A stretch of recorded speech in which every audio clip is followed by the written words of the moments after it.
Clinton's deposition before the House Oversight Committee last week. It was released just a few moments ago as part of the investigation into convicted sex offender Jeffrey Epstein. Here is the former president's testimony as provided to us here on C-SPAN.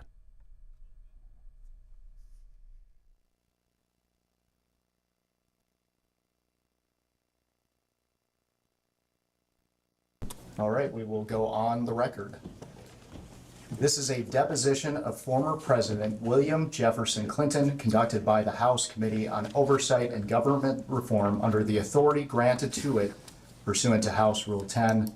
Accordingly, House Rule 10 grants the committee broad jurisdiction for the committee to conduct investigations of any matter at any time. On July 23, 2025, the Subcommittee on Federal Law Enforcement of the Committee on Oversight and Government Reform voted by voice to approve a motion directing the chairman to authorize and issue a subpoena to you for a deposition. On August 5th, 2025, Chairman Comer issued a subpoena for President Clinton to appear today for a deposition in furtherance of the committee's investigation into the actions and investigations of Mr. Jeffrey Epstein and Ms. Ghislaine Maxwell. I will now enter the original subpoena and corresponding cover letter from August 5th, 2025, as well as the additional subpoena from December 15th, 2025, determining a new date as Exhibit 1. I will enter as Exhibit 2 the correspondence between Chairman Comer and counsel for President Clinton and Secretary Clinton. This correspondence includes the following letters. October 6, 2025, letter from David E. Kendall to Chairman Comer and Ranking Member Garcia. October 22nd, 2025, letter from Chairman Comer to David E. Kendall. November 3rd, 2025, letter from David E. Kendall to Chairman Comer and Ranking Member Garcia. November 21st, 2025, letter from Chairman Comer to David E. Kendall. December 10th, 2025, letter from David E. Kendall to Chairman Comer and Ranking Member Garcia. December 15th, 2025, letter from Chairman Comer to David E. Kendall. January 3rd, 2026, letter from David E. Kendall to Chairman Comer and Ranking Member Garcia. January 8th, 2026, letter from Chairman Comer to David E. Kendall. January 12th, 2026, letter from Ashley Callan and David E. Kendall to Chairman Comer. January 13th, 2026, letter from William J. Clinton and Secretary Hillary R. Clinton to Chairman Comer encompassing attached declarations under the penalty of perjury of both President Clinton and Secretary Clinton. January 20th, 2026, letter from Ashley Callan and David E. Kendall to Chairman Comer. January 31st, 2026, letter from Ashley Callan and Catherine M. Turner to Chairman Comer, and February 2nd, 2026, letter from Chairman Comer to Ashley Callan and Catherine M. Turner. The committee originally noticed the deposition for President Clinton on December 12th, 2025. I will mark that notice as Exhibit 3. I will mark as Exhibit 4 the notice dated December 16th, 2025, for a deposition of President Clinton to occur on January 13th, 2026. President Clinton did not appear for his deposition on January 13th, 2026. I will enter as Exhibit 5 the transcript for the deposition that President Clinton failed to appear for. The committee noticed a committee business meeting on January 14th, 2026 to consider the contempt report for President William J. Clinton held on January 21st, 2026. I will mark that notice as Exhibit 6. I will mark as Exhibit 7 the contempt report for President William J. Clinton voted favorably out of the Committee on Oversight and Government Reform on January 21st, 2026. I will mark as Exhibit 8 the final roll call vote sheet favorably reporting the contempt report of President William J. Clinton out of the Committee on Oversight and Government Reform on January 21st, 2026. The committee noticed today's deposition on February 19th, 2026. I will enter the notice for this deposition as Exhibit 9. I will enter as Exhibit 10 the email thread between Committee on Oversight and Government Reform staff and counsel for President Clinton and Secretary Clinton. The email thread confirms the date time, and location, among other terms of today's deposition. Additionally, this email thread clearly states the agreed upon terms, including but not limited to video recording, no predetermined time limit, and scope.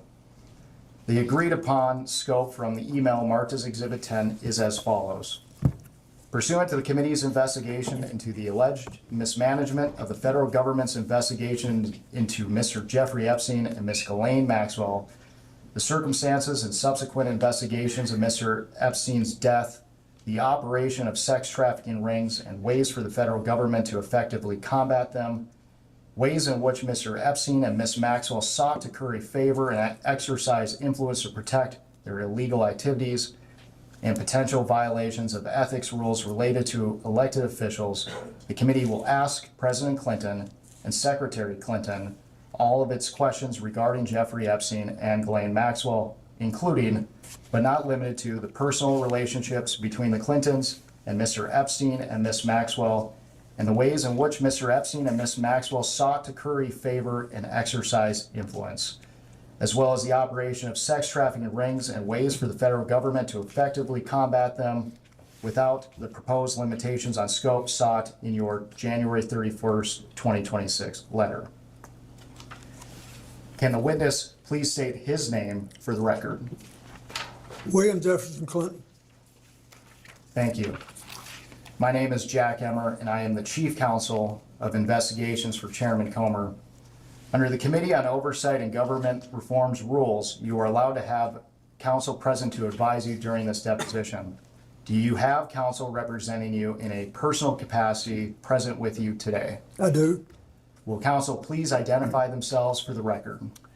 David Kendall, Williams and Connolly, LLP. Catherine Turner, Williams and Connolly, LLP. Cheryl Mills, counsel to the president. Thank you. Starting with the majority, can members of Congress in attendance please identify themselves for the record?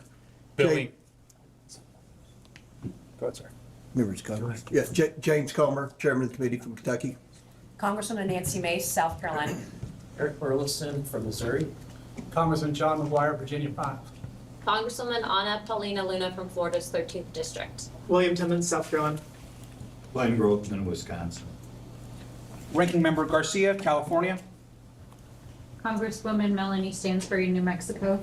Congressman Suhas Subramaniam, Virginia's 11th. Congresswoman Emily Randall, Washington State.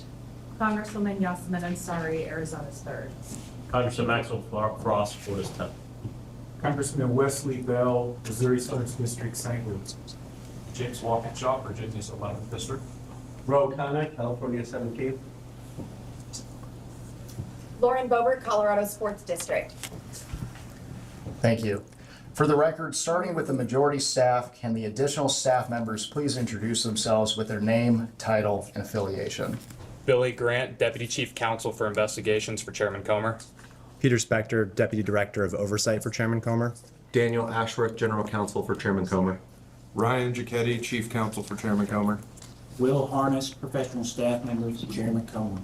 Hannah Cathy, Professional Staff Member for Chairman Comer. Melvin Soto, Digital Director for Chairman Comer. Olson Tolan, Counsel for Chairman Comer. Emily Feierabend, Counsel for Chairman Comer. Mark Moran, Staff Director for Chairman Comer. Austin Hacker, Communications Director, Chairman Comer. Ashley Ginger, Deputy Staff Director for Chairman Comer.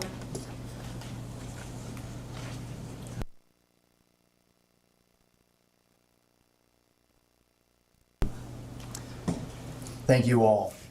President Clinton, before we begin, I would like to go over the ground rules for this deposition. The questioning will proceed in rounds. The majority will ask questions for an hour, and then the minority will have an opportunity to ask questions for an hour if they choose. To the extent members have questions for the witness, they will be propounded during their side's respective rounds. The clock will stop if you need to confer with counsel. Your counsel is speaking, and when members or staff are speaking during the opposing side's rounds of questions. We will alternate back and forth until there are no more questions. Do you understand? Yes. There is a court reporter taking down everything I say and everything you say to make a written record of the interview. For the record to be clear, please wait until the staffer questioning you finishes each question before you begin your answer, and the staffer will wait until you finish your response before proceeding to the next question. Further, to ensure the court reporter can properly record this deposition, please speak clearly, concisely, and slowly. Also, the court reporter cannot record nonverbal answers such as nodding or shaking your head, so it is important that you answer each question with an audible verbal answer. Do you understand? I do. Exhibits may be entered into the record. Majority exhibits will be identified numerically. Minority exhibits will be identified alphabetically. Do you understand? Yes. We want you to answer our questions in the most complete and truthful manner possible, so we will take our time. If you have any questions or do not fully understand the question, please let us know. We will attempt to clarify, add context to, or rephrase our questions. If we ask about specific conversations or events in the past and you are unable to recall the exact words or details, you should testify to the substance of those conversations or events to the best of your recollection. If you recall only a part of a conversation or event, you should give us your best recollection of those events or parts of conversations that you do recall. Do you understand? Yes. You are required by law to answer questions from Congress truthfully. This also applies to questions posed by congressional staff in this deposition. Do you understand? Yes. If at any time you knowingly make false statements, you could be subject to criminal prosecution, including but not limited to perjury. Do you understand? Yes. This includes both knowingly providing false testimony, but also stating that you do not recall or remember something when in fact you do. Do you understand? Yes. Furthermore, you cannot tell half-truths or exclude information necessary to make statements accurate. You are required to provide all information that would make your response truthful. A deliberate failure to disclose information can constitute a false statement. Do you understand? I do. Is there any reason you are unable to provide truthful testimony in today's interview? I don't believe so. Please note that if you wish to assert a privilege over any statement today, that assertion must comply with the rules of the Committee on Oversight and Government Reform. Pursuant to that, Committee Rule 16C1 states, for the chair to consider assertions of privilege over testimony or statements, witnesses or entities must clearly state the specific privilege being asserted and the reason for the assertion on or before the scheduled date of testimony or appearance. For the purposes of this deposition, objections must be stated concisely and in a non-argumentative or non-suggestive manner. If the witness refuses to answer a question to preserve a privilege, the committee may seek a ruling from the chair. If the chair overrules any such objection, the witness shall be ordered to answer. If the witness continues to refuse to answer a question despite being ordered to do so, the witness may be subject to sanction. Do you understand? Yes. Ordinarily, we take a 5-minute break at the end of each hour of questioning, but if you need a longer break or a break before that, please let us know and we will be happy to accommodate. However, to the extent that there is a pending question, we would ask that you finish answering the question before we take a break. Do you understand? Yes. Finally, I will note for everyone here today that the contents of what we discuss in the deposition today is confidential under the House Deposition Regulation. Under the rules, the chairman and ranking member shall consult before any release of testimony or transcripts, including portions thereof. This means it is a violation of House and committee rules to disclose the contents of the deposition prior to its official release. For this reason, the marked exhibits that we will use today will remain with the court reporter so that they can go into the official transcript, and any copies of those exhibits will be kept at the table or returned to us when we wrap up. Can the reporter please swear in the witness? Raise your right hand, please. Do you solemnly declare and affirm, under the penalty of perjury, that the testimony you're about to give will be the truth, the whole truth, and nothing but the truth? I do. Do you have any questions before we begin? No. I have a comment before we begin, please. Mr. Chairman, I want to start out by saying, as you know, yesterday there was a photo released, and I appreciate you assuring and admonishing the committee and all of us of our obligations. Obviously, we want to ensure that that doesn't happen again. We've obviously experienced a number of deep fakes that have now been circulating on the web, not because of anything that the committee did, but because of the release of this particular photograph. And for that reason, I would ask two things. One, a reminder to all that the obligation to maintain what is occurring in this room occurs. And two, a release of the video of the Secretary's testimony as soon as possible, ideally today, which was in 24 hours, and the same for the President, so that there are not deep fakes that are representing what is happening here when they actually have not. Yeah, and let me say, yesterday, that was an unfortunate situation. We had probably two things that shouldn't have happened. The release of the photo, as well as a Democrat member communicating with the New York Times. So I will again remind everyone to refrain from sending pictures or texting with media outlets outside. Melvin is our videographer, and we're getting he's doing this today as well as producing the video, so we'll get them out hopefully as soon as possible, hopefully within the next 24 hours. Thank you very much, Mr. Chairman. I appreciate that. Nothing more. Mr. President, do you wish to provide an opening statement? I do. It's brief. First of all, good morning and welcome to all of you to our hometown. I appreciate you coming here. I'm here today basically for two reasons. First of all, I love my country and the Constitution, and I believe America was built on the idea that no one is above the law, especially presidents, and that we should all live by the same set of rules shaped by the Constitution.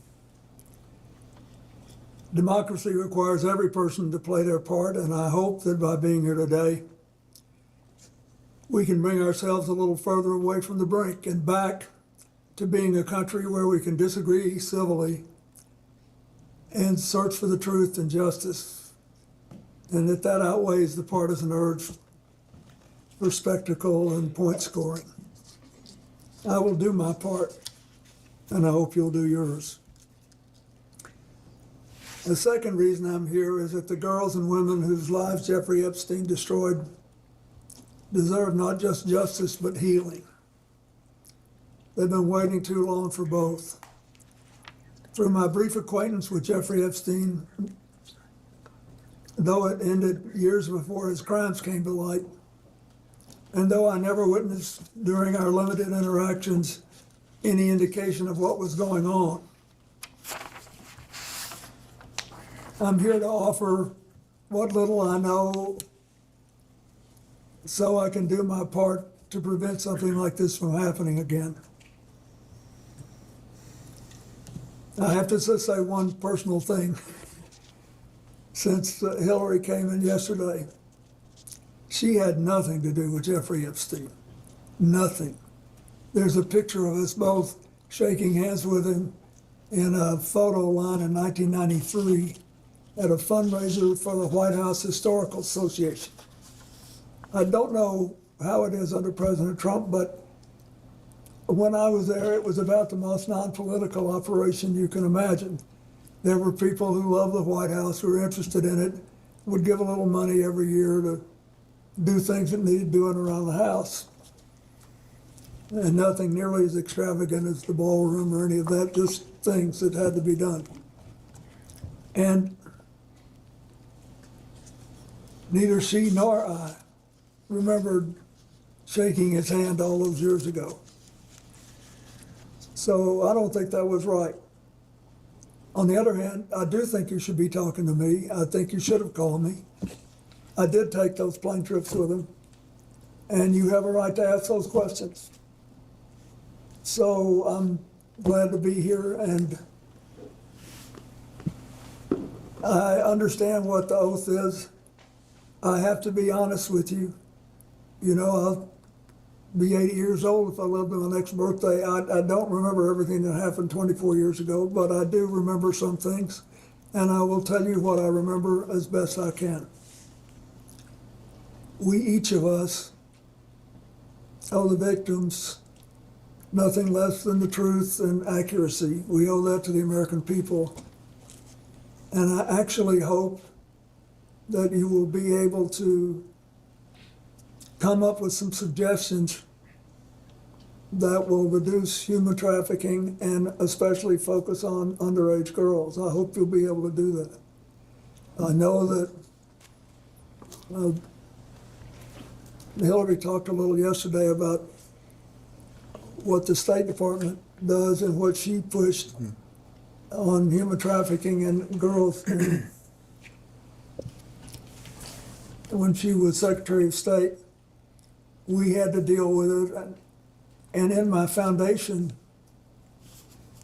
I saw it in Nigeria when Boko Haram was rampaging through the north of Nigeria. And we were working there trying to stop deaths from diarrhea for young children. And it was interesting. These guys were cold and calculated. They said, oh, you don't have to leave because the kids you're helping are younger than the ones we want. They have to be about 9 before they're worth anything to us. So this is really important. And I will do what I can to make whatever contribution I can. Thank you. Thank you. The time reads 11:28, and the majority's time will begin now.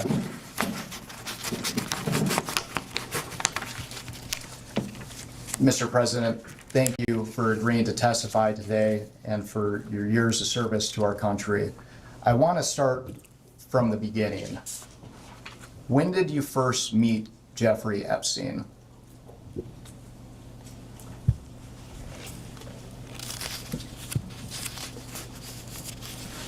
Well, I will try in this testimony, and I will point it out when I'm aware there's a picture or something that predates it. There's a picture which shows him shaking hands in the White House Historical Association reception. That was in 1993, but I'm not aware of that. I first remember meeting him when I got on his airplane to take the first trip with my foundation in, I think, 2002, whenever it was.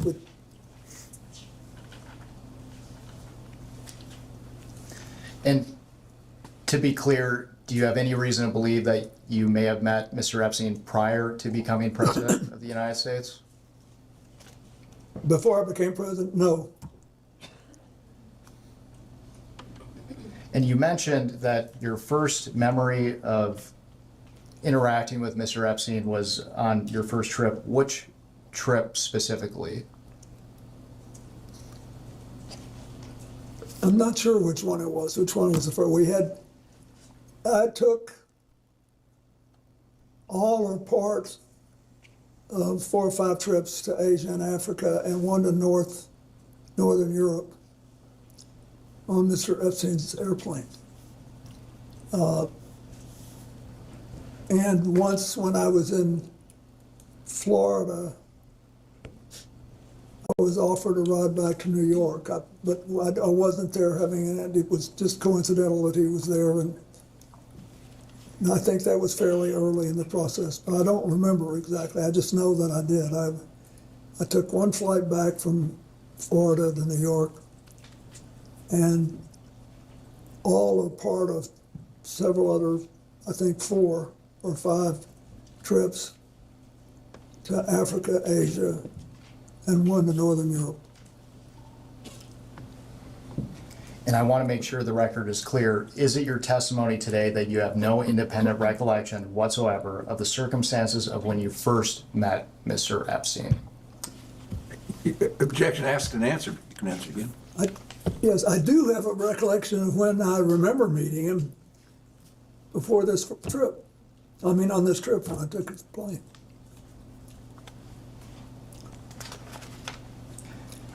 Mr. President, we're going to discuss more specifics later, but for the record, can you briefly describe the nature and extent of your relationship with Mr. Epstein? Well, sometime after I left the White House, either in late 2001 or early-ish in 2002, I received a call from Larry Summers, who had been on my economic team and was later Secretary of Treasury, and was then president of Harvard. And he said that he was calling because a man named Jeffrey Epstein, who had made a substantial commitment of several $1 million, I think it was 10, but whatever it was, I don't, to brain research. And that he was a information hungry person, and he wanted to spend some time talking to me about economics and politics. And he said, he's got this massive airplane, and he said he would take you, your staff,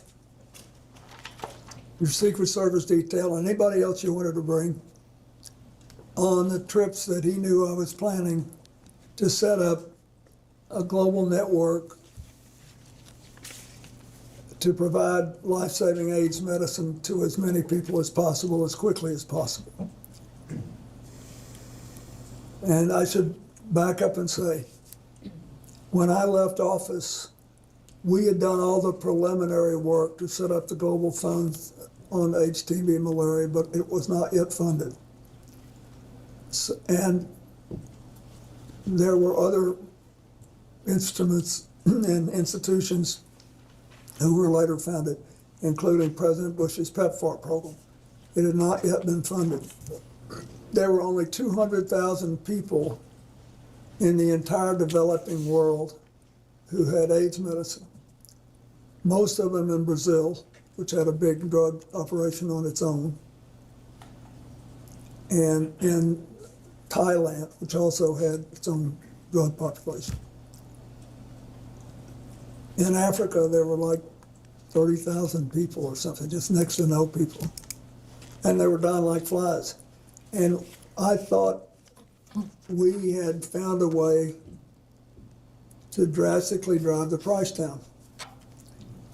And that if we could drive the price down, we could, and empower people to administer the medicine right, we could save a lot of lives. And I was obsessed with it. And I was being helped by a man named Ira Magaziner, who had helped us in the White House, and whom I had known since we lived as Rhodes Scholars together in the 1960s.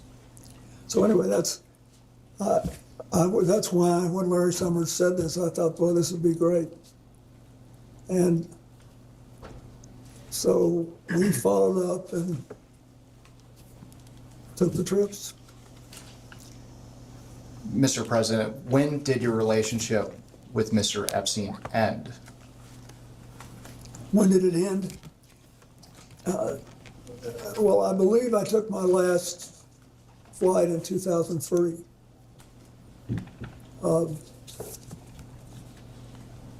Now, later I became aware of some involvement he had in the first Clinton Global Initiative, but it was much later. Why did your relationship with Mr. Epstein end? Well, after a year or two, we really picked up a head of steam with this AIDS program, and a lot of other people whom I knew better and who really cared about the work came forward and offered to help us provide transportation. And I thought Mr. Epstein was an interesting man, but I didn't think he was really interested in what I was doing. That is, he asked all these questions. He did ask about economics and politics, as he said he would. And he never asked me anything untoward. It's just that I thought I had done what I promised to do, and he had done what he promised to do. And I've always, over the years, with these donors, tried not to overstay my welcome. I thought that we'd done enough, and then it's time to start working with other people.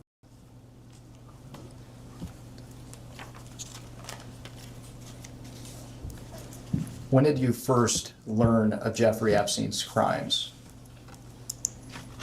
I think in 2008, when he was prosecuted. There's nothing that I saw when I was around him that made me realize he was trafficking women, and I never.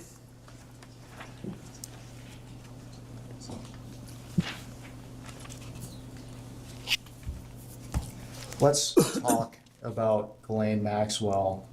When did you first meet Ghislaine Maxwell? I believe I first met her with him when she was working with him.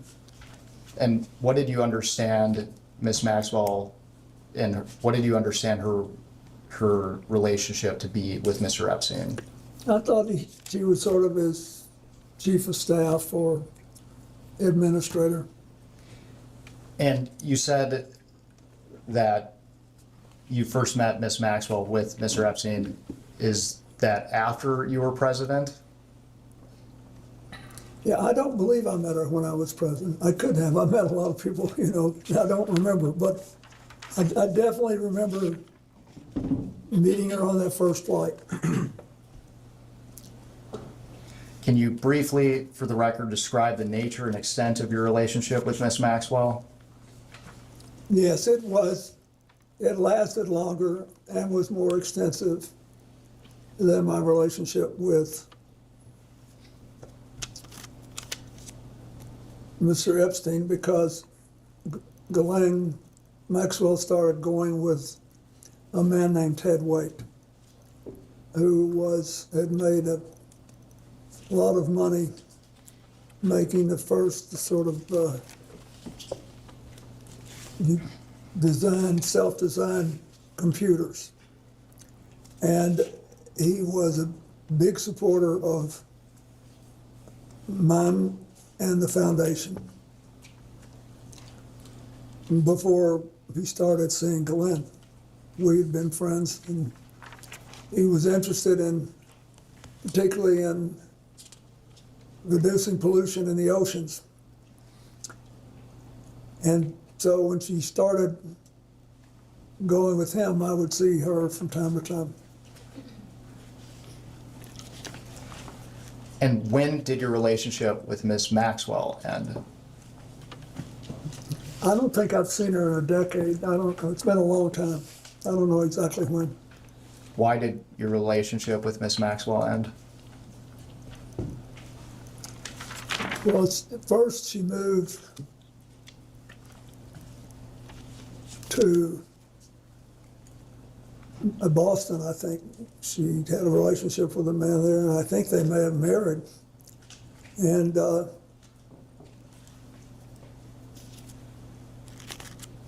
she wasn't so much around, and then when it became, after 2019, when it became obvious that she was involved too, to an extent that I did not know, that was the end of it. And I want to make sure the record is clear. You mentioned that your relationship with Miss Maxwell was more extensive than that of Mr. Epstein. Well, it lasted longer, yes. Okay. When do you have any recollection of what year it would have ended? No, but when she was with Ted Waite, she was when we were kicking off CGI. She was very interested in that, and she participated. But I don't remember, I don't know, it's been 10, 12 years since I saw her. I don't remember when the last time was. Thank you. I'm going to ask you some baseline questions regarding who you communicated with and about what. If you don't recall specifics, but do recall you communicated with them, you should answer yes, but say you do not recall specifics. Okay, Counsel, could I just ask, if you're going down a list, your question is, did he communicate with the person, yes or no? And then you'll come back if he says yes to ask further. Yes. Thank you. And I will finish the prompt here too. So the question, Mr. President, have you ever communicated with any of the following people regarding Mr. Jeffrey Epstein or Ms. Ghislaine Maxwell? And for now, you can say yes or no, and we will come back to discuss each one. And this is to the best of his recollection, yeah? Correct. Mhm. Okay, thanks. okay. First, Richard Kahn. Richard who? Kahn, T-O-D-D? K-A-H-N. I don't know who that is. Darren Indike. Indike? Correct. I don't know who that is. Sarah Kellen. I don't know who that is. Uma Abedin. Yes. Excuse me, Mr. President, the question is, as I understand it, name the people you communicated to about Epstein and Maxwell. Oh, obviously I know Huma very well. I don't remember any specific conversations we ever had about Epstein and Maxwell. Noam Chomsky. No, Mr. Chomsky wasn't a big fan of mine. He thought I was too conservative. Leslie Groff. Leslie who? Groff. I'm sorry, I don't know who that is. Nadia Marcinkova. I don't know who that is. Jean-Luc Brunel. I don't know who that is, I don't believe. Alan Dershowitz. I know him. And I'm not aware that we ever talked about Epstein or Ghislaine Maxwell. I don't believe we did. Reid Hoffman. I know Reid Hoffman, but he never talked to me about Mr. Epstein or Miss Maxwell. Karina Shuliak. I don't believe I know who that is. I don't think I've ever met that person. Woody Allen. I do know who he is, but I don't think I ever met him, and I never talked to him about Epstein or Maxwell. Sandy Berger. Sandy Berger was my national security advisor, and we were very close personally, but he's been dead for several years. And I don't think I ever talked to him about either one of those people. Jess Staley. Jess Staley? Correct. No. Paul Morris. I don't believe I know him. L.E.D. Rothschild. Who Rothschild? L.E.D. Rothschild. L.E.D.? Mm-hmm. I know Evelyn Rothschild. Is that who it is? No, and I have other Rothschilds on this list as well. I'm not sure who L.E.D. Rothschild is. I've met a bunch of them when I spoke at the funeral for Evelyn Rothschild. And I had met some of the others, one couple in France once 20 years ago, but I don't remember him. Okay. Lynn Forrester Rothschild. Yes, I know her, but I don't remember ever discussing Jeffrey Epstein or Ghislaine Maxwell with her. Glenn Dubin. I don't believe I know him. Eva Anderson. I don't believe I know her. Casey Wasserman. I know him. And he was on a trip to Africa with me. But I don't recall ever discussing either Ghislaine Maxwell or Jeffrey Epstein with him.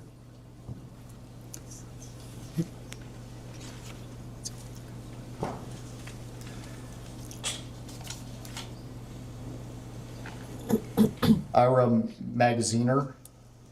Yes, I think I mentioned him earlier. He was the person who basically helped me start the AIDS program, and he ran the Clinton Health Access Initiative for many years. He retired a couple of years ago, a few years ago. But I don't remember ever discussing either Epstein or Rothschild with him, or Maxwell with him. Karen Ewing. No. Stacy Plaskett. Spacey Plaskett is the member of Congress from the Virgin Islands, isn't she? Correct. I know her. But I don't recall ever discussing Epstein or Maxwell. Howard Lutnick. Howard Lutnick is the Secretary of Commerce, right? Correct. I know him and from 9/11, and because Hillary worked with his company and helped him to get going again. But, and I know he's now President Trump's Secretary of Commerce, but I don't remember ever having any conversation with him about Jeffrey Epstein or Ghislaine Maxwell. Doug Band. And he worked for me for years. And I know that he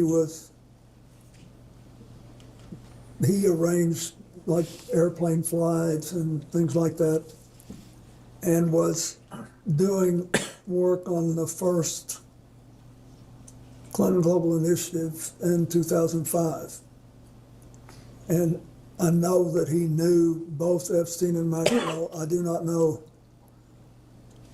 to what extent he was in contact with them. And I've heard things in the last things I didn't have any idea of 24 years ago. So you'd have to be more specific if you want to know if I knew something then. I can tell you as best I can, but he worked for me, and I knew some of what he was doing, and I didn't know some of what he was doing. Thank you, and we will return to Mr. Band. Louis Free. I do know him.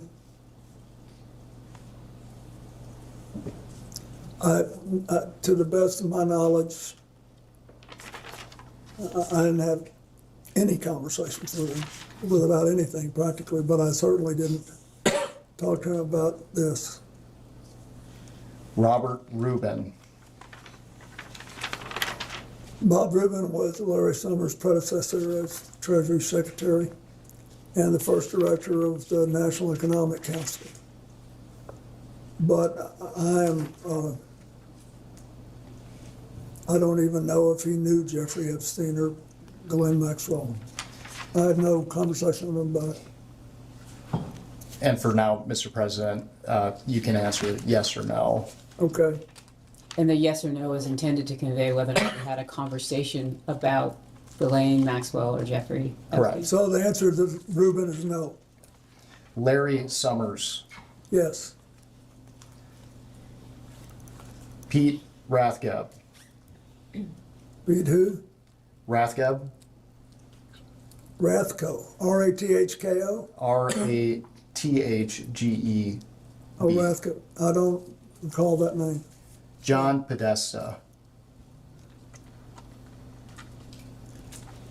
I don't believe I ever had a talk with John about it. I did stay in touch with John Podesta after I left the White House. And I consider him a friend, but I don't believe we ever discussed Epstein or Maxwell. Andrew Friendly. No, he was one of my, what you call body men at the White House. And we've stayed in touch over the years, but I don't remember discussing Epstein or Maxwell with him. Catherine Rumler.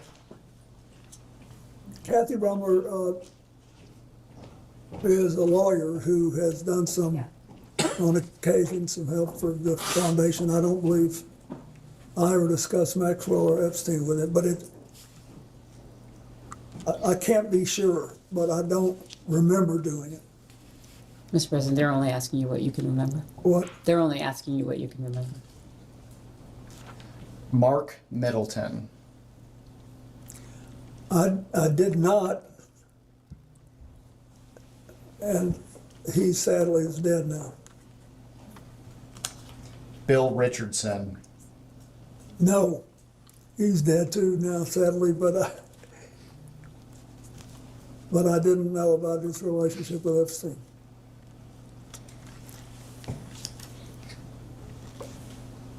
George Mitchell. No, Bill Gates. no, Leon Black.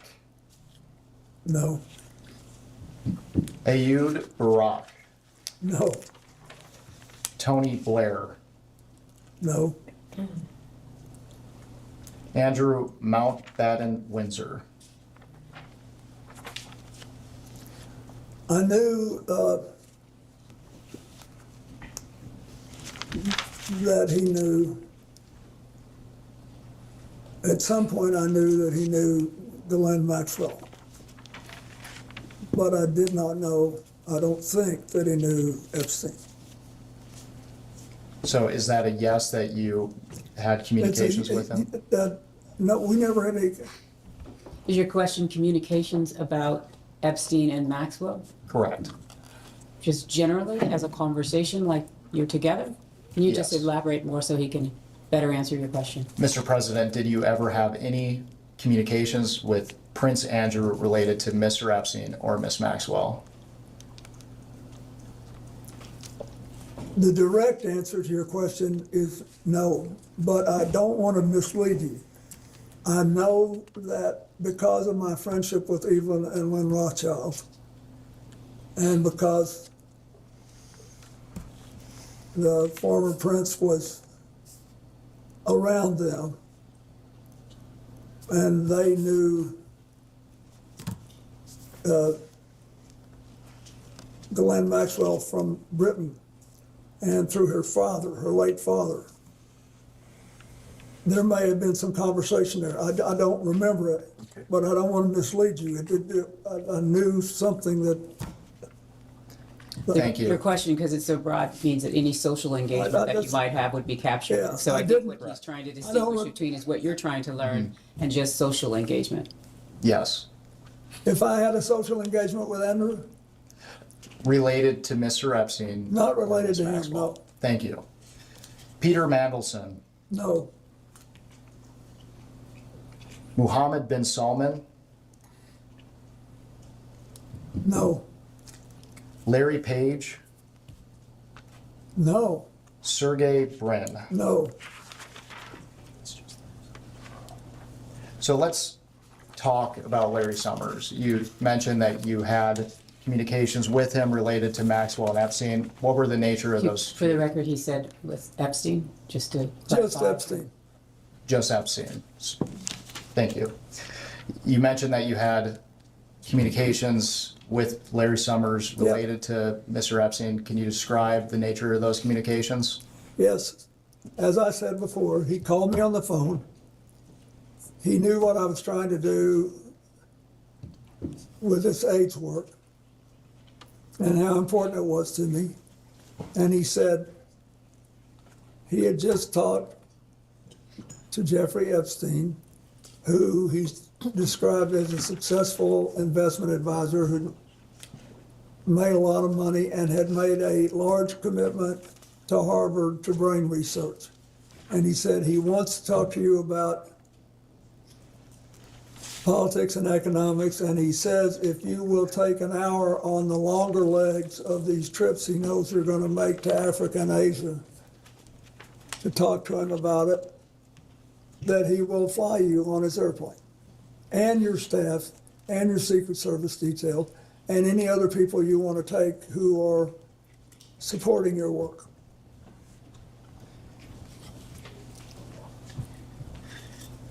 And you mentioned these communications were related to the work of your foundation. Did you ever have any other communications with Larry Summers related to Mr. Epstein? No.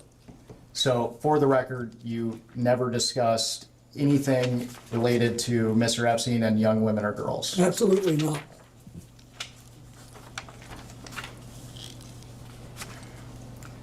Mr. President, for the record, have you ever been contacted by any law enforcement agency concerning Jeffrey Epstein or Ghislaine Maxwell?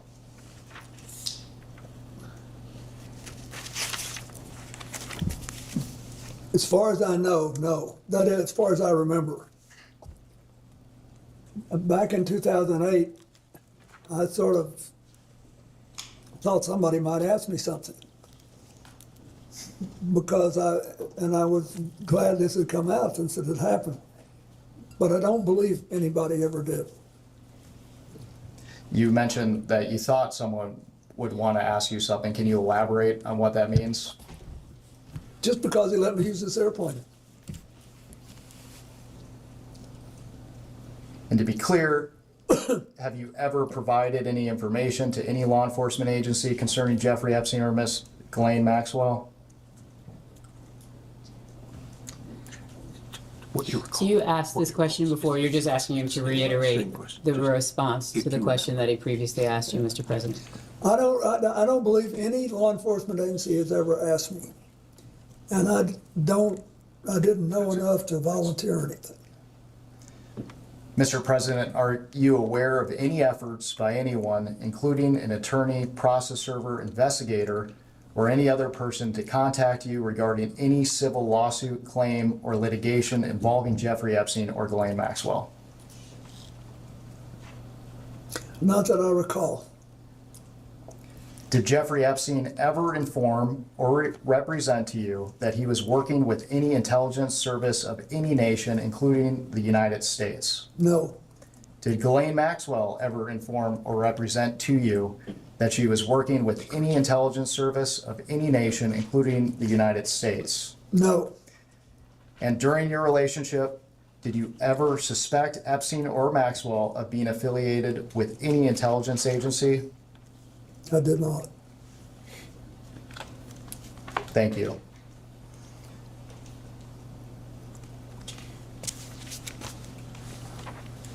I want to talk about your time in the White House. I realize that you have testified, your recollection is limited, but did Mr. Epstein ever visit the White House while you were president? Objection, asked and answered. The records reflect that he did. That's not the question.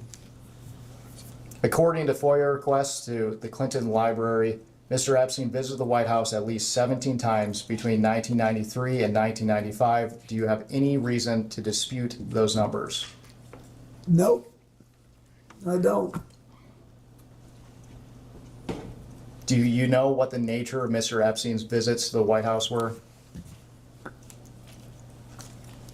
Are you asking what he knew in preparation for today? Can you clarify what you are seeking to learn?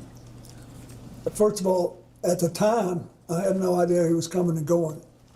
Huge numbers of people come and go in the White House. A lot of them come well over once, especially if they're lobbyists, for example.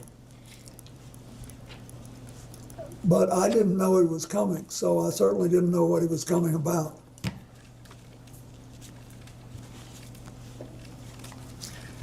Mr. President, after you left office, did you or your staff ever conduct a review of records, documents, or other materials related to Mr. Epstein's connections to your White House? You're exempting counsel.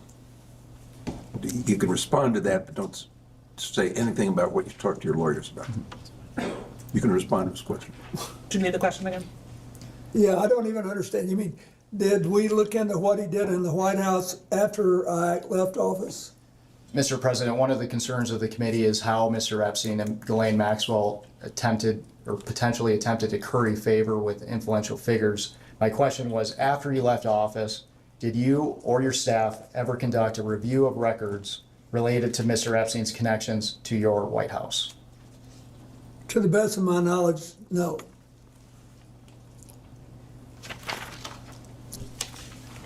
At this time, I would like to introduce what will be marked as Majority Exhibit 11. And while it's being passed out, I will note for the record, this is a New York Times article entitled "The Untold Story of How Jeffrey Epstein Got Rich," published on December 16th, 2025.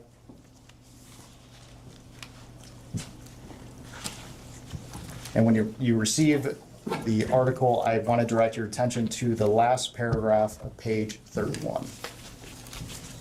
The last paragraph of which page? 31.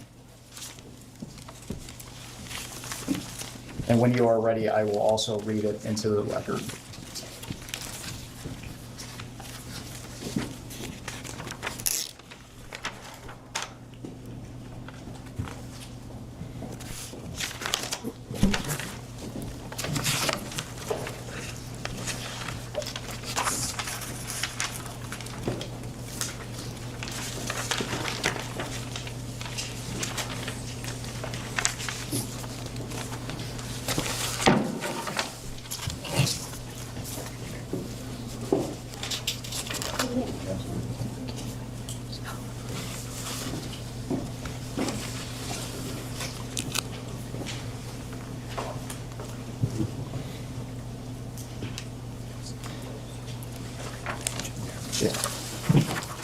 Again, we are looking at page 31 in the last paragraph, and I will read it into the record and ask you a few questions.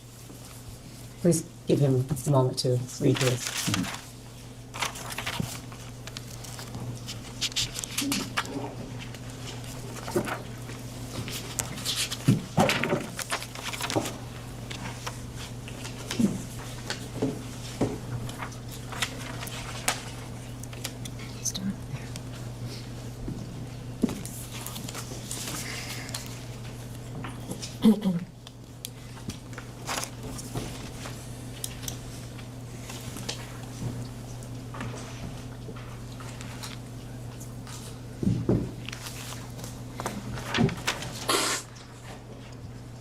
I see this. This is the paragraph he wants to ask with us. Mr. President, the article reads, by 1995, Clinton and Epstein were sufficiently chummy that he wrote a get well soon note to Epstein's ailing mother. Hang in there, the president scrawled on a yellow Post-it, which Epstein saved and we reviewed. Mr. President, did you write this note? Are you asking if he recalls writing this note from 1995 on a Post-it? Correct. Okay, thanks. Just clarify. It looks like my handwriting, but I don't recall, but I will tell you this. I have written get well notes to lots of people I did not know and had never met. And you answered my next question. Did you ever meet Jeffrey Epstein's mother or any of his family members? No, I'm not sure that I was asked to do this by Jeffrey Epstein.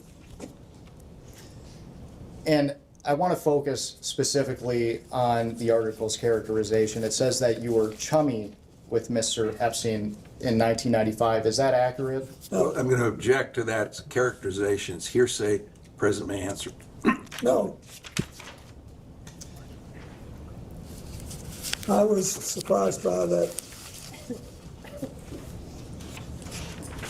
Stop. Let's talk about your relationship with Mr. Epstein after you left the White House. Okay.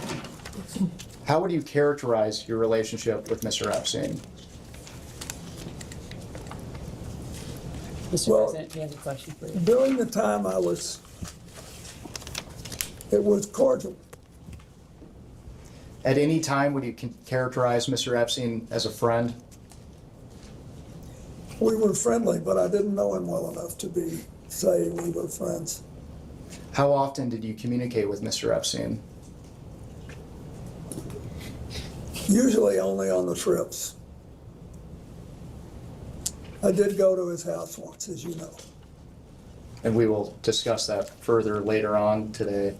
And how did you typically communicate with Mr. Epstein? Did you talk to him on the phone? Excuse me, he just said he talked to him on the trips, so that's in person. Typically, my staff communicated with with him. I think it was mostly Mr. Band, but somebody talked to him. And you mentioned that you visited one of his properties. But outside of the work on the foundation and your trips, how many times did you meet in person with Mr. Epstein? You're asking him to the best of his recollection. Outside of the trips. I believe he came to the office once in Harlem. I was still housed up there then. And I think he paid a brief visit to the office. And I paid a brief visit to his house. When I once thought he was there, but now that I think about it, I don't think he was. And that was it. I mean, I didn't,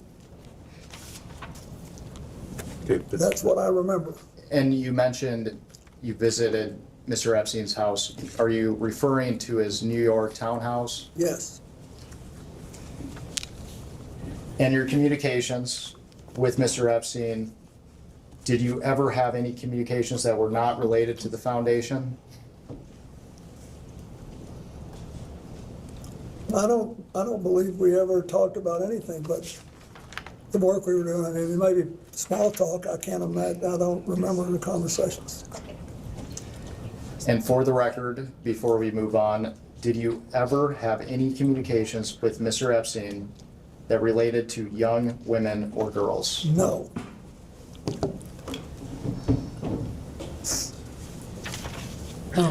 Excuse me, do you have your, fantastic, thank you very much.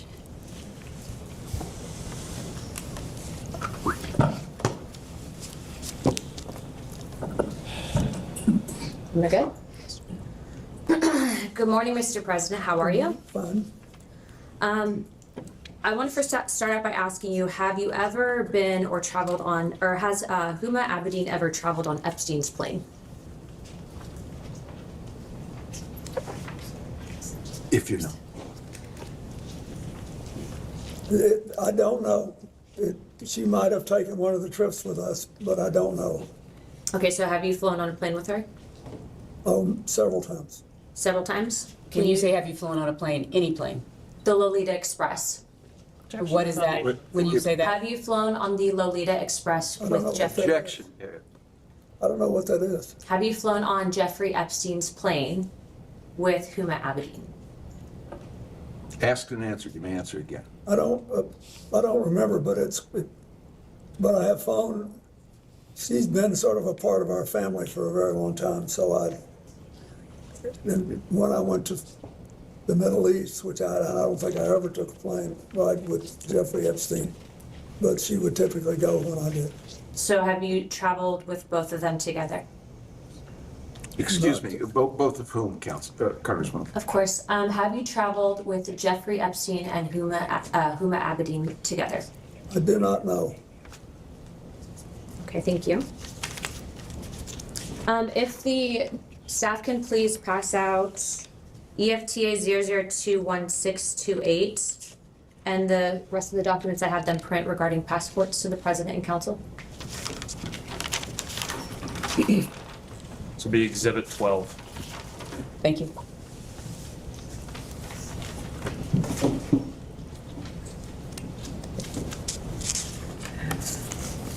Thank you very much.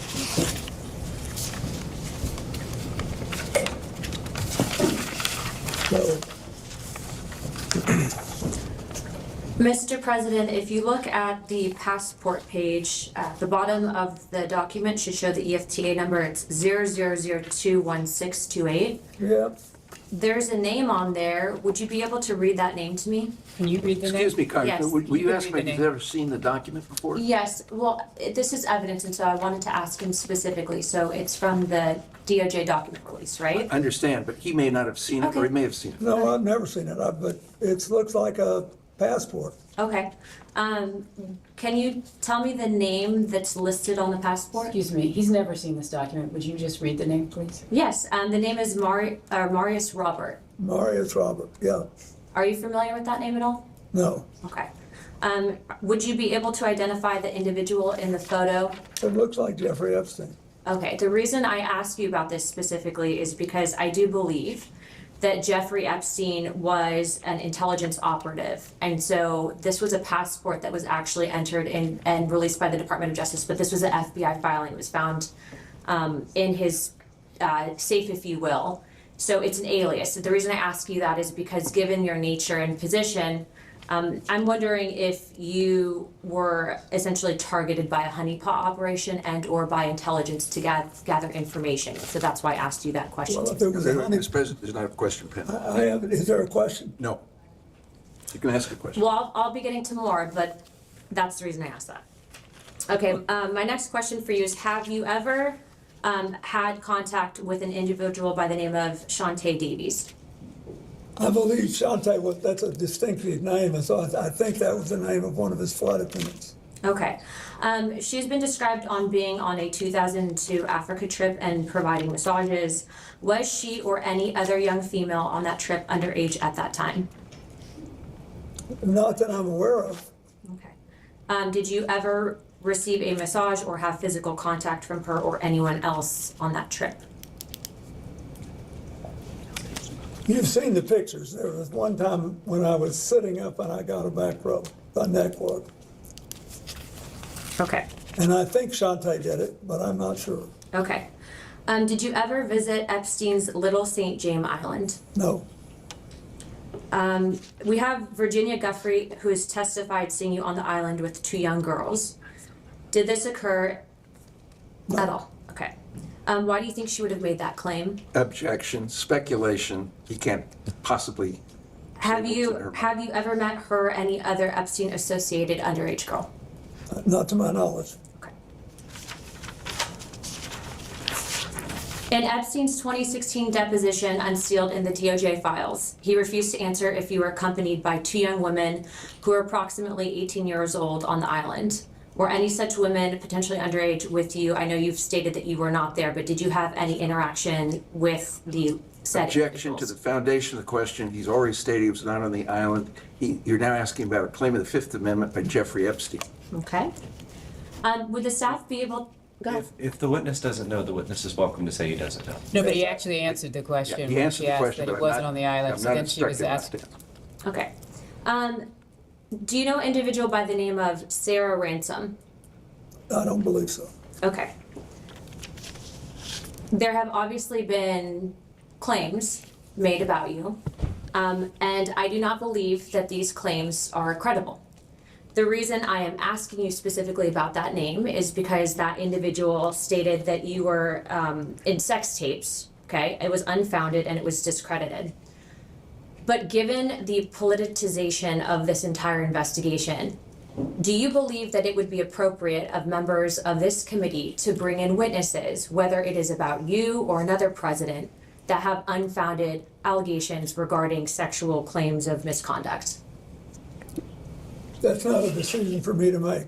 As a recommendation in regards to avoiding trafficking, et cetera, and bringing justice for the victims, would you make that recommendation to this committee?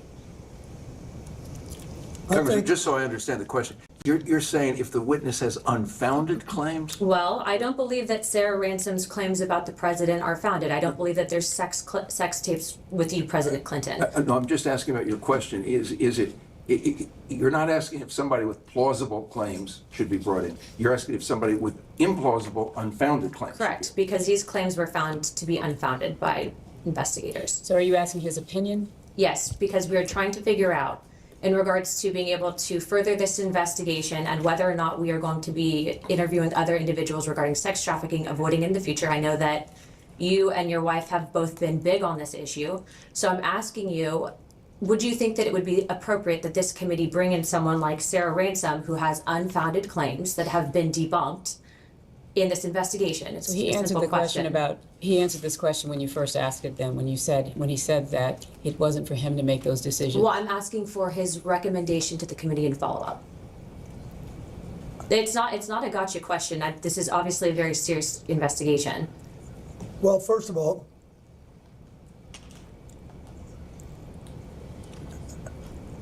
I recommend that you have on your staff a prosecutor who's had a lot of experience in this, dealing with these cases. Normally, it's not a good idea to bring in a witness that you know is lying. Okay, thank you for that.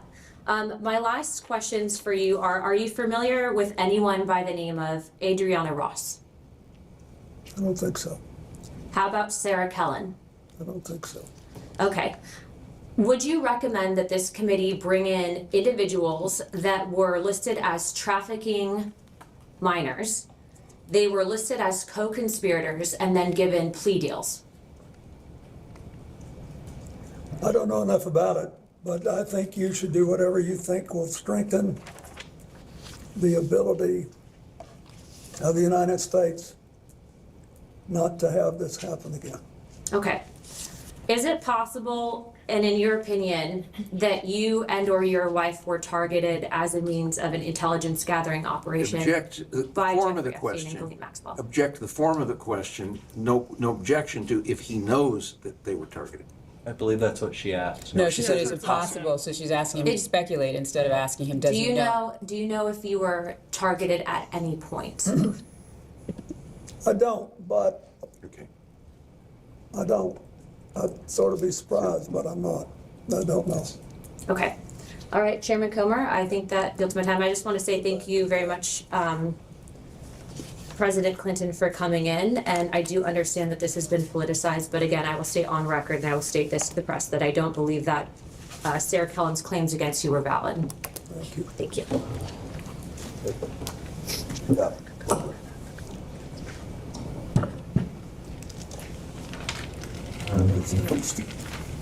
Mr. President, before we left off, I asked you to characterize your relationship with Mr. Epstein. I asked you if you considered him to be a friend. You said you did not. Is that right?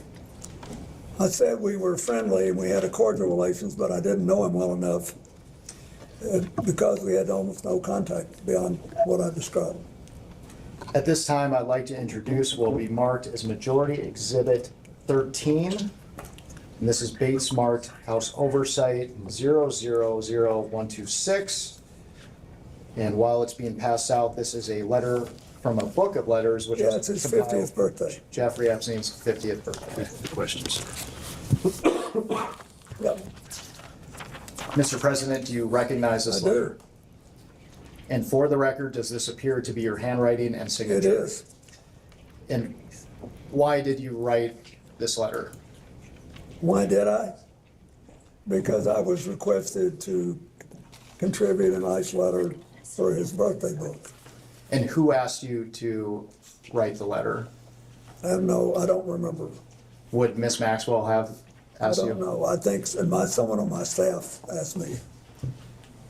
Now, there's a word that our committee has not been able to identify, and in our defense, the Wall Street Journal has not been able to identify. Imagine being on his staff. Can you please read the letter for the record? Yes. It's reassuring, isn't it, to have lasted so long across all the years of learning and knowing, adventures and errors, and still to have your childlike curiosity, the drive to make a difference, and the solace of friends. Not a bad letter. And because we haven't been able to identify that word until now, what did you Which mean? word was it that you could not? Solace, you couldn't, No, errors. errors. What Where do did you I refer- mean? Anybody who's lived 50 years and done anything has made mistakes as well as progress and done things. But for the record, you weren't referring to errors in judgment that Mr. Epstein had related to his inappropriate activities involving young. Absolutely not. I knew nothing about that.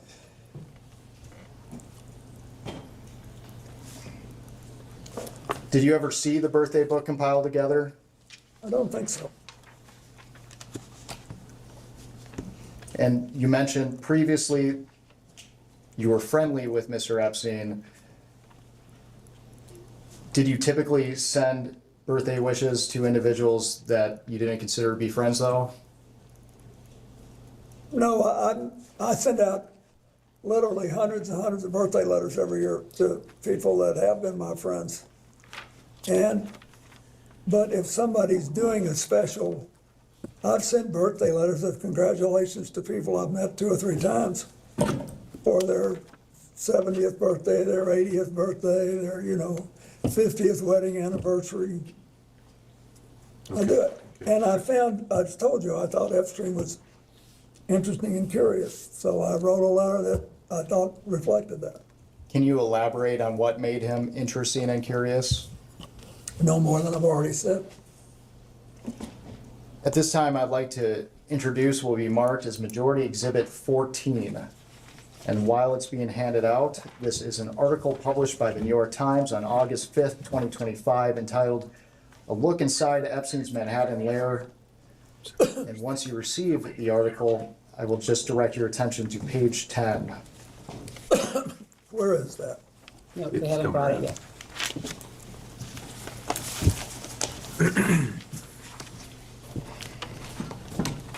Thank you very much. And we're specifically looking at a framed photo on a wooden table alongside multiple other framed photos. And we're focusing on the photo in the middle, which appears to have a golden frame. Where is that? I think two more pages. Right there.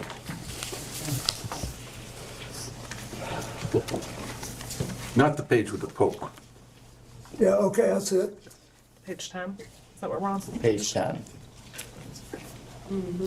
Mr. President, do you recognize yourself in this photo? I do. And it appears that the man on the right of the photo is Jeffrey Epstein, is that correct? I think so. Have you seen this photograph before today? Only in this picture. And for the record, what is happening in this photo? He's smiling at me, looks like he's talking to me. This is one of the friendly interactions that you were describing earlier? Yes. And can you describe the circumstances surrounding this photo? Are you asking him if he recalls the? I do not. I have no idea. I see Richard Branson in the back and Okay. other people. That's fine. But I don't remember anything about it. And you appear to be comfortable with Mr. Epstein in this photo. Would you disagree with So that characterization? You're creating a characterization. He's already responded to your question about the picture. I'm comfortable. I'm comfortable here. I'm not happy, but I'm comfortable.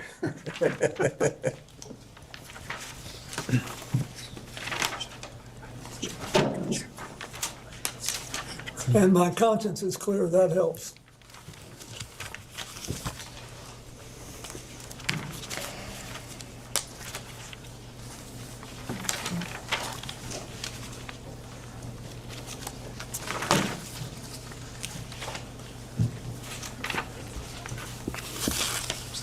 Is that? Let me see.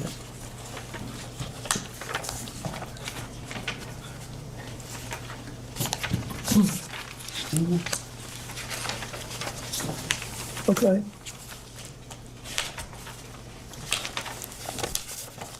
Mr. President, we have about 5 minutes remaining in the majority's first hour, so I just want to ask you some questions related to the crimes committed by Mr. Epstein and Ms. Maxwell. Did you ever witness Mr. Epstein sexually abuse or assault young women or girls? No. Did you ever witness Mr. Epstein receive massages from young women or girls? Not that I recall. Did Mr. Epstein ever discuss sexual acts of any kind with you? No.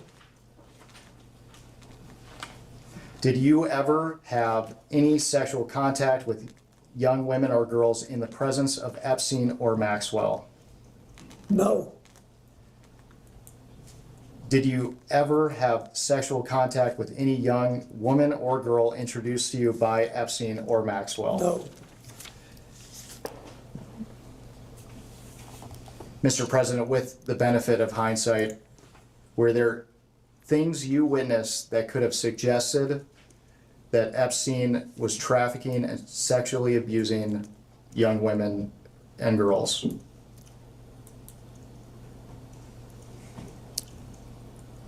I do not believe so.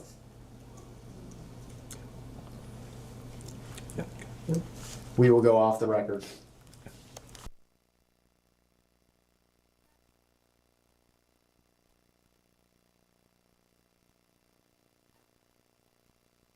We can go back on the record. Mr. President, good morning. Good morning. My name is, and I'll be doing most of the questioning for the minority today. First, I want to thank you for your long and distinguished service to this country. I also want to thank you for your time today. We appreciate it. Before we get to questions, I'd like to take a few minutes and highlight some context that we think is relevant for today's conversation. President Trump had a long-standing personal relationship with Jeffrey Epstein. That is not a secret, it is well documented, and I think the public and everyone in Congress understands that at this point. President Trump does not like talking about his long-standing personal relationship with Jeffrey Epstein. I think we've all seen that as well. On November 12th of last year, Oversight Committee Democrats released emails that were obtained from the estate of Jeffrey Epstein. In one email from 2011, Epstein said to Ghislaine Maxwell that President Trump was, quote, that dog that hasn't barked, and that an unnamed victim, quote, spent hours at my house with him. In another email from 2019, Epstein wrote that, quote, of course he, referring to President Trump, knew about the girls as he asked Ghislaine to stop. I'd like to enter as Minority Exhibit A, Oversight Democrats press release from November 12th, 2025, titled House Oversight Committee Releases Jeffrey Epstein Email Correspondence Raising Questions About White House Cover-Up of Epstein Files. And that includes both the emails that I just mentioned. There was a fair amount of public attention on those emails, and 2 days later, President Trump asked the Department of Justice to investigate Epstein's relationships with yourself, Larry Summers, Reid Hoffman, and J.P. Morgan Chase. You are, of course, a former Democratic president of the United States. Notably, President Trump did not include any Republicans in his demands. Later that day, Attorney General Pam Bondi posted on social media that the U.S. Attorney for the Southern District of New York would comply with President Trump's directive and take the lead on the investigation. I would like to enter as Minority Exhibit B, Attorney General Bondi's post on X, which also includes President Trump's post on Truth Social. It is well understood that you had a personal relationship with Mr. Epstein, and we will talk about that today, but the events I just described color our perspective on the conversation. It appears as if you and other Democratic figures have been targeted by President Donald Trump in an attempt to distract the American people from his own long-standing relationship with Jeffrey Epstein. And if that were true, it would not be the first time that President Trump has targeted his political enemies under the guise of law enforcement. This deposition is occurring in the context of unprecedented weaponization of the Department of Justice by Donald Trump. You may have a perspective on this of your own, so before we get started, I just want to give you the opportunity to share any thoughts you might have on that subject.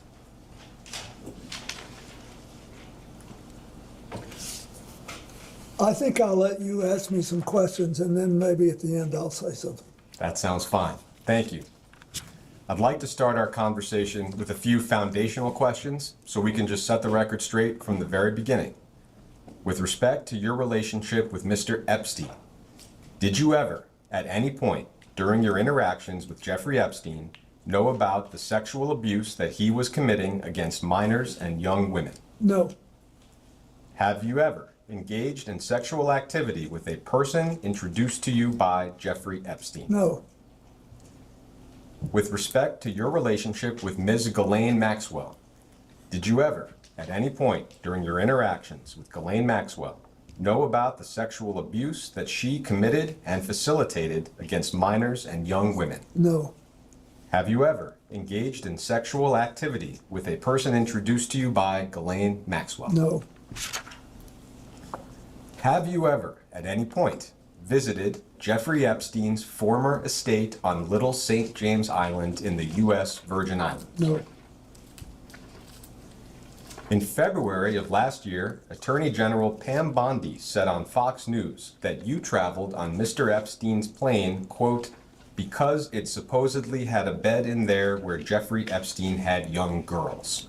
I will ask you, did you fly on Mr. Epstein's plane because it had a bed where Jeffrey Epstein had young girls? No, Are there any other accusations that have been made against you with respect to Mr. Epstein that you'd like to address before we get started with some chronological questions? I think you pretty well covered it. Thank you. Thank you. I will ask a series of chronological questions. I'd like to try to create one clear chronological record. Some of that might be repetitive from what you've already talked about. I will try to keep that to a minimum. All of these questions are from a long time ago. If you don't recall anything about what I'm asking, just let me know. Starting with events before and during your presidency, the earliest known link that we're aware of between yourself and Mr. Epstein is that he made a pair of campaign contributions to you in 1992.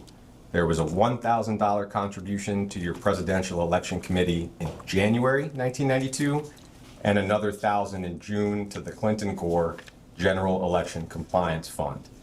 I imagine a lot of folks donated $1,000 to your campaign. Do you have any specific recollection or knowledge of those particular contributions? No, I think this is the first time I've ever known that. Thank you. That takes us into your time as president. You were elected in November of 1992 and inaugurated in January of 1993. Mr. Epstein visited the White House a number of times while you were in office. Our understanding is that Mr. Epstein visited the White House 17 times between 1993 and 1995. I am not going to walk you through each of those visits. I'm just going to break them into categories. I think first, with respect to the only Epstein visit where it is publicly known that you either met Mr. Epstein or had some interaction, was the White House Historical Association reception that you mentioned earlier. I know there's a photograph that you mentioned of yourself and Mr. Epstein meeting. Am I right that you have no specific recollection of meeting Mr. Epstein or Ms. Maxwell at that event? I don't. With respect to the other 16 times that Mr. Epstein came and went, and that spanned 1993 to 1995, am I right that you have no specific recollection of meeting Mr. Epstein any of those times? No, I don't think I did, and I don't know who he saw.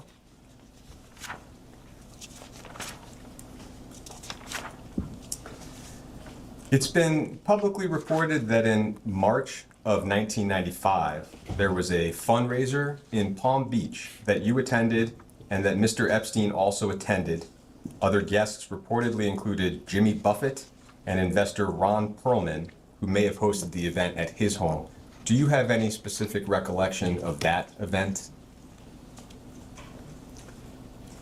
I remember going there in 1995.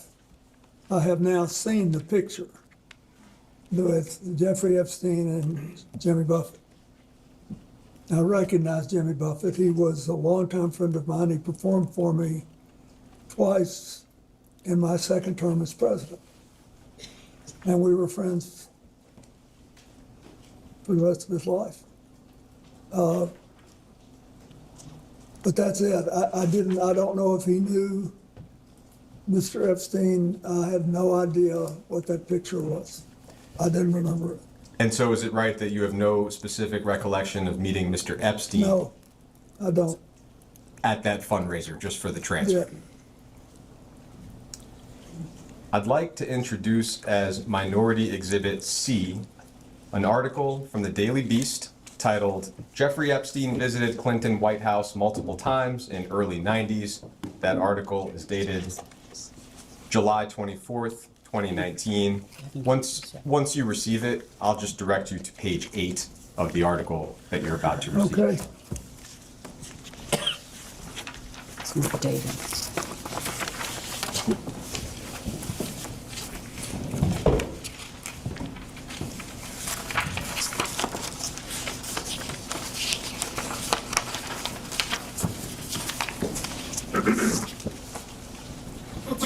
I'll give you a moment to look that note over, and then I'll read the relevant portion into the record. Page 8. Yeah. Okay.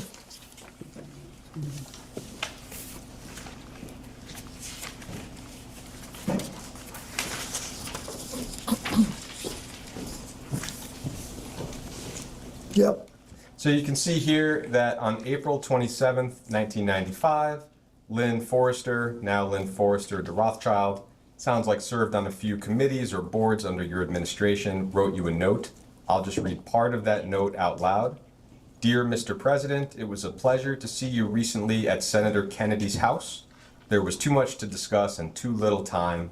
Using my 15 seconds of access to discuss Jeffrey Epstein and currency stabilization, I neglected to talk to you about a topic near and dear to my heart, namely affirmative action and the future. And that's the end of the relevant portion. I just wanted to ask whether you have any specific recollection of this note or of your conversation with Ms. Forrester. I don't.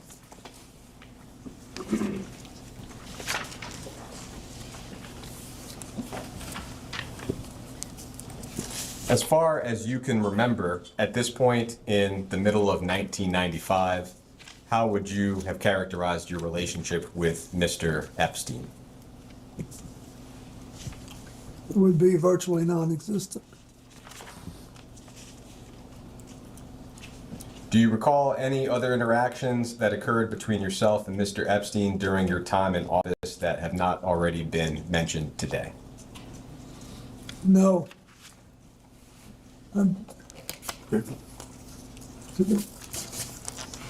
I think I've told you everything I know. In October of 1999, toward the end of your time in office, we know that Epstein contributed $20,000 to the First Lady's joint fundraising account. Would you have any memory or knowledge of that particular contribution? No, was that for a White House related thing? No, joint fundraising, he means the Senate. Oh, no, I didn't know that. Okay, I am going to move to the years after your presidency. We'll do this in chronological order as well. Your second term ended in January of 2001. In December of 2001, the New York Post reported that you and Ms. Maxwell had dinner at a New York City restaurant called Nello's. Do you have any specific recollection of that dinner? No. How do I know? I didn't. Nor do I remember the article. So moving into 2002, you touched on this in the previous round. It sounds like there were two meetings. We don't have exact dates for them, but one of them was at your office in Harlem with Mr. Epstein. The other was at Mr. Epstein's home in New York City. Could you just repeat for us, what do you recall about each meeting, maybe starting with your office in Harlem? I just remember that sometime in 2002, I think, he paid a visit, and he had become, I think it was either after or just before we started the flights.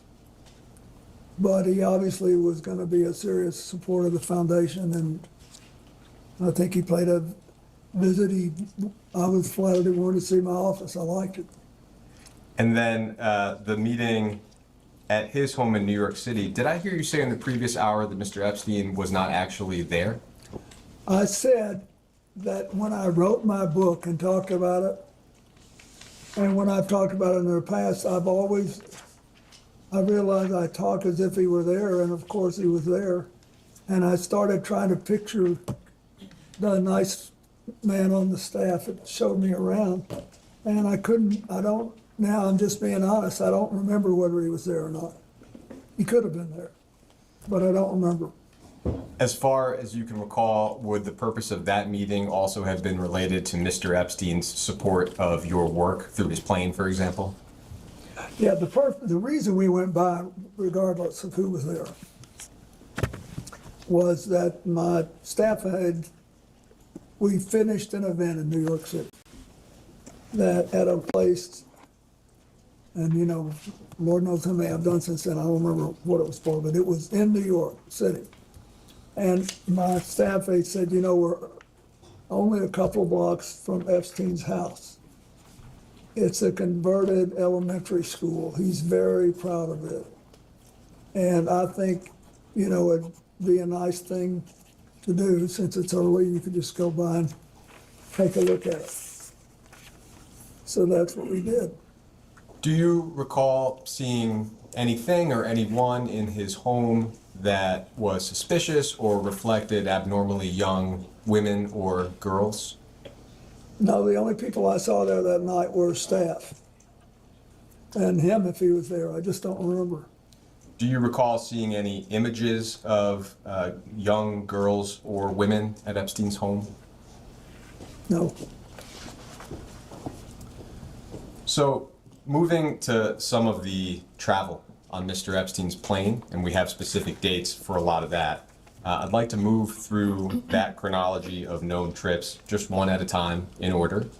To begin, flight logs indicate that on February 9th of 2002, and we'll give you the logs, you flew on Mr. Epstein's plane from Miami to Westchester County, New York, with Epstein, Maxwell, and some others. And you mentioned this flight in the previous round as well. I will introduce that flight log as Minority Exhibit D. And we'll give you a moment to receive that and take a look at it.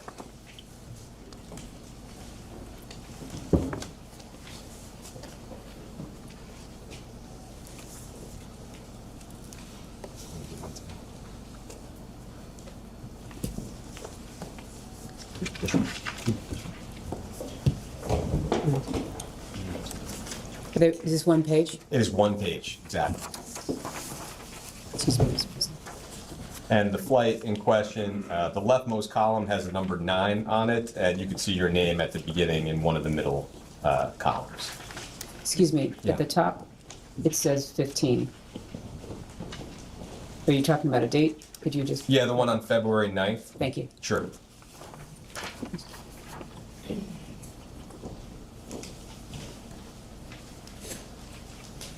This one. Yeah, I do see it. Great. I'll just ask some specific questions. As an initial question, and we can see it here, you had a Secret Service detail that traveled with you after you left office, presumably still does. Is that correct? Yes, that's correct. And did that detail accompany you on all trips that you took with Mr. Epstein? Yes. For this trip from Miami to Westchester, first, just do you recall the circumstances of the trip? No, I was down there and I was coming home. I don't remember why I was down there. In terms of who was present on the flight, and we'll do this exercise with the other trips as well, are you able to make out from the initials here, maybe who is who? In other words, I can see your name, and I can see 4 Secret Service, and then from there we have 2 males, 1 female, I think Mr. Epstein and Ms. Maxwell, and then SK and AP. Do you have any recollection of who any of those folks may have been? No. I just don't remember, I'm sorry, I don't. And the initials, they don't mean anything to me. This isn't a record from yours, this is their record. Yeah. In February in 2002, so the same month as this flight, it was reported that you and Miss Maxwell were seated together at some type of charity gala in New York. I don't know what the charity was or where exactly the event occurred. Do you have any recollection of what I'm referring to? Could you state the date again, sir? In the same month, February 2002, and I don't have an exact date. What was the report in? Simply that you and Ms. Maxwell were seated together at a charity gala in New York. Wow.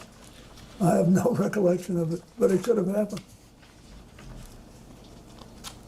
Heading into March of 2002, so the following month, we have a series of international travel, and the first of those trips indicates that on March 19th and 21st of 2002, you flew on Mr. Epstein's plane from JFK to London and back with Mr. Epstein, Ms. Maxwell, and some others.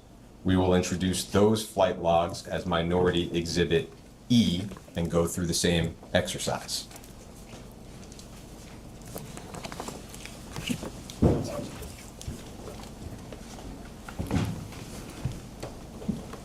Thank you.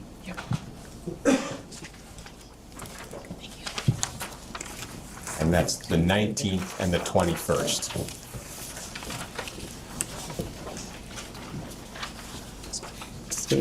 The 19th and the 21st? Yes. Down toward the bottom of the page. Oh, hold on, it's pretty.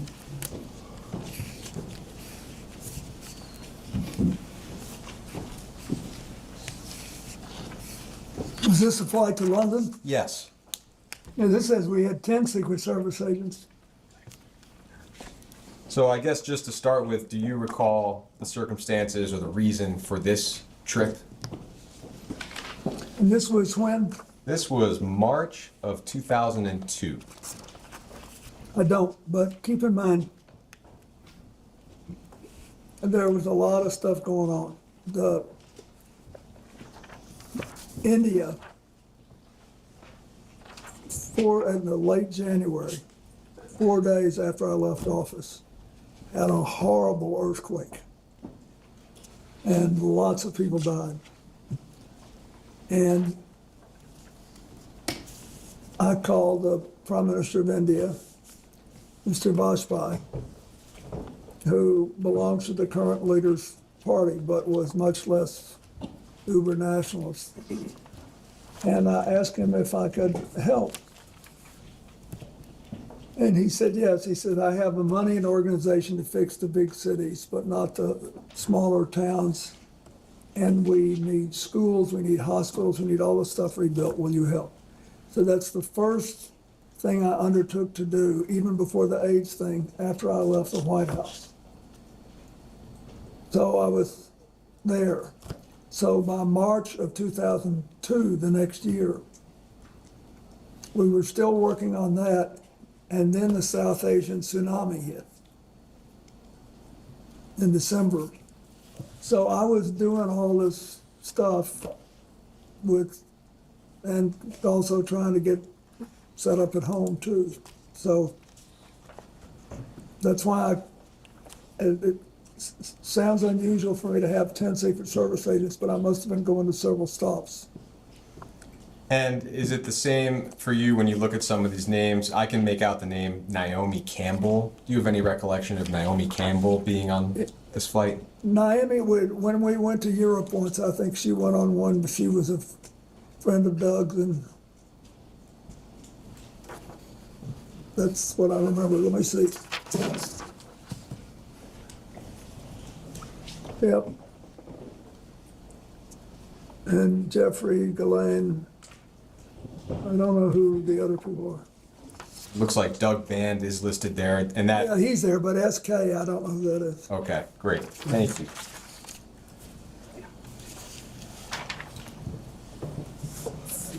Moving to May of 2002, just 2 months after the one we just looked at, flight logs show a series of flights around Asia.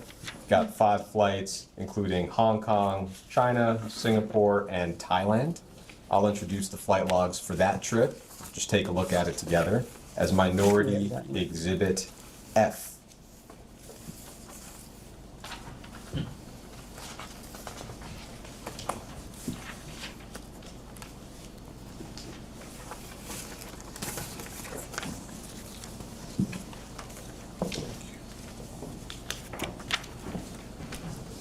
You still need it, right? We do need it. Thank you.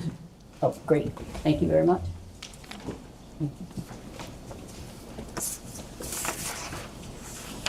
You said So what? those are from the 22nd to the 25th. Let me just highlight that for a second. 22nd. And you're saying each one till the 25th? Yeah, so the first one lists the former president, and then 4 in a row after that lists same as above. So it's the same group of folks for about 5 flights there. So same question, this trip to Asia, do you have a recollection of the circumstances, of how the trip came about? Yeah, that was 2002, right? Yes. So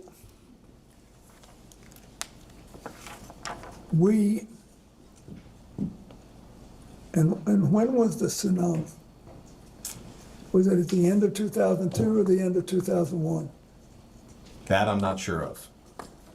But just to the best of your memory, you have to share what you know. Anyway, to the best of my memory, this was a trip to raise funds to organize our health network in Asia, which was basically designed to deal with AIDS, but also I was heavily involved in the reconstruction of India after the earthquake there. And was asked to do it by the Prime Minister and later by the UN. So I was involved with that. And do you have any recollection of who these individuals on the flight were? For example, there are a few female names. I think one is Janice, one is Jessica. When you look at the log, do you have any recollection of who's who? No. Do May you, have been a flight attendant, I don't know. do you have any recollection of the flights themselves?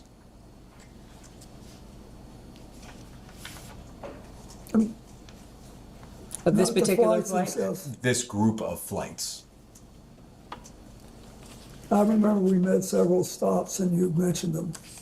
And we're going there, but that's all I remember.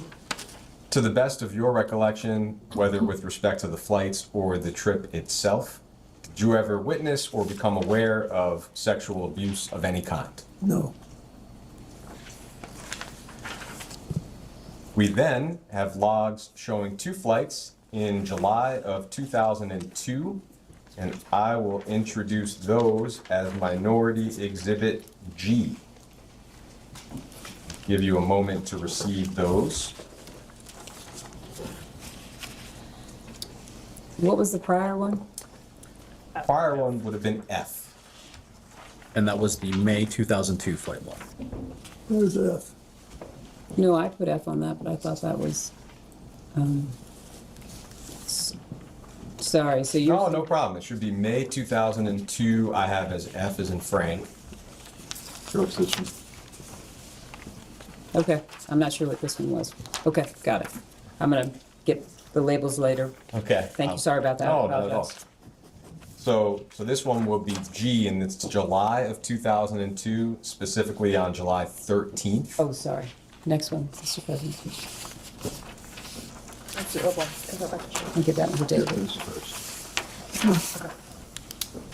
I'll Can you give you a say- moment. Does to this look say at it. where we're going? Yeah, it's on the 13th, and these flights are from Morocco to Portugal, and then Portugal to JFK.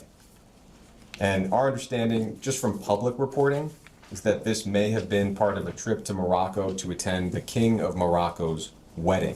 And you're asking him about the legs that he's on. This Correct, was- exactly.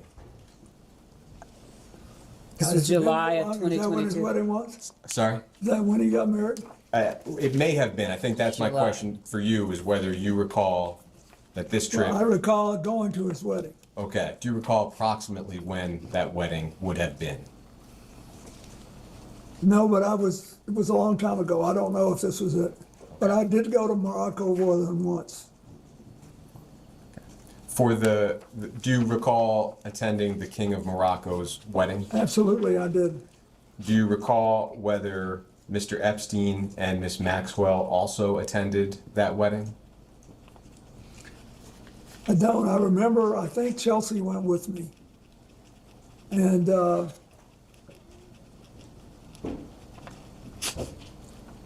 remember because my late mother-in-law loved Morocco, and Chelsea was there with her once and she wanted to go. So we went, and it was really nice. I was very close to the king's father, and I marched in his funeral when he died. And so they had this wedding and we were invited, and I very much wanted to go. Hillary was working and didn't go. Chelsea did, and I think Huma was with us too.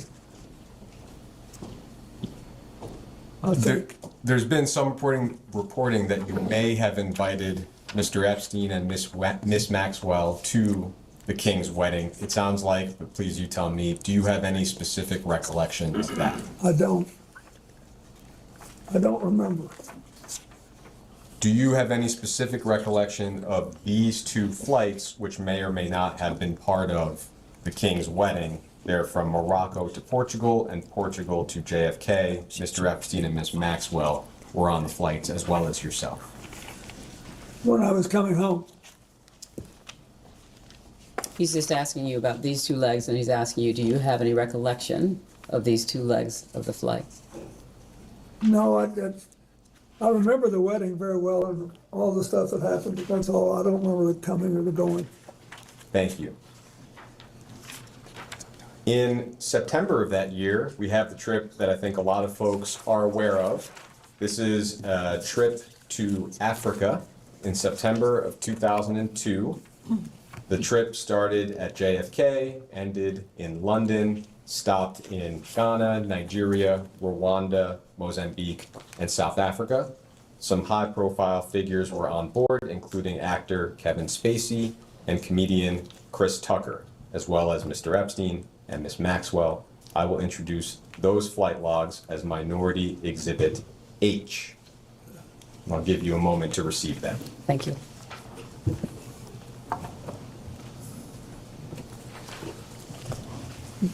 H. Thank you very much. H.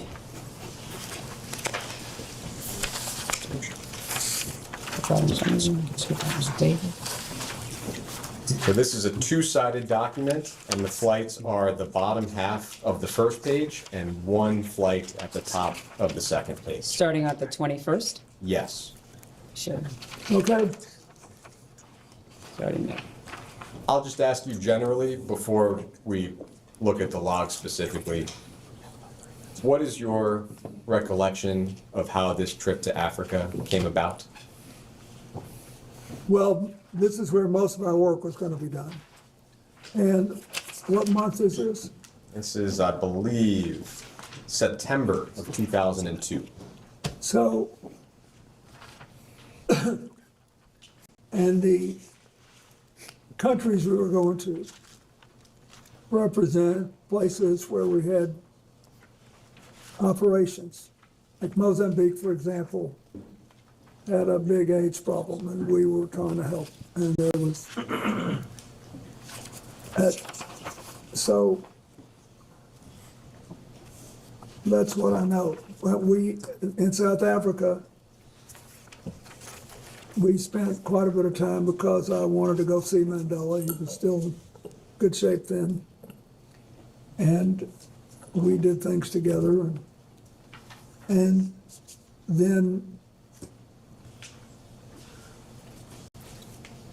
Charlene Hunter-Galt, who was one of the black women that integrated the University of Georgia and became then a very well-known international television commentator for PBS.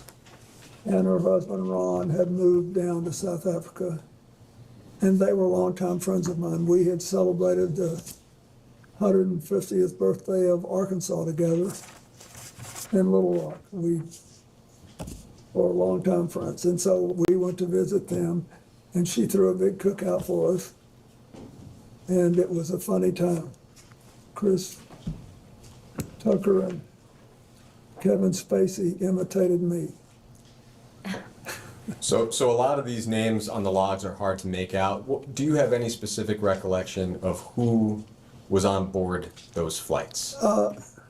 He's not asking you to review and try and see if you can read their names. He's asking you what your recollection is. It says Shante Davis was, and she worked for Jeffrey. And I think it was discussed in the previous round, but that well-known photograph of yourself and Miss Davies, what is your recollection of the extent of your interactions with Miss Davies on that trip? Where were we? In Africa. No, where was the photograph? I think it was at the airport. Oh. On the way to. That's it.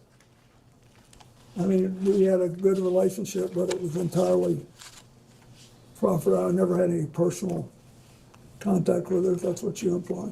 And am I right that while on that trip, whether the trip or the flights, did you ever witness or become aware of sexual abuse of any kind? I did not. Thank you. Thank you, Mr. President, thank you. We have a series of questions from some of the members in the minority. And so I'll be calling them up as we go through. And thank you. Just want to again thank you for being here and answering all the questions. We appreciate that and for your service. Just two clarifying questions. One that was asked during the Republican hour, and I just want to have you reiterate it for the record. Either during or after your presidency, were you ever made aware of Jeffrey Epstein having any kind of relationship, directly or indirectly, with a foreign intelligence agency or service? And I ask because we've received a lot of interest and communication about that topic, and so I want to give you a chance to answer that again if there's anything. No, I wasn't, and I understood why now when you showed me the passport, but I wasn't. I didn't know anything about that. Thank you. And then second, of course, this deposition also sets a pretty new precedent, I think, which is something that we've been discussing and folks across the country are discussing as well. We're thankful that you're here. We believe in the minority that President Trump should also answer this committee's questions. He's someone that is mentioned almost more than any other person beside Ghislaine Maxwell in the Epstein documents. And so to get more information for this investigation, was wondering if you also agree that President Trump should answer questions of this committee. That's for you to decide, but he did know him well, and I once had a brief discussion with him about it. Thank you. Thanks for the answer. With that, I'm going to go to Mr. Walkinshaw, and we'll go down a series of questions. Oh, I hate this, but because I don't believe I should inject anything. But I do not want to leave the impression, but since there was no follow-up question, the president never, this is 20-something years ago, never said anything to me to make me think he was involved in anything improper with regard to Epstein either. He just didn't. He just said we were friends. And then we had a falling out over a land deal, property deal. That's all. Thank you. Could I ask very briefly, Mr. President, Sure. if you recall, what were the circumstances of that conversation? Or at least let's start with, when did the conversation occur? It was on his golf course. And there were a couple of years there when Joe Torre, who had been the manager of the Yankees, and was a friend, and had a tournament, a charity golf tournament, called appropriately for this investigation, the Safe at Home Foundation. And it was designed to combat domestic violence, of which Joe Torre had been a victim as a child. And so I wanted to support it. And so Donald Trump gave him the golf course in New York to have a tournament on, and I played in it a couple of times. And the day I was there, he would typically, Donald Trump would come out and play a few holes with us. And he somehow knew I had flown in Jeffrey Epstein's aircraft, and he said, you know, we had some great times together over the years, but we fell out, all because of a real estate deal. And he said, I'm sorry it happened. That's all. Do you recall whether President Trump was the first one to affirmatively bring up the subject of Jeffrey Epstein? No, but I'd be shocked if I did. I just don't do that. Do you recall whether President Trump elaborated at all on the great times that he had with Jeffrey Epstein? No, and at the time, I didn't put any, sexual spin on it. And as far as you recall, President Trump characterized the nature of the ending of their friendship as being solely due to the real estate bidding. That's what he said. Thank you. But I didn't think much about it at the time. And, it was 2 minutes and then we were gone. As far as you recall, have you had any other conversations with President Trump related to Jeffrey Epstein or Ghislaine Maxwell? No. And your best recollection, if you have one, of the year that this conversation occurred? be 2002 or 2003. Thank you. But Thank you, Mr. President. Good afternoon. I just want to focus again on Ghislaine Maxwell. First, I'll ask you just to reiterate, did you ever at any point during your interactions with Ms. Maxwell know about the sexual abuse she committed and facilitated against minors and women? no. When did you learn that she had engaged in crimes against girls and young women? When the first evidence came out, when was it, in 2019? Okay. And have you ever engaged in sexual activity with a person introduced to you by Ghislaine Maxwell? No.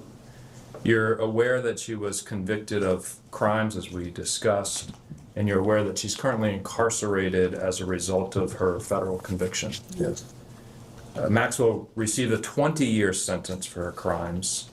Are you aware that she has repeatedly called on President Trump to grant her clemency, and that she has said that you and President Trump are not guilty of any wrongdoing with respect to Epstein? I know that now, yes. In your opinion, does she deserve or should she be granted clemency by President Trump? I don't think I should comment on that. I don't know anything about President Trump other than what I've already told you. Okay. And I thought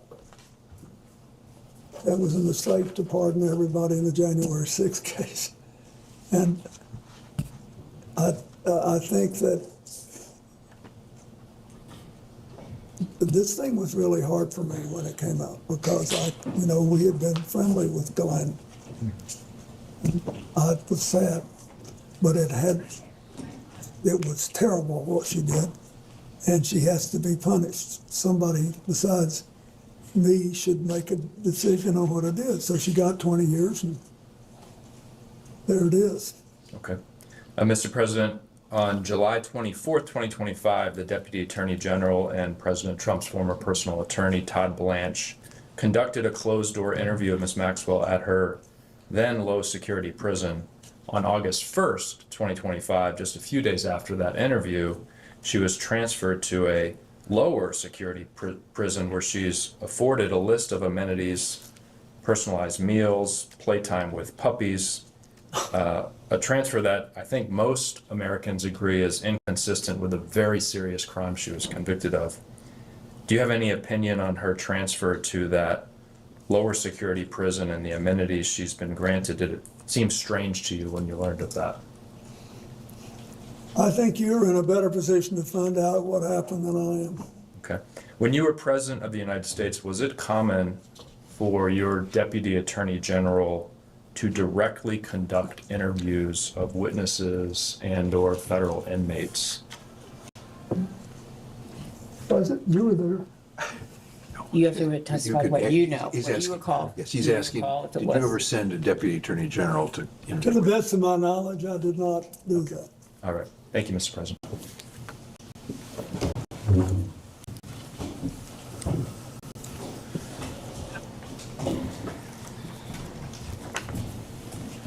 May I ask a question? Representative Foster, are you still the youngest person in Congress? Yes, I am, Mr. President. Lucky you. Hopefully that changes soon. If you're the youngest for too long, it's not good. There'll come a time, believe me. I was, for most of my life, the youngest person doing whatever I was doing. And one day I woke up, I was the oldest man in every room, and I couldn't tell you for the life of me how I got from one place to the other. Time will take care of it. Enjoy it while it lasts. Thank you, thank you. It's a blessing to be the oldest person in the room as well. Mr. President, I just wanted to circle back to the conversation around the conversation you had with Jeffrey Epstein on the golf, or with Donald Trump on the golf course in New York. You know, President Trump has said publicly multiple times that his falling out with Jeffrey Epstein was the result of him hiring away workers from Mar-a-Lago and his crimes. He said that's why he kicked him out of Mar-a-Lago. You brought up two questions about this. Did President Trump specifically characterize the result of this land dispute they had as a falling out specifically, to the best? Yeah, he said they both wanted the same piece of land. He didn't say what it was, and that's all I remember. And he said it was a falling out as a result of that. Yeah, said it strained their relationship. Do you know when this conversation happened? When the conversation I had with him happened, Mm. well, it had to be in 2002 or 2003, I think. 2002, 2003. All right, thank you. During any of your interactions with Jeffrey Epstein or Ghislaine Maxwell, did either of them ever mention or discuss their relationships or connections with Howard Lutnick? No. What about their relationship or connection with Alex Acosta? No. Prior to Jeffrey Epstein's arrest in 2019, did anyone ever speak with you about Epstein's relationship with Howard Lutnick? No. And what about Alex Acosta? No. Okay, thank you. Those are my questions.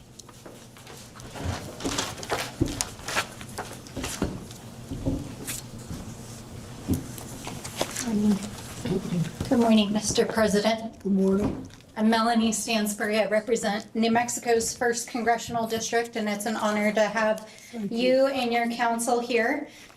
This is a very important investigation, and we obviously have a lot of questions. And for me personally, this case is all about justice for the victims. And I really appreciated in your opening statements, your statement about nobody being above the law, including a president. And I think it's important that we are setting the precedent for Congress establishing oversight and subpoena power over a president. And I believe Donald Trump should and will ultimately be in front of this body. And I also appreciate what you said about women and girls who were abused by Jeffrey Epstein deserving justice and healing. And that's where I'd like to focus my questions. And in particular, I want to focus on 3 survivors who have shared stories that involve you. So I want to begin with Maria Farmer. Do you know who Maria Farmer is? Maria Farmer was employed by Jeffrey Epstein and abused by him for a number of years. And she first reported her abuse to the New York PD and FBI in 1996. And she states that she has personal knowledge that you visited Jeffrey Epstein's house 3 to 4 times while you were the sitting president between 1995 and 1996. And she says she knows this based on photographs that Ghislaine Maxwell showed to her, as well as discussions with the staff. So let me ask you, Mr. President, did you visit Jeffrey Epstein's house while you were president? I do not remember doing that. I do not believe I did. How do you explain this discrepancy? Objection calls for him to speculate. I can't speculate. But all I can tell you is I don't remember being there. Okay. Moving on to Virginia Roberts Giuffre. Are you familiar with her? Mm-hmm.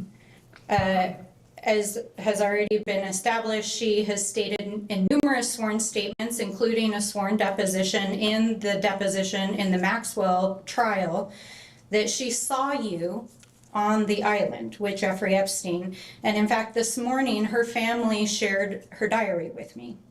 And in it is a quote wherein she writes, quote, Bill Clinton met 2 times island with 2 girls, CT, GM, and JE. What is your reaction to that? It's not true. Do you have any dates associated with that? Were there dates on the diary? I don't have that information, but we'll be happy to share it with you. Would be terrific, because I think there are also records that would reflect where else he would have been. So thanks. Did she say that in her book? This is from her personal diary that her family shared with us. But the book came out more recently. Did she say that in the book? I'm just reading you the entry from her diary that her family shared with me.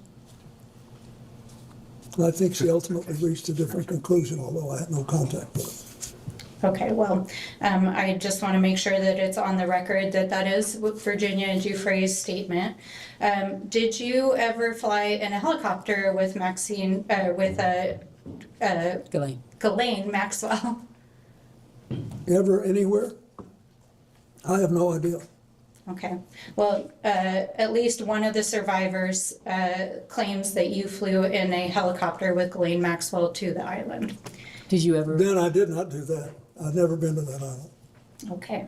The third person I want to talk about briefly is Shantae Davies. I know we've already mentioned her here today. I know you've already mentioned that she was listed as a flight attendant on the trip to South Africa in 2002 that you took with Jeffrey Epstein.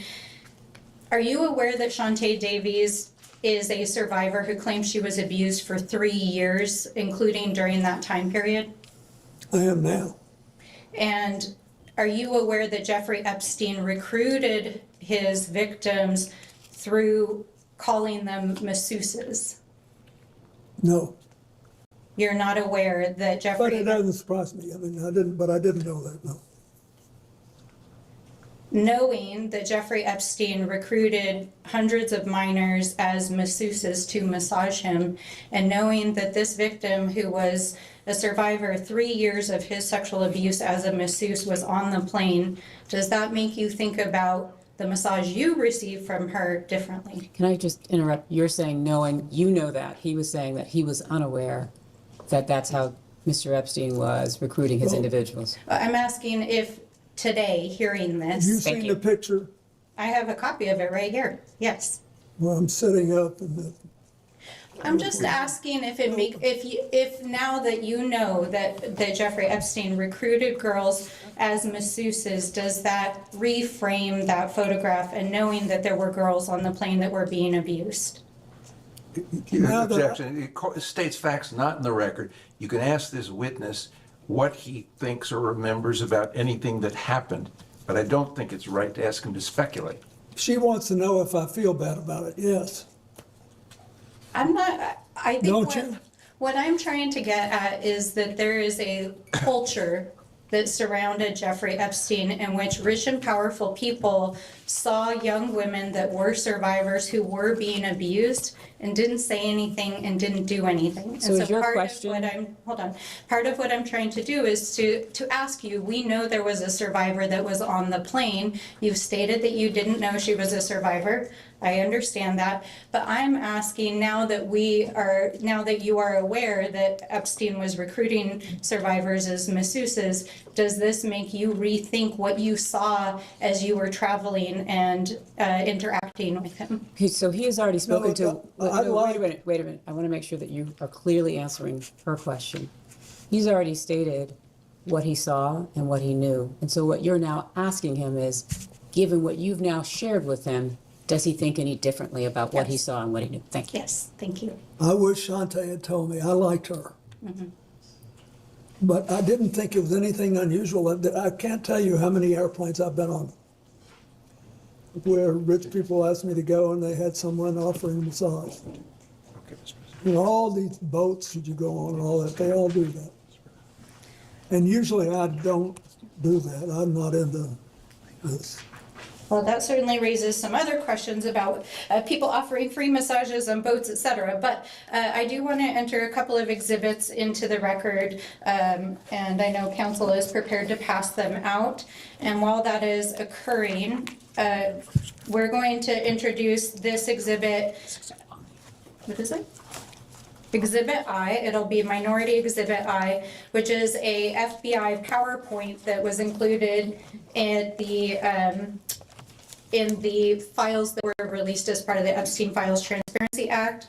And then I would like to introduce this exhibit, which is Exhibit J, which is a internal correspondence emails between the FBI.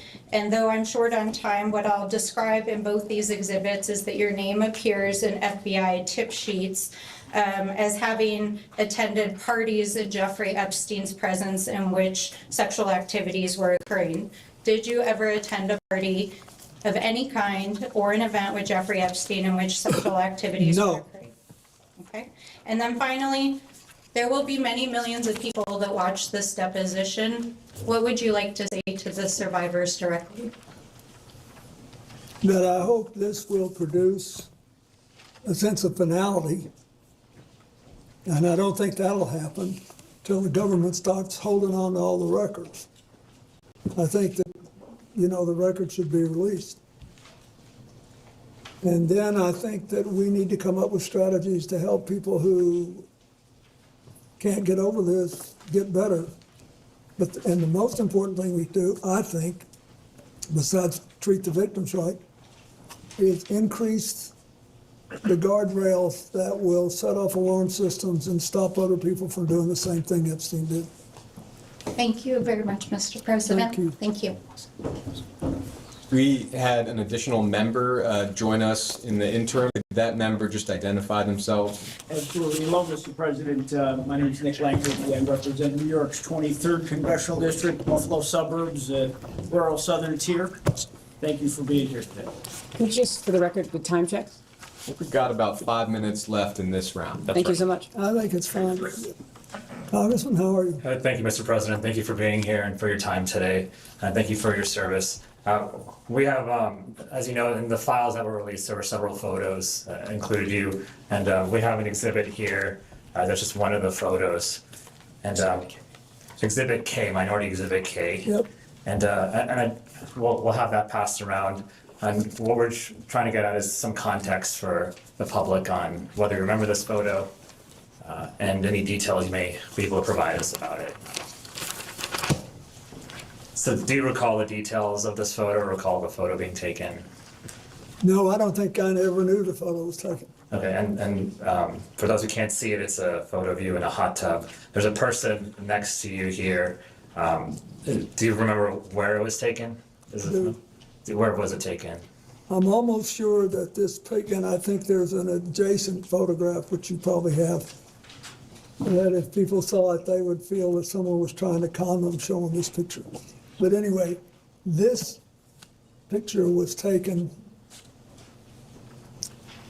in Brunei. And we flew one night on a trip to Asia, the last very long leg. You said we, is it, who is that including? Well, my TIL team that was working Thank you. on the AIDS issue, and Mr. Epstein was there, and Miss Maxwell. But anyway, we got to the end of the flight was Brunei. It's a tiny place, but a very wealthy one, and the Sultan of Brunei was a man that I had gotten to know well in my 8 years as president. And his first involvement with international matters was basically to join the Asian Pacific Economic Leaders Conference, which I started and which he attended. And then he was very proud of that, and he hosted, his time came to host it. You know, you do these things in a rotation. And it came at either at the very end of my term or maybe the next year. Anyway, he wanted, when he knew I was coming, and he said he wanted to help me with my AIDS initiative, and he invited me to stay there. And he said, I want you to stay at this hotel, and I hope you'll use the pool. So I did, and then I got out and went to bed, exhausted. Just for the record, there's another picture that also shows this as part of the larger pool area. Do you all have that so that he can refresh his recollection with respect to that? We should have it. It's quite enlightening. If you watch this, Yes, it's noted. it'll Yes. give you a different feel. Thank you. Okay. We don't have it with us right now. Okay, We do thanks. I just have it wanted to as make well. sure he knew the And so context. were there other people in that pool or hot tub with you as well? I don't think there's anybody in the hot tub. I didn't forgotten that there was anybody in the hot tub, but it was big, but it was about. Well, He's asking in the pool it appears area. there's this photo, there's a girl over here, or there's someone. Yeah, I don't know who that is. But he's also asking in the pool area were there other Yes, individuals? I don't know who that is. Okay, so you don't know? No, and then there were other people in the pool. Okay, so do you remember were they under 18? Would you No. know? No. Were they part of your traveling party, he's asking you? Yes, they were, I think. I think everybody there was part of our party. It was late at night or late-ish, and I also believe that there was a Secret Service agent there at the other end of the pool. Okay, and was this in public? No, it was a hotel room, and the Sultan wanted us to stay there, and the water, this big pool, was on the same floor that there were several suites, so we went out, I swam around, I sat in the hot tub for 5 minutes, or whatever it was, and I got up and went to bed. And then I have to ask this, did you engage in any sexual activity No. with this person? Okay, thank you. Okay, and that ends this round, and we can go off the record.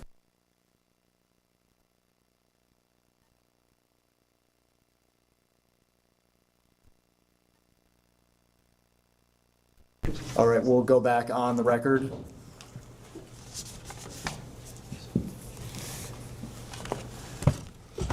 Thank you for that. I appreciate it. Yep. Ready to go? Yep, we'll start with Representative. Wonderful. Hello, Mr. President, how are you? Fine. Good, thank you so much for being here with us. For being hoarse. Oh, you're fine, Mr. President. Mr. President, I want to make my questions as quick and as painless as possible so we can move on with the day and hopefully not keep you here for too long. First question I have for you, Mr. President. Have you ever lied in a deposition? No. Have you ever lied while under oath? No. Thank you. Were you personally aware that Jeffrey Epstein visited the White House 17 times during your presidency? At the time it happened? Yes.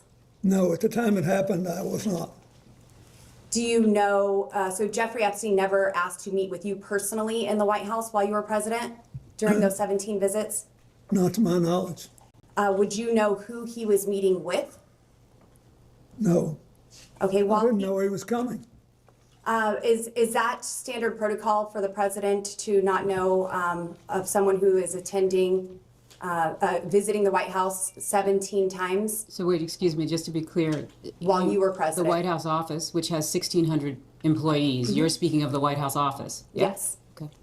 No, I think that most presidents don't have a clue who's coming in every day unless it's somebody of personal interest to the president. Yes, and you did have a familiar relationship with Jeffrey Epstein, correct? No, I wasn't aware I'd ever met him when I was president. While you were president. We are trying to establish if Jeffrey Epstein was a foreign or potentially even a domestic asset of some kind. Do you have any reason to believe that he was trying to seek access to classified materials, intelligence reports, or sensitive government information? No, I knew nothing about this story until it came up. I was glad to see that picture of the Yes, and Mr. President, passport. sorry to interrupt you. Mr. President, since knowing Jeffrey Epstein and knowing that he had visited the White House, were there any conversations from your associates, any White House staff, or anyone familiar with the meetings that said he was seeking detailed information about government relationships? Does that question relate to back in the day or now? What's the time of the question? I'm asking, since you have been aware, any time since after you were aware that Jeffrey Epstein visited the White House 17 times, has there been any conversations with anyone that you are aware of that Jeffrey Epstein was seeking sensitive government information? She's asking to the best of your recollection. To the best of my knowledge, no. Yes, sir. Thank you. And moving on, at any time while you were traveling on any aircraft owned, leased, or otherwise affiliated with Jeffrey Epstein, did you engage in sexual relations or sexual activities with anyone other than your wife? No. During any such flight, did you witness or have knowledge of any other individual engaging in sexual activities with any female passengers? No. In 2002, you participated in a 10-day multi-country trip to Africa while traveling on a Boeing 727 owned by Mr. Jeffrey Epstein. This trip was organized by Ghislaine Maxwell. Do you recall this trip, Mr. President? I recall the trip, but I don't know that it was organized by Ghislaine Maxwell. Yes, sir. I believe we were going places that I needed to go for my work in Africa. Yes, sir. Internal FBI records describe the aircraft as having a section with couches adjacent to which a sliding glass door leading to another compartment, there was a bed. Are you familiar with the layout of this aircraft that you traveled on? I'm familiar with the fact that there was a bench that turned into a bed at the end of the passenger seats. And no other bed you are familiar with? Did you ever go into any part of the aircraft with a bed that you perhaps lied on or utilized? I'm familiar with the bench. Yes. It turned into the bed. Yes. I do not believe I ever went into the back section. At any time while traveling on such aircraft, do you remember utilizing either the bench that laid? I'll keep it as one option for now. Do you remember utilizing the bench as a bed? Was it laid out as a bed? Do you remember? I don't remember, but that doesn't mean I didn't. I'm familiar with the note. Yes, sir. FBI internal records relay testimony from Dr. Greg Bledsoe, who participated on the 2002 Africa trip. Did Dr. Bledsoe describe multiple millionaires? Dr. Bledsoe does describe multiple millionaires and billionaires on the plane. Do you remember any of the names of those individuals, potentially even the actor Kevin Spacey? Yeah, Kevin was on the plane. Did Dr. Bledsoe also describe, he also describes multiple young women were present on the flights and that Maxwell appeared to be in a position over the girls on the plane and was directing the girls. Can you describe the purpose of these women participating in this multi-country Objection to the form of the trip? question. You have no objection to you asking the president what he saw, observed, heard, but he can't possibly speak to what Maxwell was in her mind. Did you witness, Mr. President, Ms. Maxwell appearing to be in the position over other girls on the plane and possibly directing the girls? Well, I thought that she was Epstein's top aide and that she was basically in charge of what happened. What did happen, Mr. President? I don't know. I mean, I've already told you this. I'll tell again. I never saw anybody do anything wrong. I thought they were flight attendants. Do flight attendants typically wear tank tops and jeans? They don't all wear uniforms on private planes. Yes, sir. Most are dressed probably pretty business class. Moving on. His testimony was, with respect to private aircraft, people are not wearing uniforms. Mm-hmm. Correct. Dr. Bledsoe described at least one of the girls serving as a masseuse.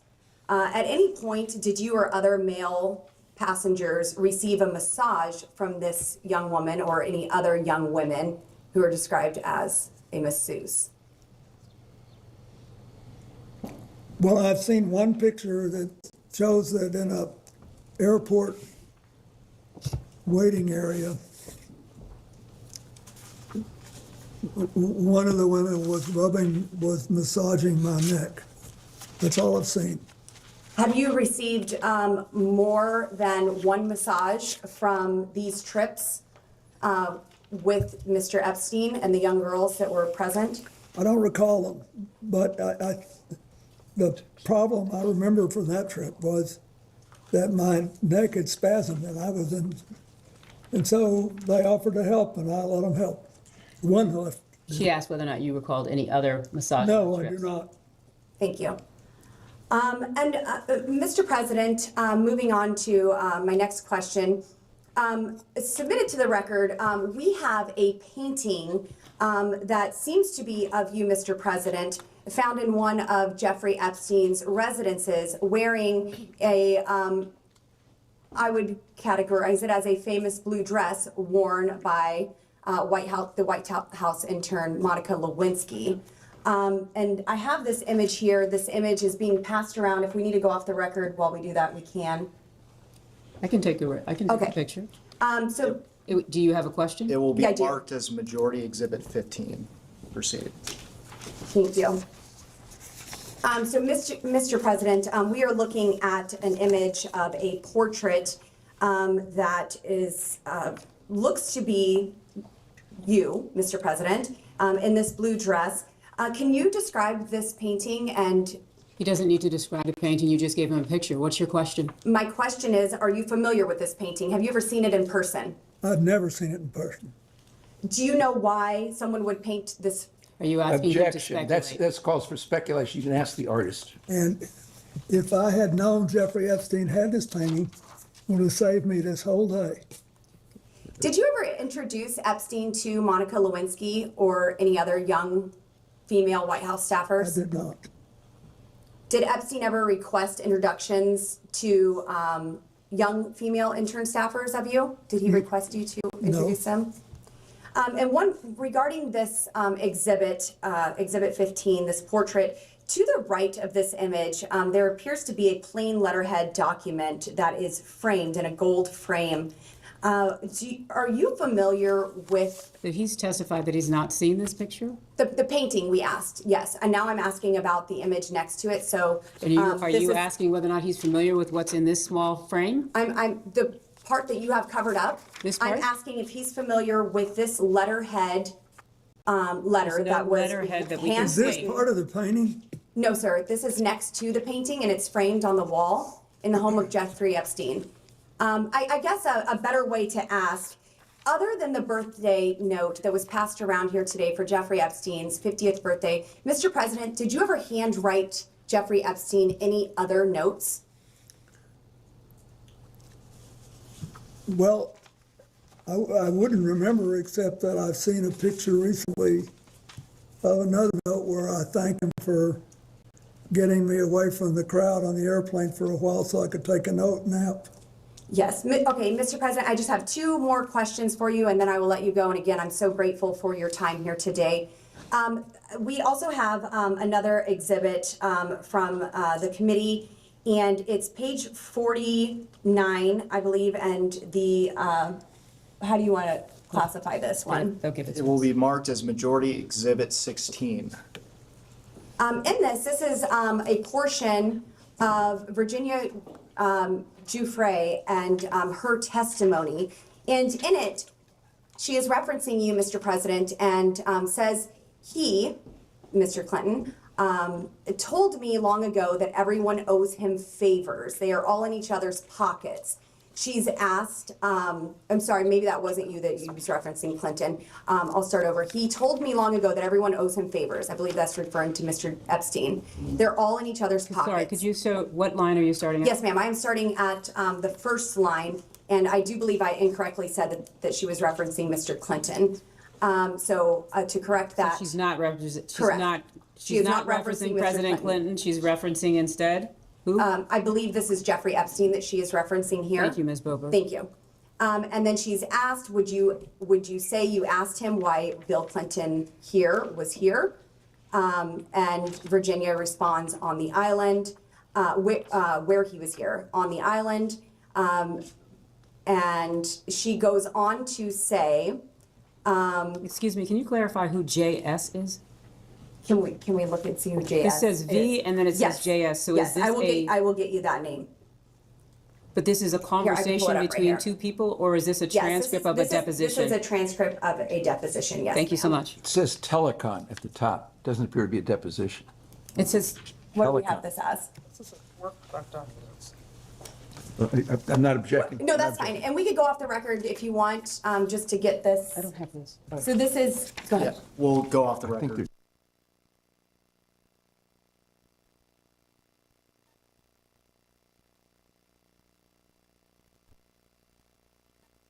We can go back on the record. Thank you very much. And this is a long dialogue between Mr. Jack Scarola and Virginia Giuffre, and I will summarize this. It is mentioned by Virginia that everyone owes him, presumably Jeffrey Epstein here, favors. Mr. President, were you ever in the position to owe Jeffrey Epstein a favor? I didn't consider that. I thought we had an understanding about the airplanes, that he would let me use the airplane to set up my AIDS programs around the world if I'd agreed to talk to him for an hour about economics and politics on every long leg. I kept my word, and he seemed to honor his. Were there any sensitive government topics ever discussed Never. in those conversations? And also here, Just for the Virginia. record, did the court reporter get his response? Thank you so much. Thank you. Sorry, I'll try not to talk over you. Wrapping up here. Virginia Giuffre is also asked in this document. The same one you handed us? Yes, ma'am. So we should be looking at, This is 1, 2, 3, 4, 5, 6, 7, 8 lines down. JS is speaking. Were sexual orgies a regular occurrence on the island at Jeffrey's house? Yes. My question, Mr. President, were you ever aware or engaged in any of these sexual orgies? are these on the island where he's testified that he's No, not been ma'am, on the I island? was never on the island. Were you ever on any island in the Virgin Islands? To travel for a trip with his wife, which is on the public record? I'm With sorry, Jeffrey what's your Epstein? question? No, You were never in the Virginia Islands, in the Virgin Virgin Islands Islands with with Jeffrey Epstein, no. Jeff, okay, thank you. Mr. President, there's been new information that has come out regarding the autopsy of Mr. Epstein. I would just like to ask you personally and directly, do you believe that Jeffrey Epstein killed himself? Are you asking him to speculate on how Mr. Epstein died? I'm asking what the President thinks of. So you're asking his opinion? Mr. President, was your friend Jeffrey Epstein Are you suicidal? classifying him as a friend who he has testified that he was has called friendly? him a friend in a letter. He said he was friendly, but not, you've asked for his testimony Mr. here. President, do you believe that Jeffrey Epstein was suicidal? Do you know? Was he ever She's asking to the suicidal? best of your I understanding. don't know, I only know what the medical finding was. I think maybe That's it. he finally got caught, and I don't know.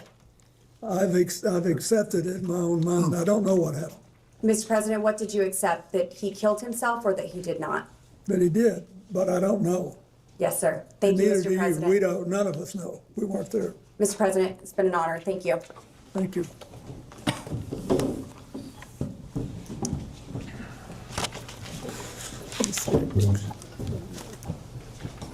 Mr. President, in the previous hour, you discussed your relationship with Ms. Maxwell, and I have a few general follow-up questions. And I may make you repeat yourself, but I'll try hard to not ask you questions you've already answered. First, can you characterize your relationship with Ms. Maxwell after your presidency?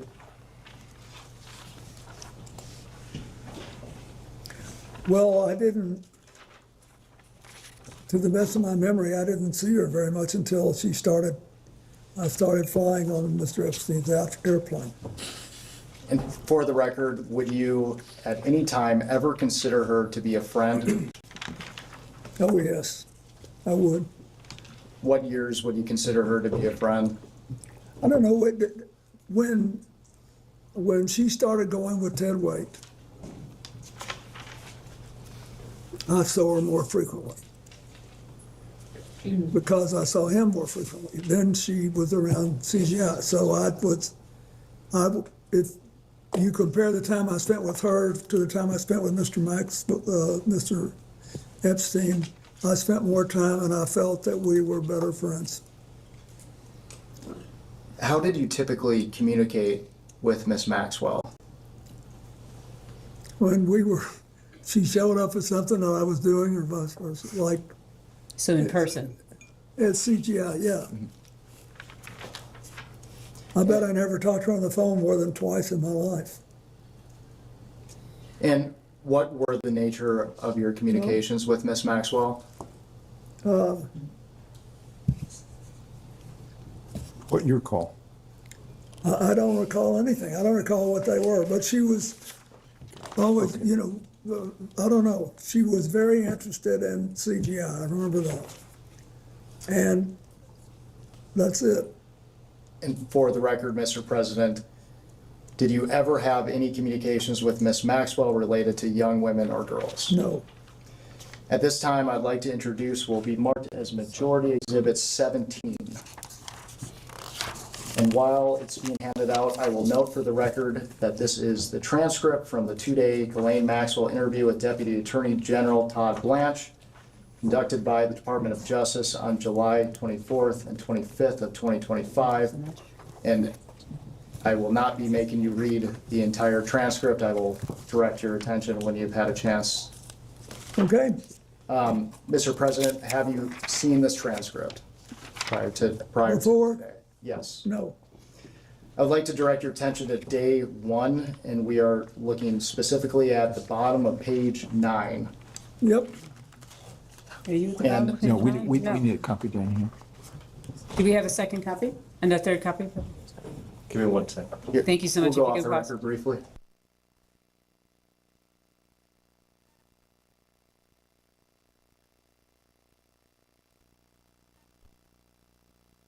We will go back on the record. yep, During Ms. Maxwell's interview, she stated that President Clinton was her friend, not Epstein's friend. Is that accurate? I'd say that it was accurate to say that I felt closer to her than to him. And for the record, why was that? Because I had seen her more and because she was very good friends with Evelyn Rothschild and his wife Lynn, whom I knew and was in regular touch with. And then this part is in there too. And Okay. You're on page 9. That's good. Just want to make sure you're reading the right section. She characterized your relationship with her as warmer. Is yes, that your question? Would you agree with that? Warmer than with Jeffrey Epstein? Correct. oh yes, but it was not in any way sexual. At this time, I would like to direct your attention to day 2 of the transcript, and now we are looking at the bottom of page 12, and it is page I see it. 258 and 259. This is interesting. Wait, pardon me, sorry, I'm not with you. The bottom of page 12 says 42 to 45. Of day 2. Oh, sorry, I apologize. Okay, Day 2, page 12, Yes. page 252. 257 to 260, Mr. President. Okay, 258 and 259. okay, got it. Can you hold No. for 1 second? Can you wait?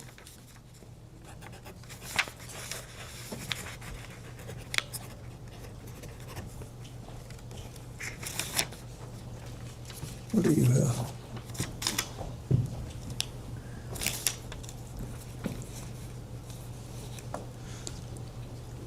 Two 259? Correct. Got it.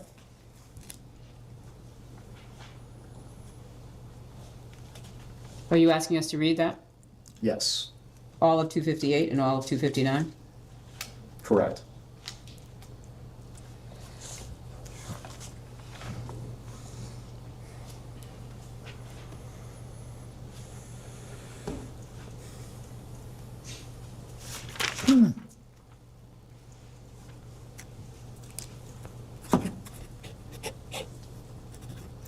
Okay, is there part of this you want me to read?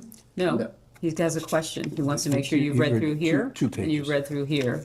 Okay.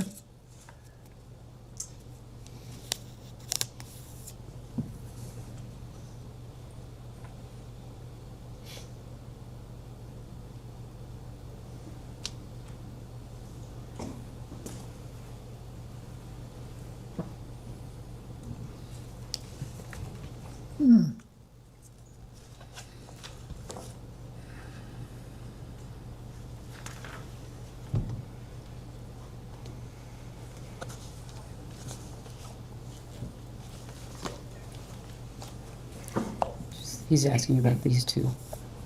You read them? This and this. No, you don't have to read the other part yet.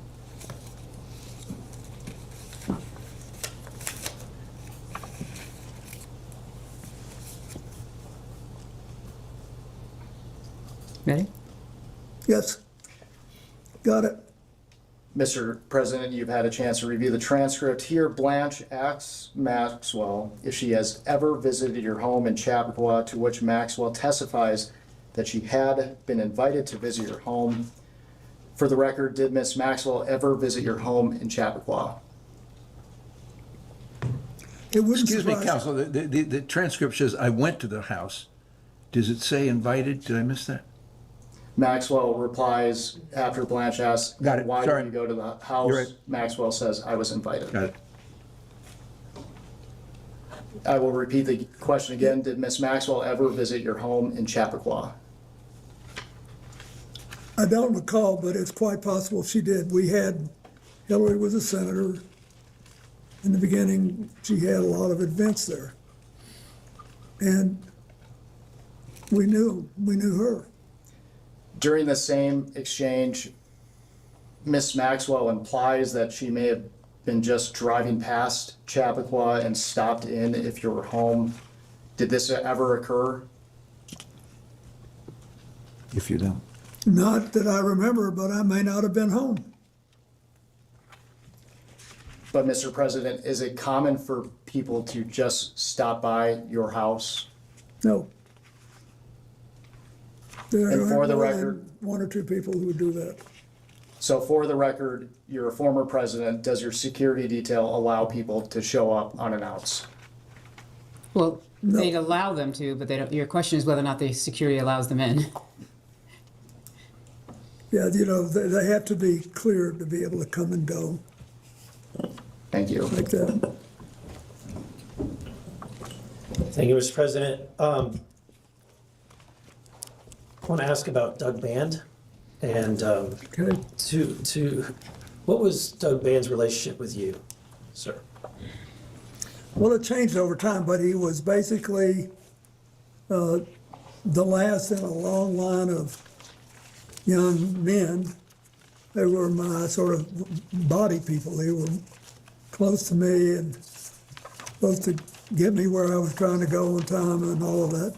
And then after he and another young man, Justin Cooper, wanted to come with me when I left the White House. You know, when you leave the White House, they give you, you get, I don't know, a certain allocation for staff. And I think there are 9 positions you can put on federal health insurance. I think that's right. But anyway, Doug and Justin were 2 of them. So I'd say he's pretty close. What? You were pretty close. We were close, and Justin wrote my book with me. I mean, he did all the clerical work, and Doug was our main fundraiser when we started off. Okay. I would like to introduce Majority Exhibit, I believe it would be 18, which is the EFTA 02332287.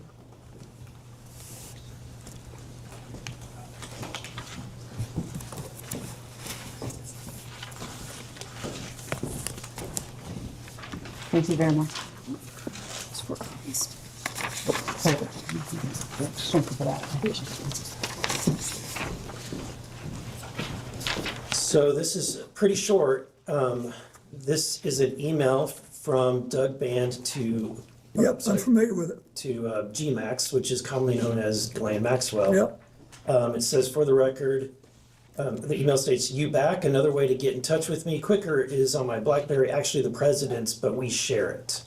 The email that's listed there, WJC, is that your email address? Or was that your email address? Practically, no. That is, I never sent one email on it. But you recognize that? I recognized it, and I think Doug thought it would increase his cachet if he had an email with WCC on it. And But he's asking you, is this your email, Mr. President? no, I didn't send emails on it. Did you share a BlackBerry with Mr. Band? Well, he says we did, but I think I finally got another BlackBerry. But this was back before, okay, sorry, Mr. President, this is back in, think of the year, look at the year, so you make sure you're answering the question. 2001. Did you have a phone in 2000? Did you have, he's asking you, was this your BlackBerry, or did you share this BlackBerry with him? Well, I've been out of office then 9 months. Did you have a phone, Mr. President? I don't think I did. Anyway, But the truth is, I don't remember. I just know that I did not email. Okay, so you did not email, how often do you send emails? Or did you send emails? Have you ever sent an email, Mr. President? I sent one email to John Glenn, Senator John Glenn, when he was in space at age 77. And I sent an email to the men and women aboard a U.S. ship in the Adriatic during the Kosovo War. Have you sent any other emails, Mr. President? He's asking. Since then, I'm not sure I've sent one. Okay.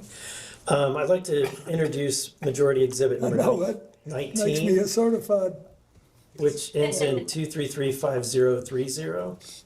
yeah.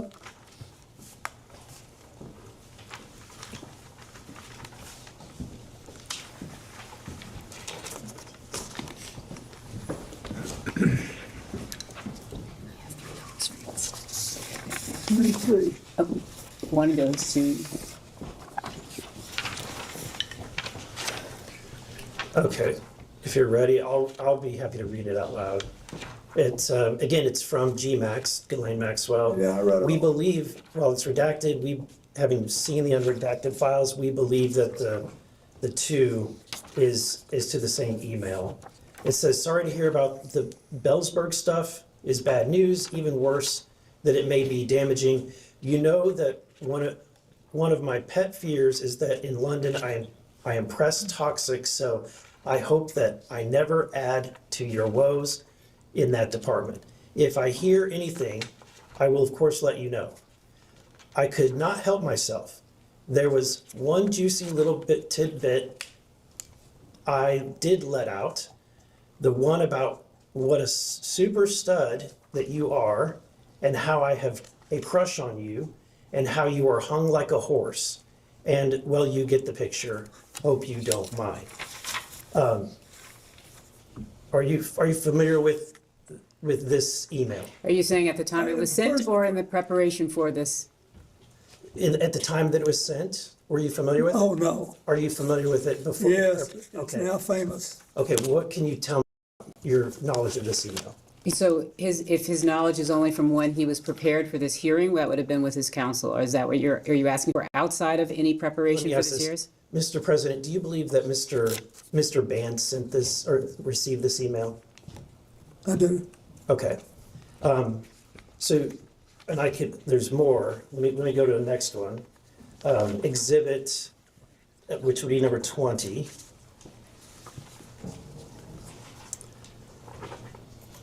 And the answer is, I don't know about There's this. no question. Okay. At the time. I would just ask you to clarify whether or not you're asking if he knows about these emails at the time they were sent, or if you're asking whether or not he came to learn about them in the course of preparation, just so that distinction in time is clear. Okay.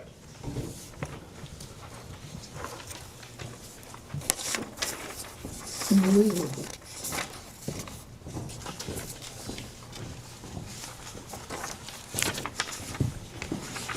I believe this email is also very short. It's just at the top, again, it's from the WJC email, same one.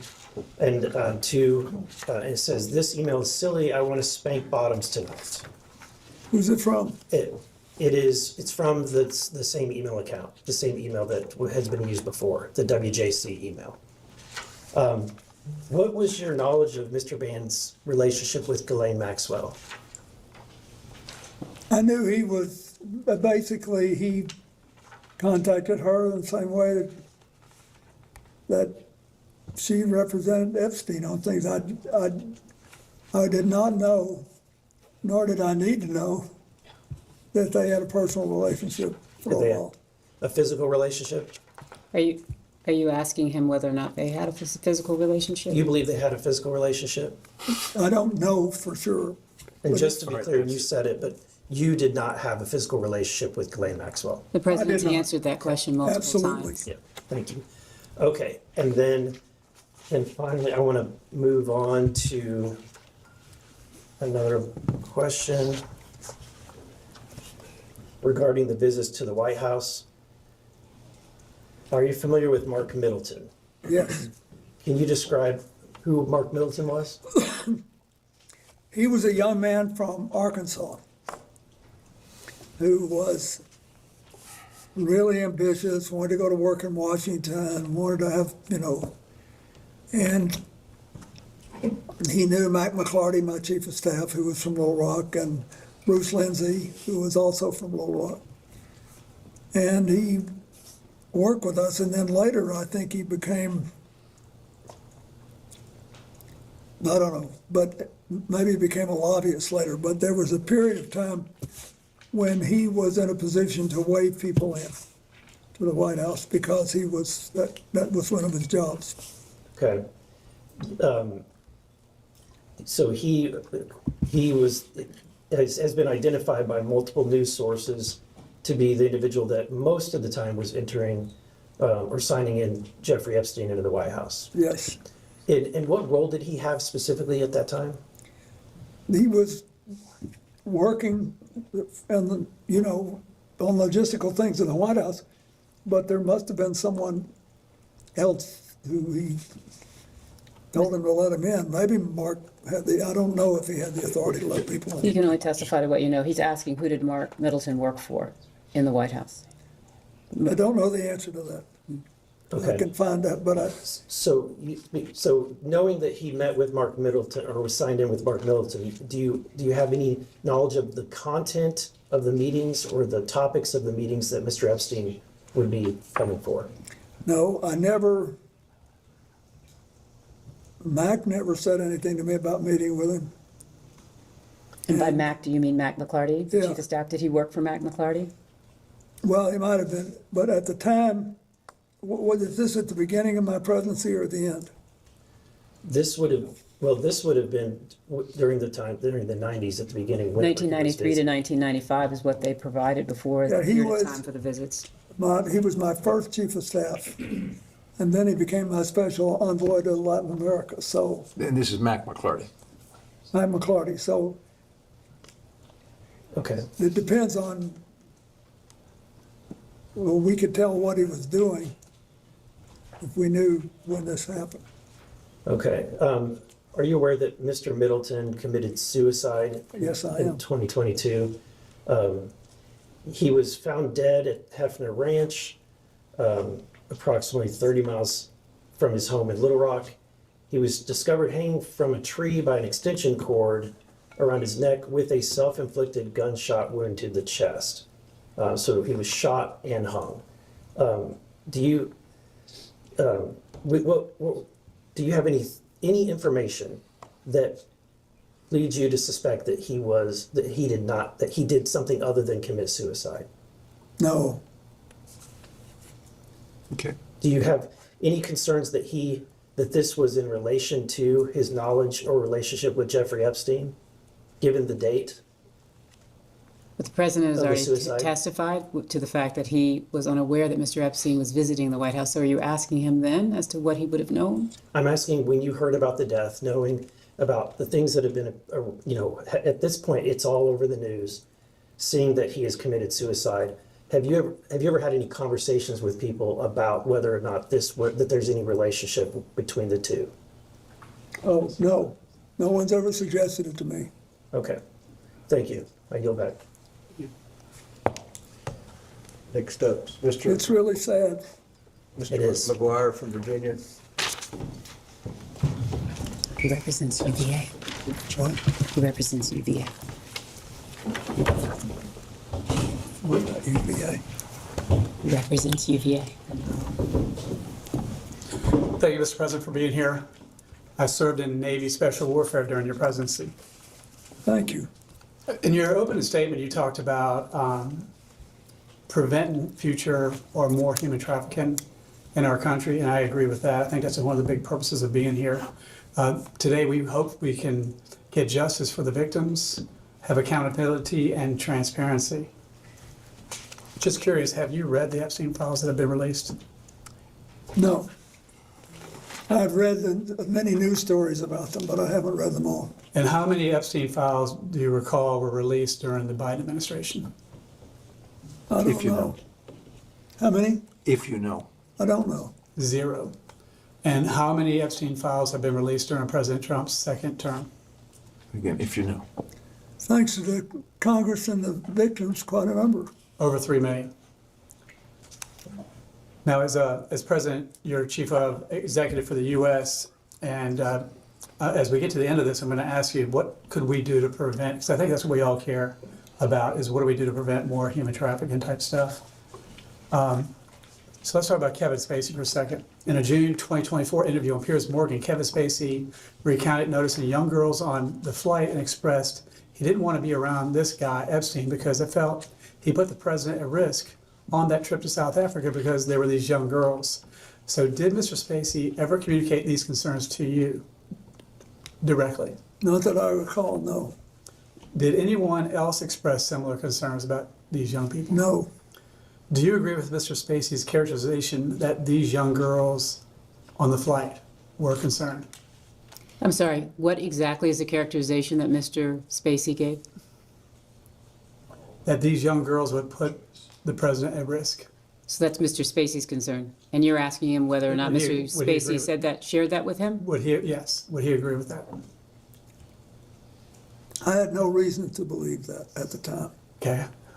Did you ever feel uncomfortable due to the presence of young girls on any of these flights? When you say young girls, do you mean women who are younger than 18? And so you're saying there were women younger than 18? I'm asking. Yeah, if you can ask that question. Were there anybody on the flights that you can recall under age 18? To the best of my knowledge, there was not. If there was, and I knew it, I would be uncomfortable. That answered. All right. Did you ever speak with or otherwise engage with, well, I think you just answered, young girls on these flights, so I'll move on. Ron Burkle, do you know him? I do. All right. Ron Burkle commented on the Epstein is creepy. I would like to introduce Majority Exhibit. And what's number? 21, Majority Exhibit 21, page 5. The paragraph at the top of the page, the last sentence. If you would take a look at that.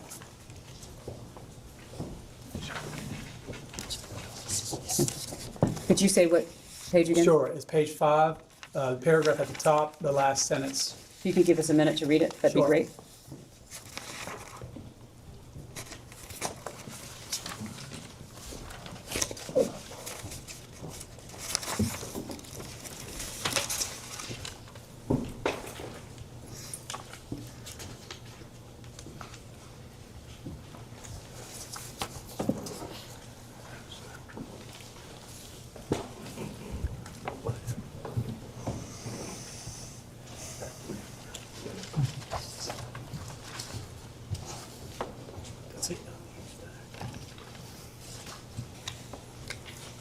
No, page 5, Top this paragraph. paragraph.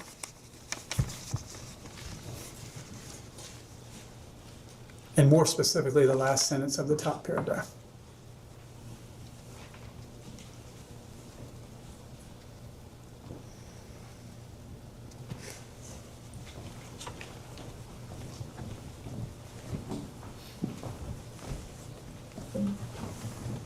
Yeah, I didn't know about this.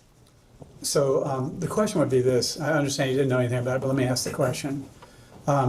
You have no memory of this occurring, correct? Excuse me, are you talking about Ron Burkle saying to the president? Well, let me read the whole thing. Let me read the whole thing. He didn't actually say, it doesn't say that. Sources close to Burkle says he was invited by Clinton, assumed the rod was vetted, and flew home on a commercial jet after finding Epstein to be creepy. It appears if he saw that and he flew home early, but that be that as may. Do you have any memory of this occurring? I don't. Why do you think Mr. Burkle would think Epstein is creepy? Are you asking for Objection, him? speculative. He can't know what. I don't know, Ron Burkle's some thinking. people thought I shouldn't fly with him. Did you witness anything unusual with Epstein that would lead you to believe that Epstein was creepy? No, I never saw him do anything that I was suspicious of. And you don't recall Mr. Burkle leaving the trip early to fly home commercially after I finding? don't know. Okay. I'm surprised I don't know that. Sure. So who else in your circle, because one of the concerns I have is how did someone who is convicted of trafficking humans, how did he infiltrate the highest level of government? If we could get to an idea or a lesson learned, we could prevent that from happening again. Who in your circle, while you were president or after in the Clinton Foundation, Who else do you think we should question here? Can I just clarify one thing? You said who had been convicted. He wasn't convicted at the time. Epstein? Yes. No, I'm talking afterwards, so people that were associated with him, because After he was because convicted. one of the questions would be is, why do you think Epstein visited the White House so much? So he was convicted in 2008? I believe so, I believe in my And he notes. visited the White House in the 90s. So I'm just trying to make sure you're not speaking to before he was convicted. You're talking about after he was convicted? So let me go back. So the thing is, he went to the White House many times, and he is connected to world leaders all over the place. Many people have resigned as a result of the Epstein files. So I'm just asking a neutral question, and that based on your experience as a world leader, what could we do to prevent predators like this from infiltrating the highest levels of the American government? Well, when someone knows about it, they should report it, and there should be a system set up to act on it. Well, I agree with that. Is it true that in 2013, Ms. Maxwell was a guest at the Clinton Global Initiative Conference? I don't know. When's the last year we had it? 2013 is one of the years where they're asking whether or not she was there. I know. I'm trying to, So you can just... Off the top of my head, I don't know. Well, I understand that she also attended your daughter's wedding. She did. And so understanding now the unspeakable evil that these people committed, do you believe it was a mistake allowing them close to your family? Are you asking if he knew at the time when she was at the wedding? Looking back. Looking back, I had no idea. If I had known what she was doing, I would have done the right thing. Understand. Well, I think that... But I also, keep in mind, I felt bad for Ted Waite, who was a very close friend of mine. And I never had any doubt about him and still don't. Roger that. Well, I think you would agree that we all want justice for the victims. We all want transparency and accountability. We want to strengthen our anti-human trafficking laws. And President Trump has secured the border and gone after the cartels and even passed legislation to help human trafficking victims. What other legislation could we do, based on your experience, that would help stop trafficking in America, if not the world? Well, first you need to ask people who know more about how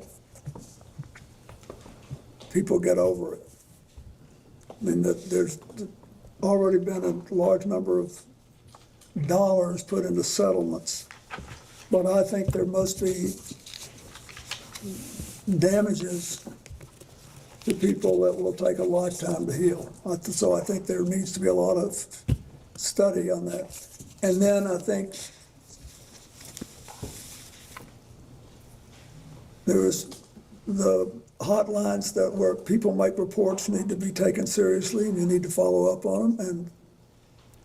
And I think that the more we talk about it, the less likely it is that another big network will form. Thank you for answering my questions. I think you're doing a good, just having us talk about it is important. Thank you. Next will be Mr. Groveman from Wisconsin.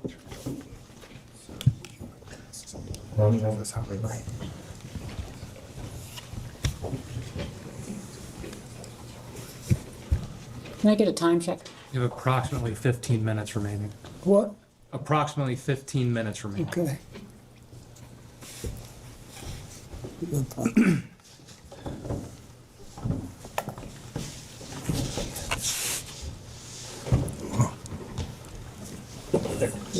Hello, sir. Oh, Mr. President. It's on here. Yes, we can hear you.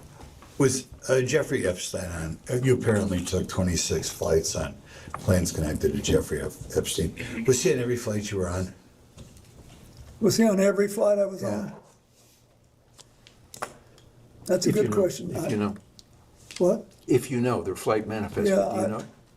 There'll be a record of it, but I think he was, or certainly on most. You think he was? Well, that's okay. Was Ghislaine Maxwell on every flight you were on, as far as you remember? The same answer. I think she was, but there'll be a record of it. Okay. When you took these flights, you're saying a lot of them were on behalf of your foundation or your charitable work, correct? Yes. Who did you normally bring on these flights? I assume, employees of the foundation, whatever. I brought people who worked with me, especially people who would have to follow up on the fundraising or people who were involved in my AIDS work. I bought people who... Just like I never go anywhere alone. You never went anywhere alone, right? What? No. We always have an And entourage. I had the Secret Service with me. And then on occasion,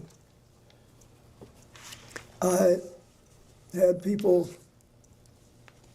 who had volunteered to help us and wanted to see what we were doing. Right. For example, I think it was on one of these trips, I think, that I had my first trip for the man who's now the governor of Illinois, J.B. Pritzker, and his wife. They helped me get started. It's all a matter of public record. Okay. As far as on your normal trips, could you rattle off, say, the 4 or 5 people connected to your foundation who you remember were most frequently on these trips or were most important on the trips? Could you give us the names? Well, Doug Mann, Justin Cooper, Aaron Magaziner, and I can't remember who else. I'd be glad to look. Anybody else? We'll give you a couple seconds to think. I can't remember who worked for me 10 years ago, so I don't expect you. But anybody else you can think It of? was 24 years ago. I'll be glad to try to find out who else left. Okay. But when you were on the plane, first of all, what did the plane look like when you got on? Could you describe what it looked like? It was at first it looked like a commercial airplane. Seats on both sides of the aisle. Yeah. And typically, our crew kind of filled it up for a few, however many people, depending on how many people we had. We had the staff and the friends of the foundation and people who were doing the work. Then we had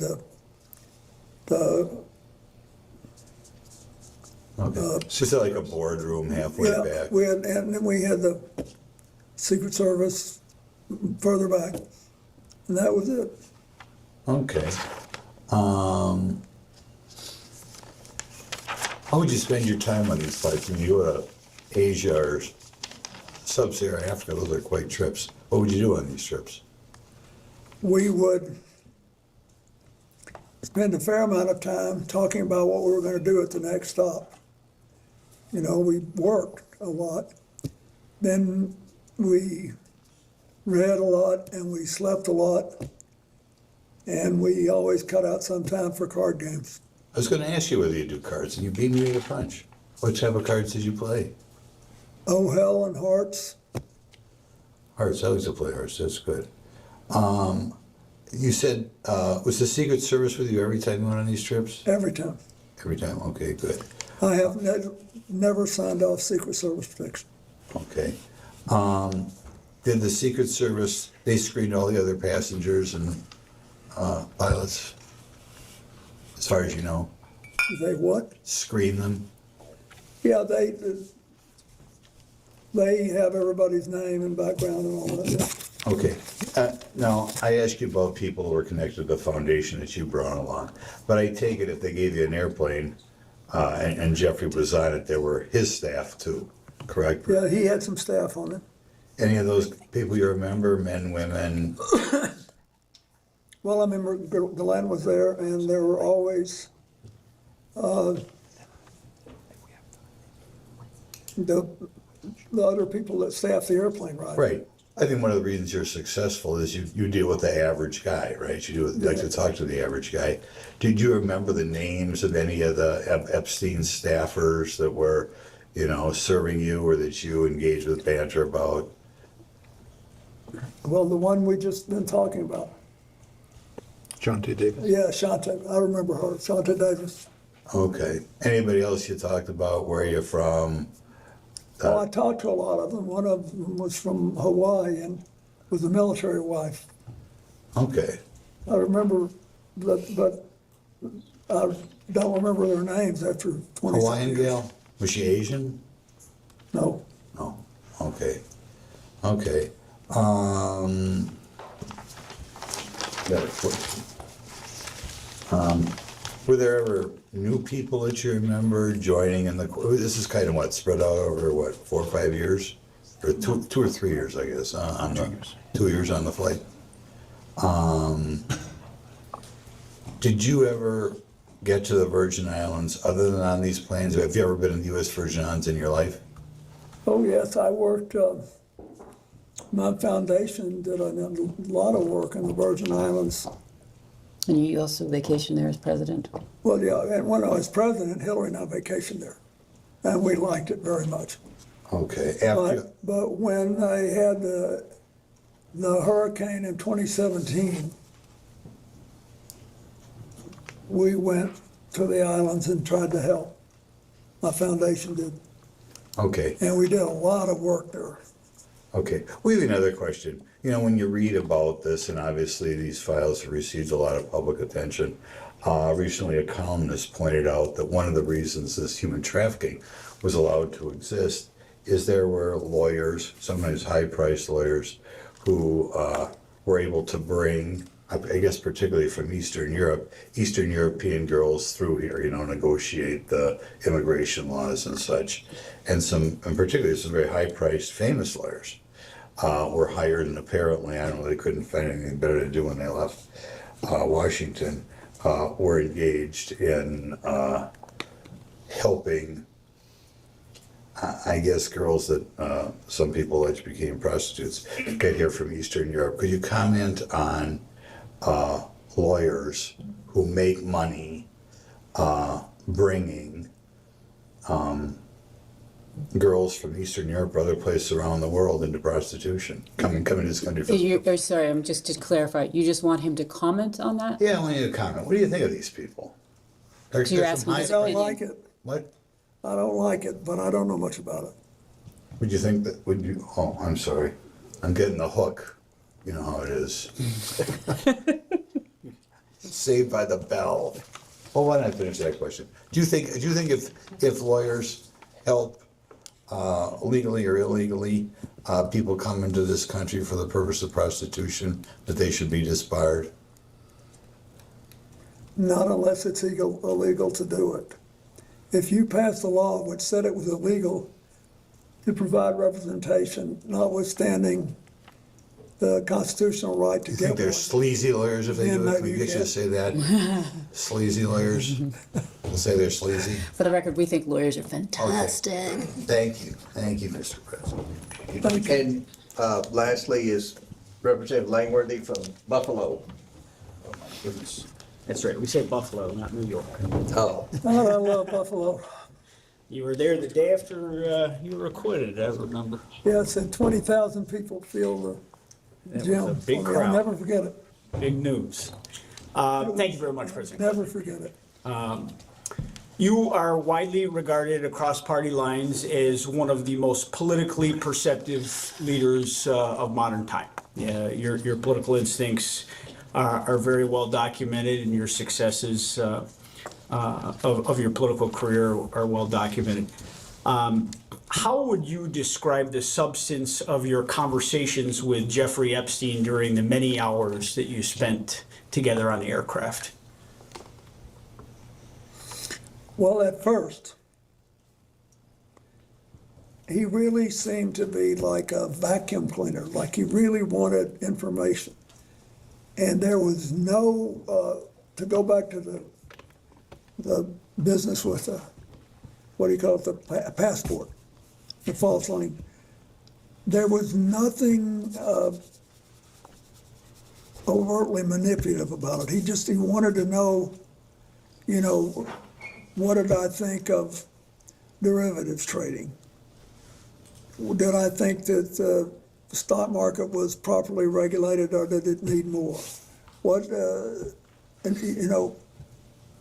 How did we have the most broadly shared prosperity in 50 years? Was it just an accident? Was it just technology? Or do we have specific policies? He wanted to know stuff like that. And it was great for the first, 2 or 3, 4 or 5 conversations. But I could tell that it was like I mean, you guys are in politics. Don't you ever feel like sometimes somebody's talking to you and then they're just checking the box and they gotta go do something else and be somebody else? I mean, that's the way I felt.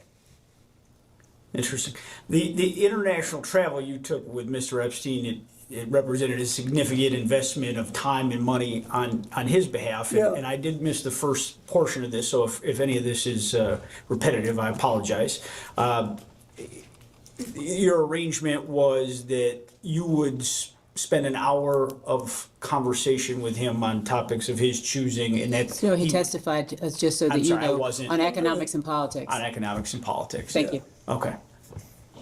That was it. And that was the arrangement, and the rest was in-kind donation, the For all flights. the long haul flights, yeah. If we were gone 4 hours or more, I'd give him an hour. Okay. Did you ever ask him directly why he was willing to finance these trips and provide you with access to the plane? I did. So much? And what was his reaction to that He question? said, I think you did a good job as president and you managed to get reelected and you're the first Democrat in 60 years that got reelected. I want to know what happened. And I want to understand it. And that was it. I mean, he never was, it was never like he was trying to suck up to me or anything. He just was, it was very straightforward. But after a while, it was obvious that he had done what he intended to do, and he was kind of going through the motions, and he didn't really care about I really cared about this AIDS thing. I thought we had a chance to build something that would revolutionize the treatment of all mass illnesses. Same thing with tuberculosis and malaria, and sure enough, we did. But I thought we were on the verge of something big, and he didn't much care about it, and I had a bunch of people that did. So we went our different ways. And as you pointed out, I mean, we're all in the political process, certainly not playing at the levels that you have in your career. But do you believe that this was, in essence, Epstein being a political junkie and looking for that association? Yes, and I didn't know what else. All I knew was that but after we started, when I got this thing going and people could see it like a chugging engine, then we had more and more people interested in helping. And I wanted to have people there that I knew were genuinely caring. I know it sounds funny, but it matters, because when you start something like this, you're going to have rough spots, things are not going to go right, you're going to have to solve new problems. Far better to have people who are passionate about this. So on these overseas visits, did Mr. Epstein accompany you to any of the meetings or the private dinners or the official engagements? And if he did, what capacity was he introduced? He went to some of the meetings, and some of the dinners, but the big public dinner we did in South Africa, he did, for example. But some he didn't when it wasn't appropriate. When I had to talk to somebody about whether I thought they were following a proper legal path and trying to let us sell generic drugs and how we're going to get them. There were a lot of complicated things. Can I get a time check? We have like a minute left. Did he ever seek introductions to foreign dignitaries or leaders from you? Not that I remember. Okay. Did he ever ask you to make phone calls on his behalf? No, he never did. I remember that. He didn't. I mean, I would remember. You said he was not a friend, but with that amount of travel and proximity, why wasn't he a friend and he was just an acquaintance? Well, no, it wasn't just an acquaintance either. I felt friendly toward him, but he was, as I said in my book, odd. There was always something a little holding back, and and I could tell. It was pretty strange the way it happened. Larry Summers, the president of Harvard, calls you out of the blue, says this guy wants to do it, you do it. And then I like to spend as much time as I can with people I know that I can count on. And honestly, I never saw anything that I knew was illegal, but I just felt move on, and we did. Did you ever have any arguments or disagreements with Mr. Epstein or Ms. Maxwell in the course of your travels? Not to my knowledge. And is there anything that you saw that he was looking to monetize the relationship that he had No. with you? Okay, and Can I check the time? I believe Wait. Seconds. And my lawyers are gonna kill me on this, but I have to say, I wanna be honest, I'm not trying to be, goody two-shoes here. I did feel closer to Ghislaine Maxwell because of Ted Wade. So I wasn't against the whole deal until I knew what they were doing. Okay. And by then, it was too late for me to do anything about But it. I think your response is to was he trying to ever monetize the relation, to your knowledge, was To clear. the best of my knowledge, he never did. Thank you for the opportunity, Mr. President. Thank you. We will go off the record.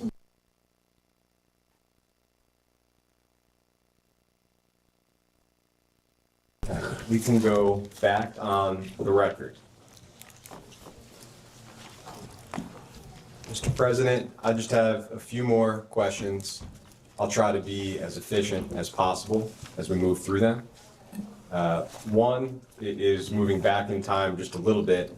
In 1996, Maria Farmer, who was a confirmed Epstein victim, submitted information to the FBI that Jeffrey Epstein was sexually abusing minors.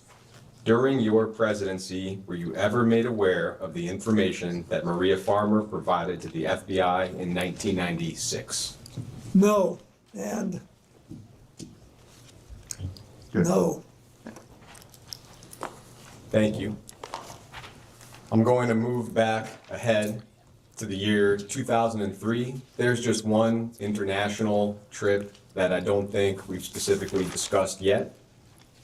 And that was in November of 2003, a trip to, I think, Russia and China on Mr. Epstein's plane. Is that the last one I took?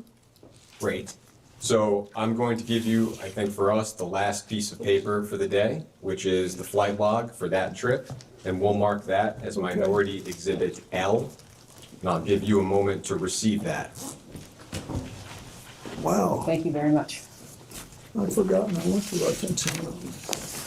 You went through Russia. Huh? You went through Russia when you were coming from Norway. Yeah, And for your council, that's a total of 5 trips distributed between the 4th, 5th, 6th, and 9th here on this log. yeah, this was another one of our age trips, because Ira was on it. Yeah, so if you could just describe what you recall about the circumstances of this trip.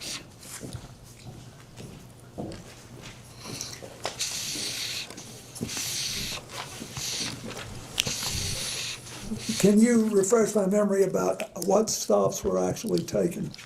Yeah, the countries in question are Russia and China. I think the final stop was Beijing. I do not, off the top of my head, recall what each of these airport codes are.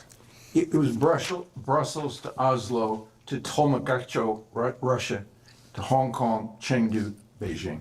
Well, thank you. I appreciate that. Okay, let's do it again. Brussels to Oslo, to the middle of Russia, Tolmachevo, to Hong Kong, to Chengdu, to Beijing. Got it. We stopped in Europe, and as I remember,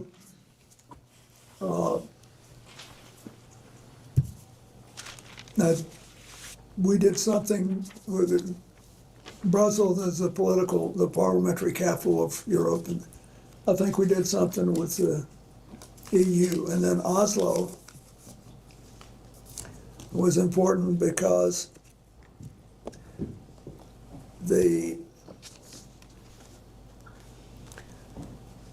Norwegians had funded a project that we did for them, for the Clinton Foundation, for Russia. And they asked us to try to develop a plan for Leningrad. And we did. What kind of plan, Mr. President? An AIDS plan, because Leningrad had a very high AIDS rate because it was near the ocean and people were coming in and out. And I think that's what happened then. And then we went to China, and I had been doing a lot of work on China, and it was very interesting because the Chinese were eager to get into this and yet scared. It was very interesting. We could have been, if you were in Russia and China, you could have been in rural America on AIDS at the time. They were very reluctant to discuss this, and all hung up about it. And the Chinese, with whom I had good relations, were at the time, the national government asked me, they said they like you out in the country here. Because I had been there in 1998 and had a big trip. And he said, we want you to go out there and be photographed on state television playing with children and talking to their families about AIDS. So that's what this whole trip was about. So I was doing that. And it was, I think, I'm almost sure that's it, because, and then we stopped in Hong Kong on the way out, right? Yeah, Hong Kong and Beijing. Yeah. Thank you very much. I appreciate that context. Is it correct that while on that trip, you did not witness or become aware of sexual abuse of any kind? No, we were all busy as crazy. I mean, I never saw anything like that. Thank you. We have a few events for which we don't have exact dates. I'll ask about them one at a time. CNN has reported that in July of 2003, Ms. Maxwell co-hosted a fundraiser for your presidential library, and Mr. Epstein may have attended. We don't know whether or not you attended that event. Do you have any recollection of attending that event? I don't. I wouldn't be surprised. I don't remember anything about it. Thank you. An investigative journalist named Vicky Ward has claimed that Ms. Maxwell accompanied you on a trip to India sometime in 2003, including to the Taj Mahal, and that you traveled for that trip on a private jet owned by billionaire Ron Burkle. Do you have any recollection of the trip I just described? No. But I want to be forthright here. The first thing I did in the way of public service after I left office was to try to help India deal with the aftermath of the Gujarat earthquake, which happened literally 4 days after I gave up the White House. And so I called the Prime Minister of India, who was a friend of mine, and he said, I need help. I've got to build schools and hospitals, and I can't do anything in the small towns and the middle-sized towns and the rural areas. I only have the money to do something in the big cities.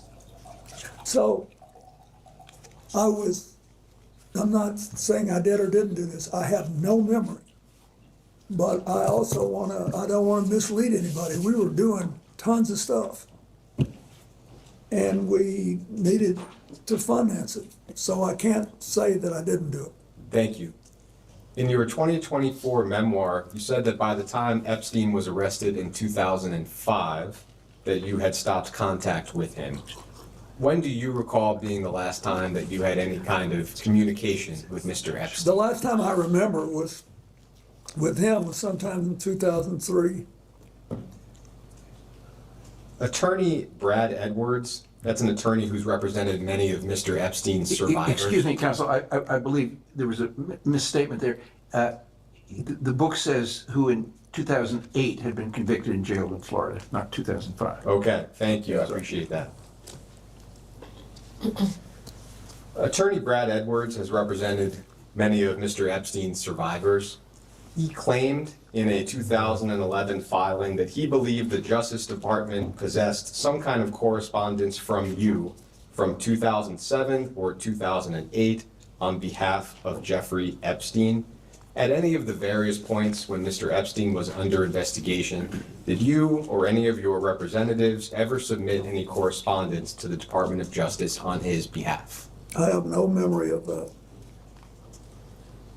To your recollection or knowledge, did you or your representatives ever have any other communication with the Department of Justice regarding Jeffrey Epstein? Not that I remember, no. CNN has reported that in 2007, Ms. Maxwell co-hosted a fundraiser for Secretary Clinton's presidential campaign in New York City. We believe that Christina Aguilera may have performed at that event. Do you have any knowledge or recollection of attending that event? I don't. There was an email released as part of the DOJ files recently that suggested you may have attended a party at Ghislaine Maxwell's home in October of 2009, and that publicist Peggy Siegel, as well as Jeff Bezos, may have attended. My only question to you is whether you have any recollection of attending a party that I just described. Is this her home in New York City? It would be at Ms. Maxwell's home in New York City. No, I have no memory of that at all. Thank you. It's been widely reported that in July of 2010, Ms. Maxwell attended your daughter Chelsea's wedding in Rhinebeck, New York, and that she accompanied billionaire Ted Waite, who was, at least at the time, a family friend of yours, and you've described a little bit today. You, of course, were at that wedding as well. Do you have any specific recollection of interacting with Ms. Maxwell at that wedding? No, I was an emotional wreck. I was just trying not to fall off the little, what do you call the pallets? The dais? No, the wooden we walked on the grass with. I knew she was there, and she and Ted were there. And what was your understanding of her relationship with Mr. Waite at the time?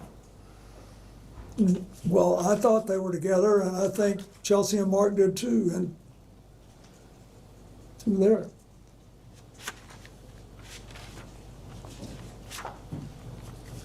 It's also been reported that in 2011, your advisor, Doug Band, instructed an aide to remove Ms. Maxwell from all attendance-related lists for Clinton-related events. This was reportedly in the wake of Virginia Roberts Giuffre and allegations that she made at the time against many people, including Ms. Maxwell.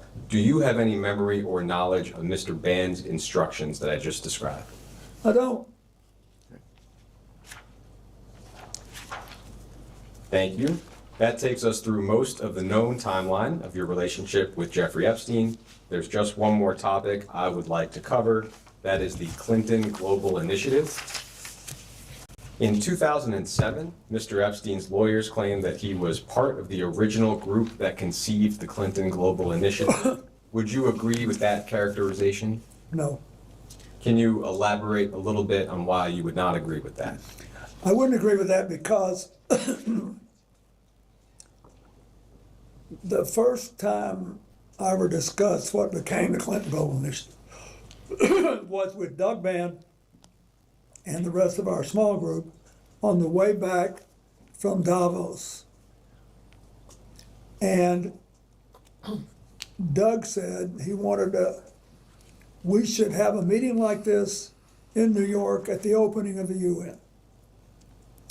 And we can make a lot of money because you don't have to go to Davos. You can meet all these people over here. And I said, I want to do it for an entirely different reason. It's fine if we make money, but the most important thing is that we give serious people a chance to go to meetings and actually make commitments to make positive change. I'm tired of going to meetings where everybody just bloviates and doesn't ever do a damn thing. So if we can figure out how to do that, I'm interested. And then we got, a team.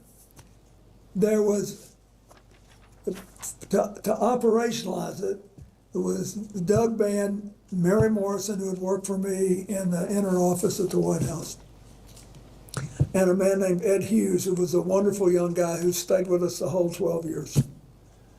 And they were working on how to stand up and do the mechanics of this. Then my job was to try to get some people who would come that people would want to hear and see, and try to, make it exciting and make people actually want to make commitments. And so I think it was at that point that Ghislaine may have gotten involved. I don't know. You can ask them about it, but I'm just telling you how it began. It began with Doug said, let's do this and make money, and me saying, let's do this and make commitments. I think the question, Mr. President, which you've answered was Jeffrey Epstein involved in the At the time, no, not at all. Thank you. But I do not know what happened afterward. It has been publicly reported that in 2006, Mr. Epstein made a $25,000 donation to the Clinton Foundation. Do you have any specific knowledge or recollection of that donation? No, I saw it I saw that it was reported. I don't know. Thank you. With respect to Ms. Maxwell, and you just touched on it briefly, she told DOJ last July that she was, quote, very central to the startup of the Clinton Global Initiative. Would you agree with that characterization?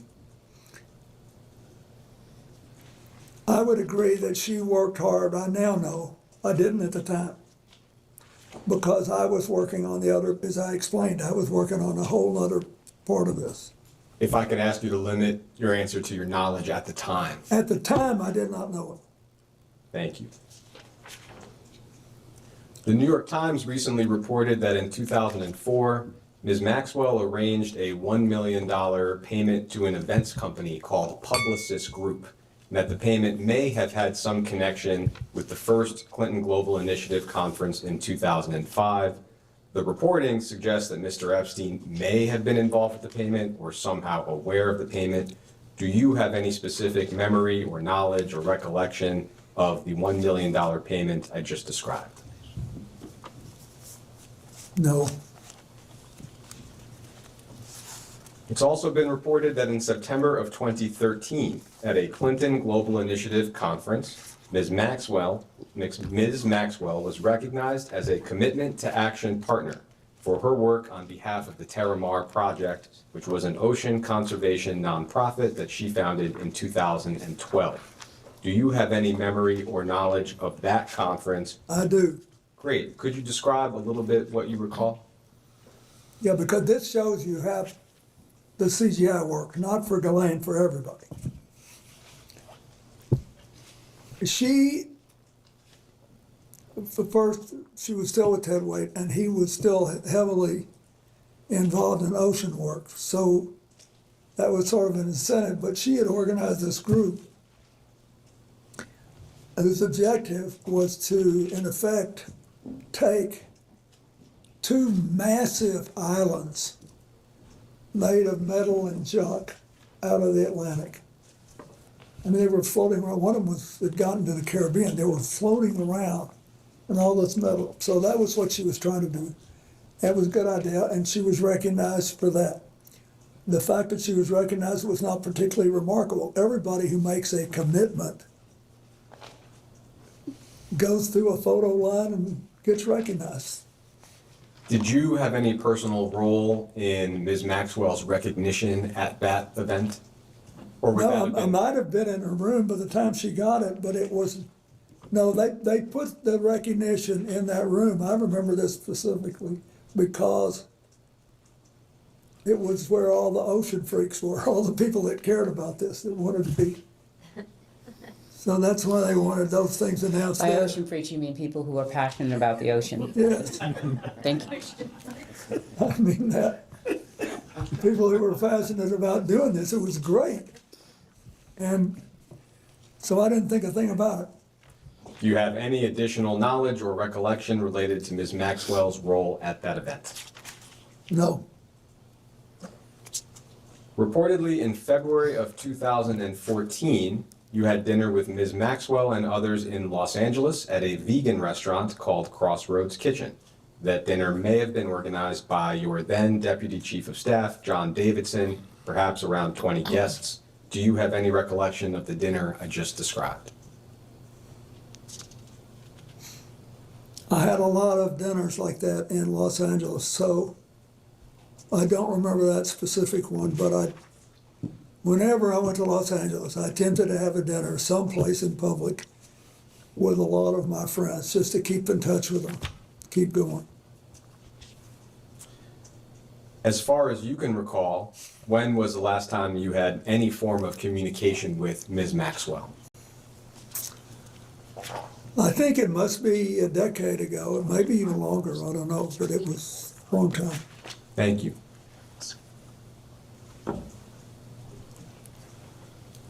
Mr. President, it's a pleasure to be here, and quickly, on a lighter note, point of personal privilege, my birthday is November 5th, 1974, which shouldn't mean anything to you, but what it means is that I turned 18 2 days after the election, and I couldn't vote, and I'm still upset about that. So on behalf of my mom, I apologize, she was a little slow. President Clinton, as counsel noted at the beginning of this deposition, Donald Trump posted on social media that he wanted Attorney General Pam Bondi to investigate you and other prominent Democrats in order to distract from his own close ties to Jeffrey Epstein. That post was previously marked as Minority Exhibit B, which you already have. Yep. President Trump's post refers to Jeffrey Epstein's crimes against young girls and women as the Epstein hoax. His post also completely ignores several other high-profile individuals, including Republicans and allies of President Trump, who were known to have had relationships with Epstein. In fact, the Epstein files contain numerous officials in the current and previous Trump administrations who have connections to Jeffrey Epstein, including Howard Lutnick, RFK Jr., Steve Bannon, Tom Barrett, Kevin Warsh, and Mehmet Oz, to name a few. President Clinton, to your knowledge, has the Trump administration done anything at all to investigate these other individuals with ties to Epstein? Well, I wouldn't be in a position to know. That's the truth. As I said earlier, the only conversation I had with President Trump about this was in the early 2000s. And I have no information that he did anything wrong. I just want it all out there. I want everybody to get it all out there and let everybody see where we are. And had you had any conversations with him since the early 2000s about this subject matter? No. And then my last question is, Howard Lutnick recently went so far as to lie about his close connections with Jeffrey Epstein, but the truth came out with the release of the files. President Clinton, is Howard Lutnick still employed as Secretary of Commerce in the Trump administration, to your knowledge? I think he is. And in your opinion, why has Donald Trump ignored these other prominent figures who've had close ties to Epstein? He's asking your opinion, Mr. President. Lutnick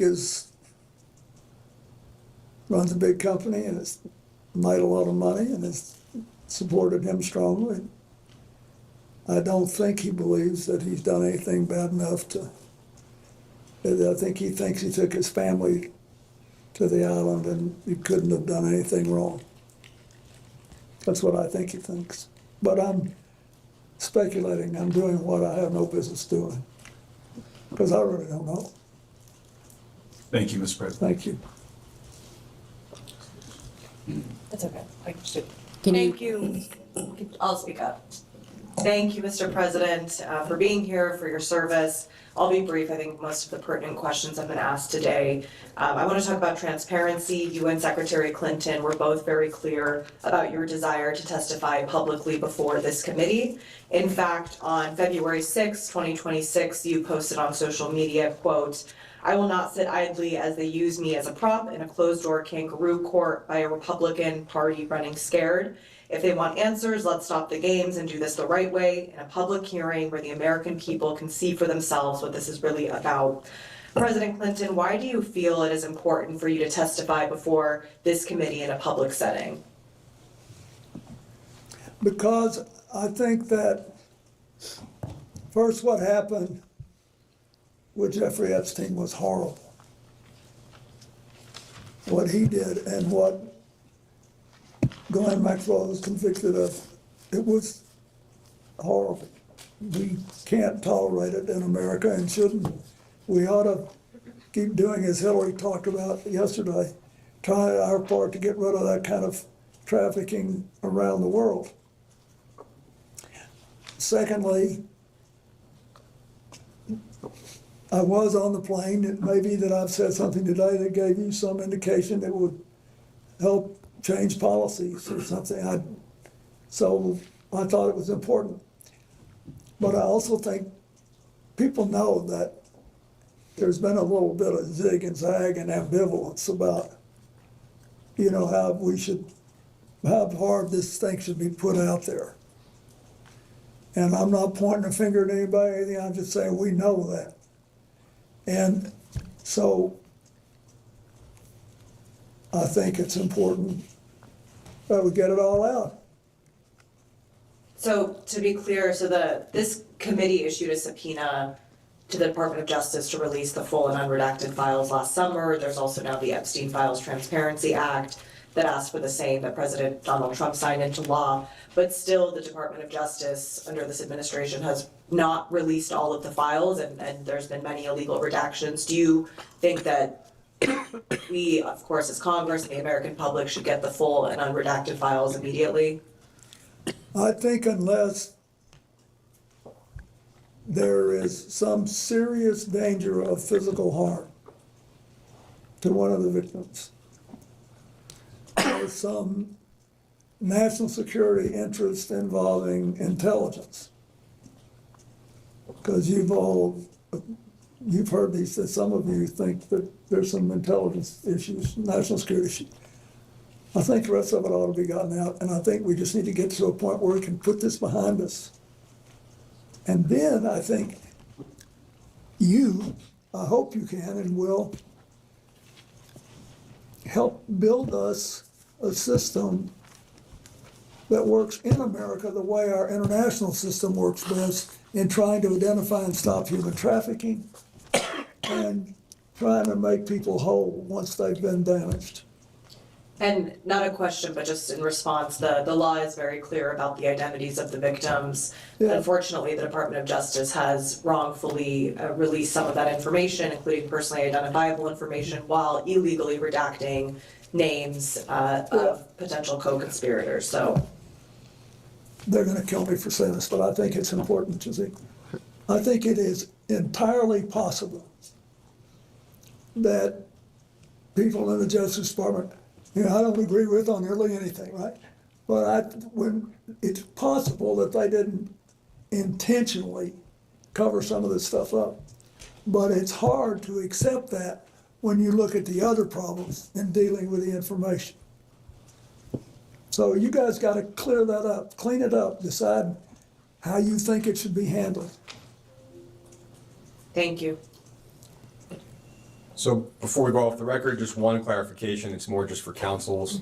The quote from the 2024 memoir, I think was accurately quoted in the first instance. The full sentence is, quote, "He," meaning Mr. Epstein, "hurt a lot of people, but I knew nothing about it. And by the time he was first arrested in 2005, I had stopped contact with him." And that's the end of the sentence. That's page 373. So that's just for council and. My apology. No, not at all. And with that, we can end this round and go off the record.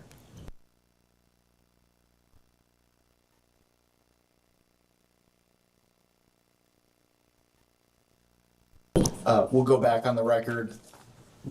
Mr. President, during the last hour, there was a discussion related to your book with minority counsel, and I just want to read the excerpt into the record, and just a quick question for clarification. You said, "I had always thought Epstein was odd, but had no inkling of the crimes he was committing. He hurt a lot of people, but I knew nothing about it, and by the time he was first arrested in 2005, I had stopped contact with him." We understand that Mr. Epstein was arrested in July of 2006. Can you explain the discrepancy? Are you asking him to fact check his own book? Correct. Okay, I mean, No, Can you explain it or not? I can't. I'm sorry, we made a mistake. Thank you. All right, Mr. President, Congresswoman Nancy Mace from South Carolina, thank you for being here with us for hours today. I know it's been a long day, and I know that we're going to wrap up soon for you. Did you know one of the witnesses who testified in the Epstein cases that Epstein said, you quote, "like them young"? Why would Epstein say that about you? are you asking his opinion? You're asking him to think about why Mr. Epstein would say Correct. something about him? Why would Epstein say that So about she's the asking you president? to try to be in Mr. Epstein's mind and guess at what Mr. Epstein would have thought about. First of Clinton all, likes them young, referring to girls.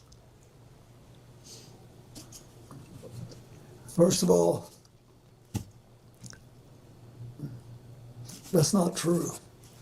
What's not true? That I have any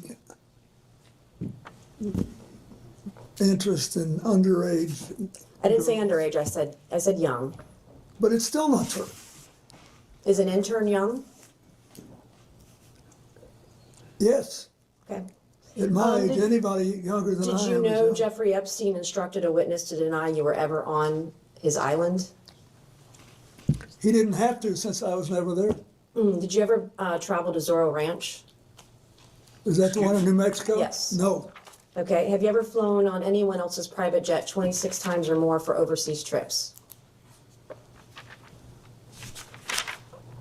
I have flown as many miles on other jets, but never with as many stops. How many other people's planes have you used, like Epstein 26 times or miles, etc.? I don't know, I did with Steve Bing, who's now deceased, and probably with 4 or 5 others. Okay. Interesting. So maybe about a half dozen billionaires total. So, how many dinners did you have with Ghislaine Maxwell or Jeffrey Epstein in attendance? She's asking to the best of your recollection. I have no idea. Okay. Did you ever discuss sexual misconduct allegations made against you with Epstein or Maxwell? Never. Did Epstein or Maxwell ever offer to help manage or silence women who made sexual misconduct allegations against you? No. Did Epstein or Maxwell ever offer financial support directly or indirectly to legal defense funds related to impeachment proceedings or civil actions against you? Not to my knowledge. Do you think a young girl massaging a president is unusual? So are you asking his opinion? Well, he You're was asking his massaged by opinion? a young woman. I'm asking if he thinks it's unusual that a president, sitting president of the United States, leader of the free world, that So it's I'm sorry, unusual are a you young woman speaking would to, be. are you talking to the instance of the Yes, is it unusual that the a young back woman would be massage massaging? that occurred while he was not president? I'm just trying to understand. You said a president of the United States? Former president? Thank you.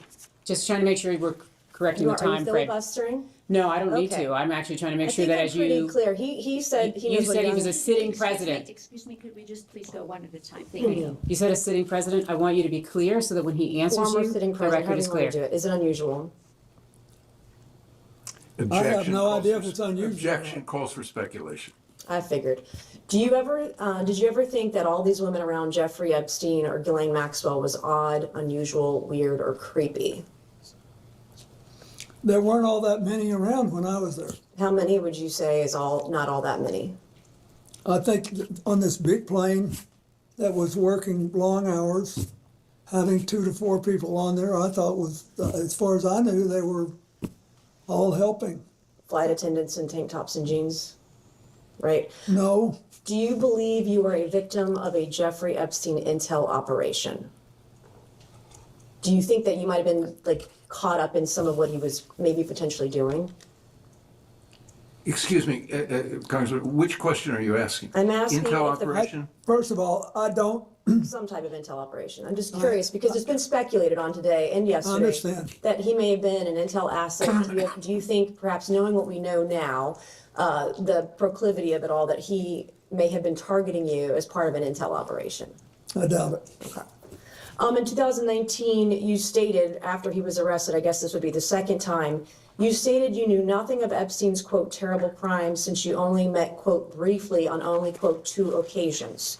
Was this statement false? Excuse me, Congress, would you That's not put in an the accurate the statement. record Can you that please statement? share us what you said? Yes, in 2019, as reported by the media. Which media? This says this is the. Could you share a copy of it, please? Okay, Daily Beast. It says, the title of this is Bill Clinton failed to mention his intimate 1995 dinner with Epstein. We can give counsel and the witness a moment to review the exhibit. Well, we'd like the statement. I mean, he put Yeah, I out a don't know statement anything about in 2019, full statement. And it will be marked Exhibit 22. So to be clear, the basis of your question is a news article with respect to the Daily Beast as to a dinner. Is that accurate? Nope, it's a question in the first paragraph, which reads, hours after Jeffrey Epstein was arraigned Monday on several sex trafficking charges, former President Bill Clinton publicly downplayed his relationship with the pedophile financier, saying he knew nothing of his terrible crimes since they only met briefly on 2 occasions. And that's in the Daily Beast. Correct, Is that which not is in correct? your hand right now. Great, that's what I just said. Thank you. Well, what would What's you your like to question? know? So my question is, you stated you'd only met Jeffrey Epstein in 2019. You stated you only met him on 2 occasions. Was this statement false when you made To it? be clear, this is a news reporting that is saying that that's what he Did you said. make this statement in 2019? Congress, would you put in the statement that he made? This is a news report. Okay. It's double hearsay. Did So you make this statement in 2019 as reported by the media? So you're asking whether or not he made a statement to the Daily Beast? Nope, it says, quote, it's quoting him or his office, etc. Are you denying you made this statement? It's quoting a sentence. If you put in the entire statement, that's all we ask. To be fair, give him the statement, not somebody's report on it. I have no idea what the Daily Beast take is. There was a statement that was released that was broader than this, and they relied on only a portion of it. They relied on only a portion of his full And statement. that's the portion I'm focusing on. Well, He said he then- only was with Jeffrey So Epstein on it's 2 actually a occasions. misrepresentation of his entire statement. Well, can you let your client answer the question? Well, can you ask it in a way that would make it clear that what you are I'm being actually very asking clear. His statement said is he the met with broader Jeffrey question of Epstein. what did he say? He said he briefly met with him only No, on 2 the occasions. Daily Beast selected that piece out. So are you denying that the president made this statement? What I'm saying is that there is an entire statement, that's the statement on which the president spoke to. Would you like to provide it to this committee? We're happily to provide that committee. It's Okay, been I would like publicly to ask the president this question. Was that a false statement that you made in 2019, that you only met with Jeffrey Epstein briefly on 2 occasions? Object to the basis of this question. Wait. This is, you're asking him about a news article, not the statement he It's quoting made. him. It's quoting the president of the United States. Quoting Are a you sentence. denying the president made this statement? I'm telling Are you denying he No, made I'm this statement? telling I you- want to know. No, I'm telling you that the Are you president making a made a false full statement statement. You are selecting a piece of it. Let's put in the My entire source- statement he made. I wasn't in federal office in 2019. I was not a part of this committee. I was a state house rep from Goose Creek, South Carolina, and I'm quoting open sources that I have. To the best of my knowledge, I'm not rich with a bunch of attorneys, okay? I'm doing the best that I can to get the information I can, and I'm asking if the president was telling a lie in 2019 when he stated to the public he'd only met with Jeffrey Epstein on 2 occasions. He didn't did not say say to that the only public. in You're the statement, misrepresenting. Congresswoman Mays. Let me be clear. I'm not asking about your right to ask him any question, but don't do it on the basis of a news article. The news article is quoting his statement. So is the news It's article quoting- lying? Is the news not article lying. false? It's false if you take it to mean what you say, which the statement did not do. Do you understand English? I Seriously. think I do. I don't I'm not think from you South do. Carolina, but I think I do. Did you make a statement, Mr. President, in 2019 that you only met with Jeffrey Epstein twice? I'm asking a question a different way. I have no idea, but I think that when I answer that, I don't believe I remembered anything about meeting him in 1995. So when making a statement about Jeffrey Epstein in 2019, would you have checked with your staff on maybe White House logs about the 17 times he visited, dinners you had with him, fundraising that you did with him, fundraising dinners he was on, you were on his flights 26 times. Would you have checked with your staff before making such a statement, or would you have just Congressman Mace, what statement are you talking about? Are you talking about the statement. entire statement that he made in 2019? Ms. Mace, can I just You don't ask even you know for the, what it is. Ms. I Mace, don't can I know ask you for the my record? Excuse me. Ms. Mace, can I ask you for the record, can you read Yeah. the article into the record, please? I'm not gonna read the article into the record. Well, Ms. Mace, you are indicating that this article misrepresents a piece. You Could have you read not the asked article anybody into to the read an record? article into the record. I'm not going to do that. You've Well, not this done is the that yet. basis I'm not on which going you're to. relying. You're not in charge of me. I am quoting I'm from not this seeking to be in article. charge of you, believe me, that is something I would not at all Don't even try. seek to be, so I want to be respectful. But I am asking, if you're asking him to speak to this, can you please put the entire article in the record? The entire article is in the record as an exhibit. What exhibit number is this? 22. 22. And yet, Counselor, It's already in the question record, has been Counselor. clarified to reflect only the small portion of the larger statement, to whatever extent the witness is able to answer to his recollection of that portion of the statement and any preparation that occurred to make that statement. so in other words, what you have just articulated, that the question's been clarified by Ms. Mace or by you, that what is intended is to actually only be speaking to the selected piece out of the entire statement that was released by the president's office. Is that what you're clarifying? That's what I'm focused on, yes. Okay. So if you read this,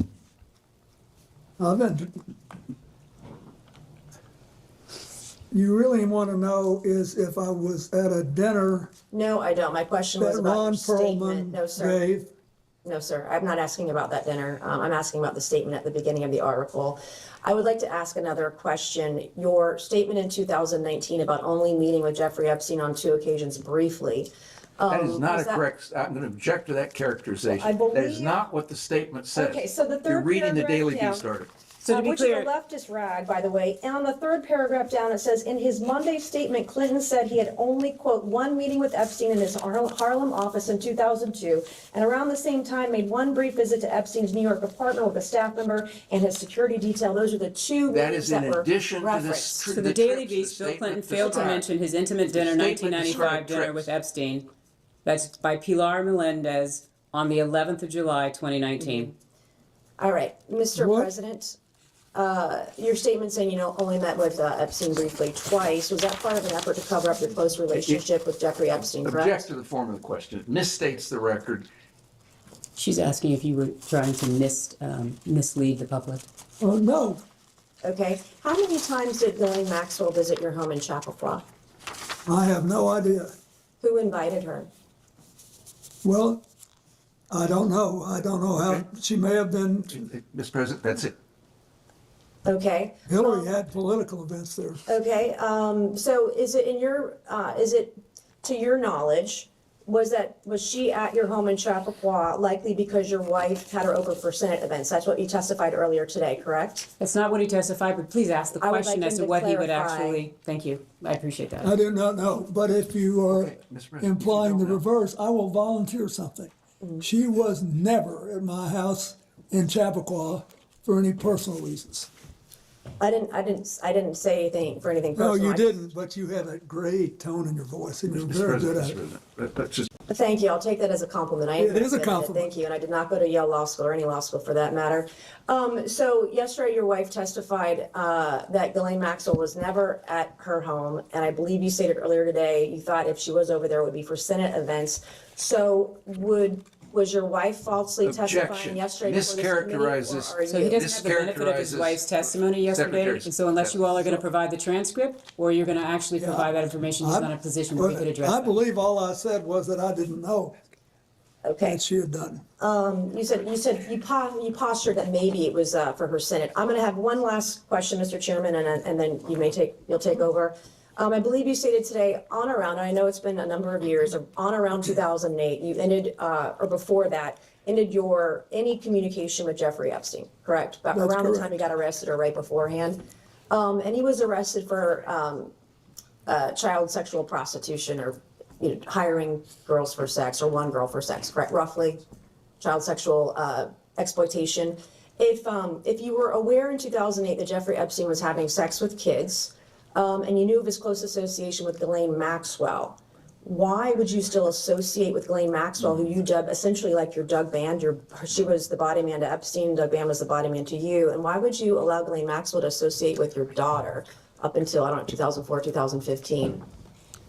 You knew he was a bad guy. Why would you allow your So, daughter. excuse me, what's the period in which you're saying he would have known that Jeffrey Epstein was After a bad guy? 2008, so up until, Ghislaine Maxwell was involved with CGI until what, 2015? And we confirmed today that he had a dinner with Ghislaine Maxwell in LA in 2014, so he's still hanging out with the closest associate to convicted pedophile Jeffrey Epstein. But, Excuse me. I guess my question is Congressman, why? Yes, the question, excuse me, is the question why Ghislaine Maxwell came to the wedding? Is that the question? No, I didn't even bring up the wedding. Okay, Why are sorry. you obfuscating? Why are you putting words in my mouth? You're smarter than that. No, let me Thank you. finish. I think, first of all,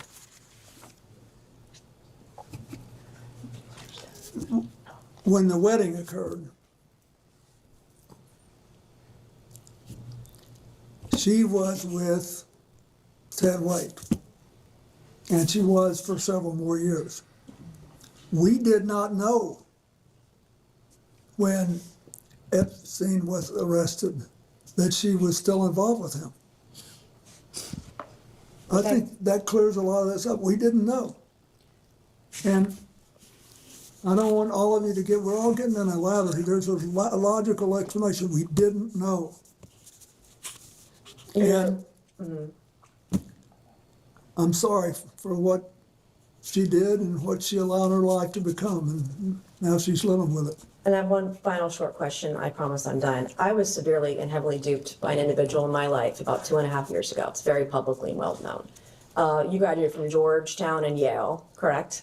Yeah. How do you think Ghislaine Maxwell and Jeffrey Epstein duped so many powerful and smart people, fully connected, powerful people all around the world?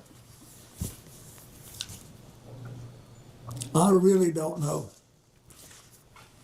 But I don't know. I've thought about it a lot. And if you can figure it out, I'd like to know, but. Thank you, Mr. President. And Mr. Chairman, I yield back. yeah.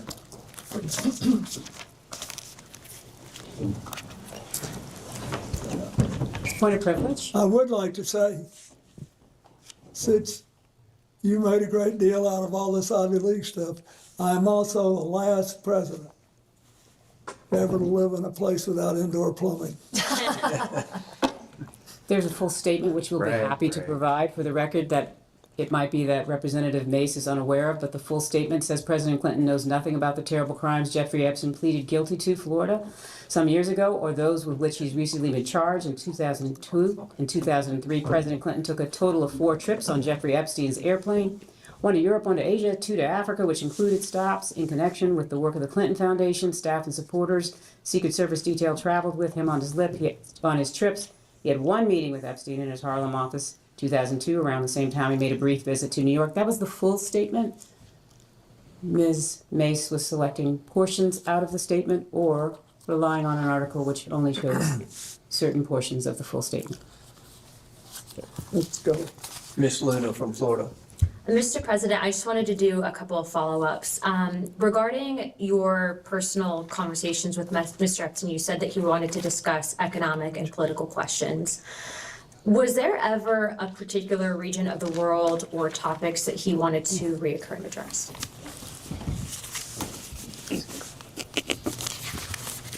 I do remember that he was interested in the 2 places that I was setting up the AIDS mark, in Asia and Africa. In Asia, he wanted to know if I thought it was going to be the Asian century and the thing would be sustainable. And in Africa, he wanted to know whether I believed that you could have broad-based prosperity there, whether they could achieve something that they'd never achieved before. It seems that Mr. Epstein also had asked a similar question about America's prosperity and economic policy. Did you feel that when he was asking questions, particularly maybe pertaining to the regulation of our stock market and or derivative trading, did he on a number of occasions come back to that and maybe pick your brain about policy or future policy here in the United States? No more than any other big issue. I knew that, everybody lives in New York with money, and look at, he made his money advising Les Wexner, so he had to be interested in markets.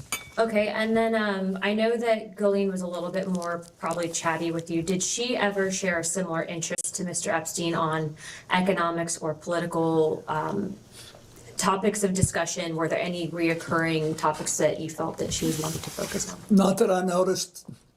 Okay, all right. Thank you, Mr. President. Thank you, Judge.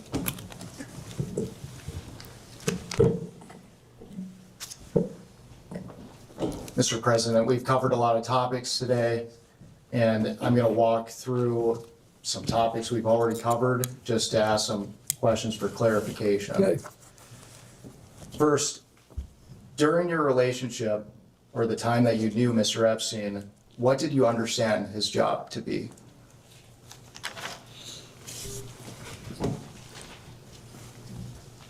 I'm not sure I knew. It was never clear to me.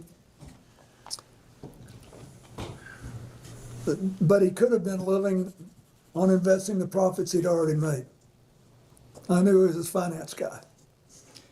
And you just testified to Les Wexner being one of his clients. Did he ever make any other representations about who his clients were? No, but I never asked either.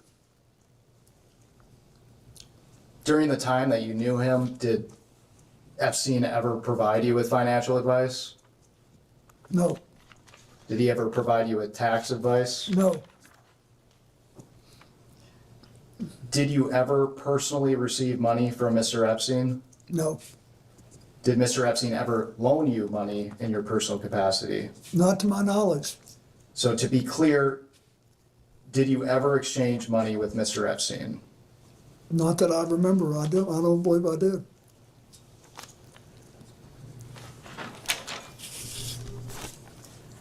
And throughout today's questioning, we talked about the various properties that Mr. Epstein owned. You testified to have visited the Manhattan townhouse, is that right? Yes, I did go there once. And just for clarification, it's been reported that what we've seen from the files from the DOJ, Mr. Epstein decorated his home with creepy and disturbing artwork. Did you notice anything unusual as far as his decor at his residence? Keep in mind, I was only on the first floor, ground floor.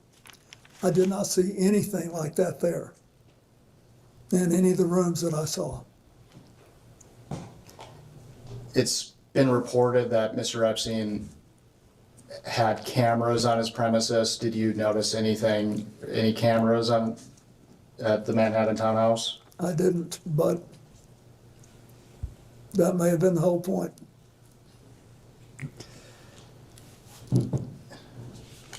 Mr. Epstein apparently rented a property in Boston at one point. Did you ever visit that property? No. Did you ever visit Mr. Epstein's apartment in Paris? No. Did Mr. Epstein or Miss Maxwell ever invite you to his property in Paris? No.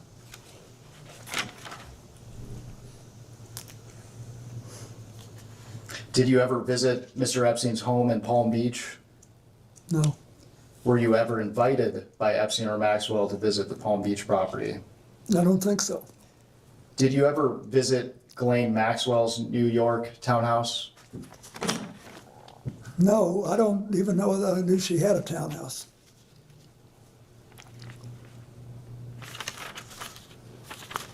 I knew about the only thing that he ever said anything to me about Jeffrey was the New Mexico ranch, and I never went there.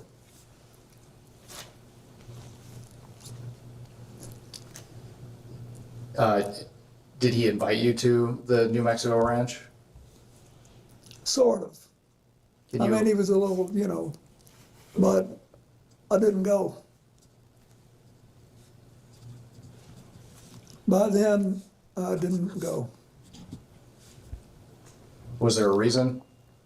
I don't remember, but I didn't. I think it was as we got closer to the end that he said something about it. Mr. President, in 2005, police in Palm Beach, Florida began investigating Epstein. In July 2006, Epstein was arrested for the first time for soliciting prostitution for minors.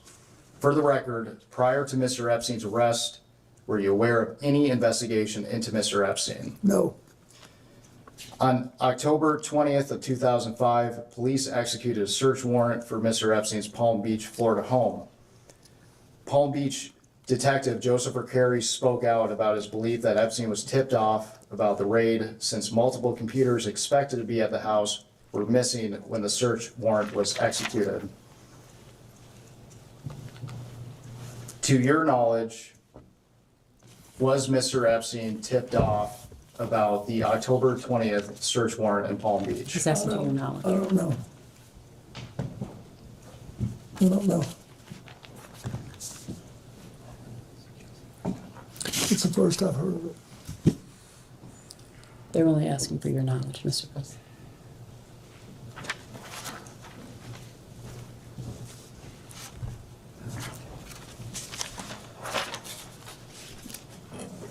Mr. President, did you ever make any kind of attempt to influence the media's coverage of Jeffrey Epstein? No. At this time, I'd like to introduce what we've marked as Majority Exhibit 23. And this is Bates number EFTA 02792895.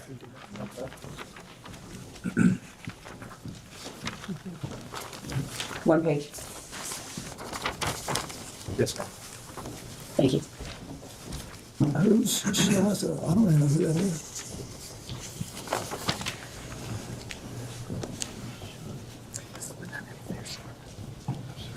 And this is email from Virginia Giuffre, an Epstein victim, that alleged that you walked into Vanity Fair and threatened them not to write sex trafficking articles about your good friend Jeffrey Epstein. Mr. President, is this true? No.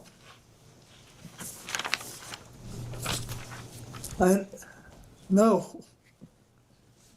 Not no, hell no. Not close, no. Why do you think Ms. Giuffre would make these claims? Are you asking to have an opinion I don't about know, Ms. but- Giuffre's point of mind? Can we not do that? Like, ask him about the facts that he knows, as opposed to asking about the facts in other people's minds. Mr. President, have you ever asked any other publication to shut down a story related to Mr. Epstein? No. And by any other publication, counsel, he's answered the question about Vanity Fair, correct? Yes. Thank you. No, absolutely didn't. Okay. No. Okay. I thought it was hell no.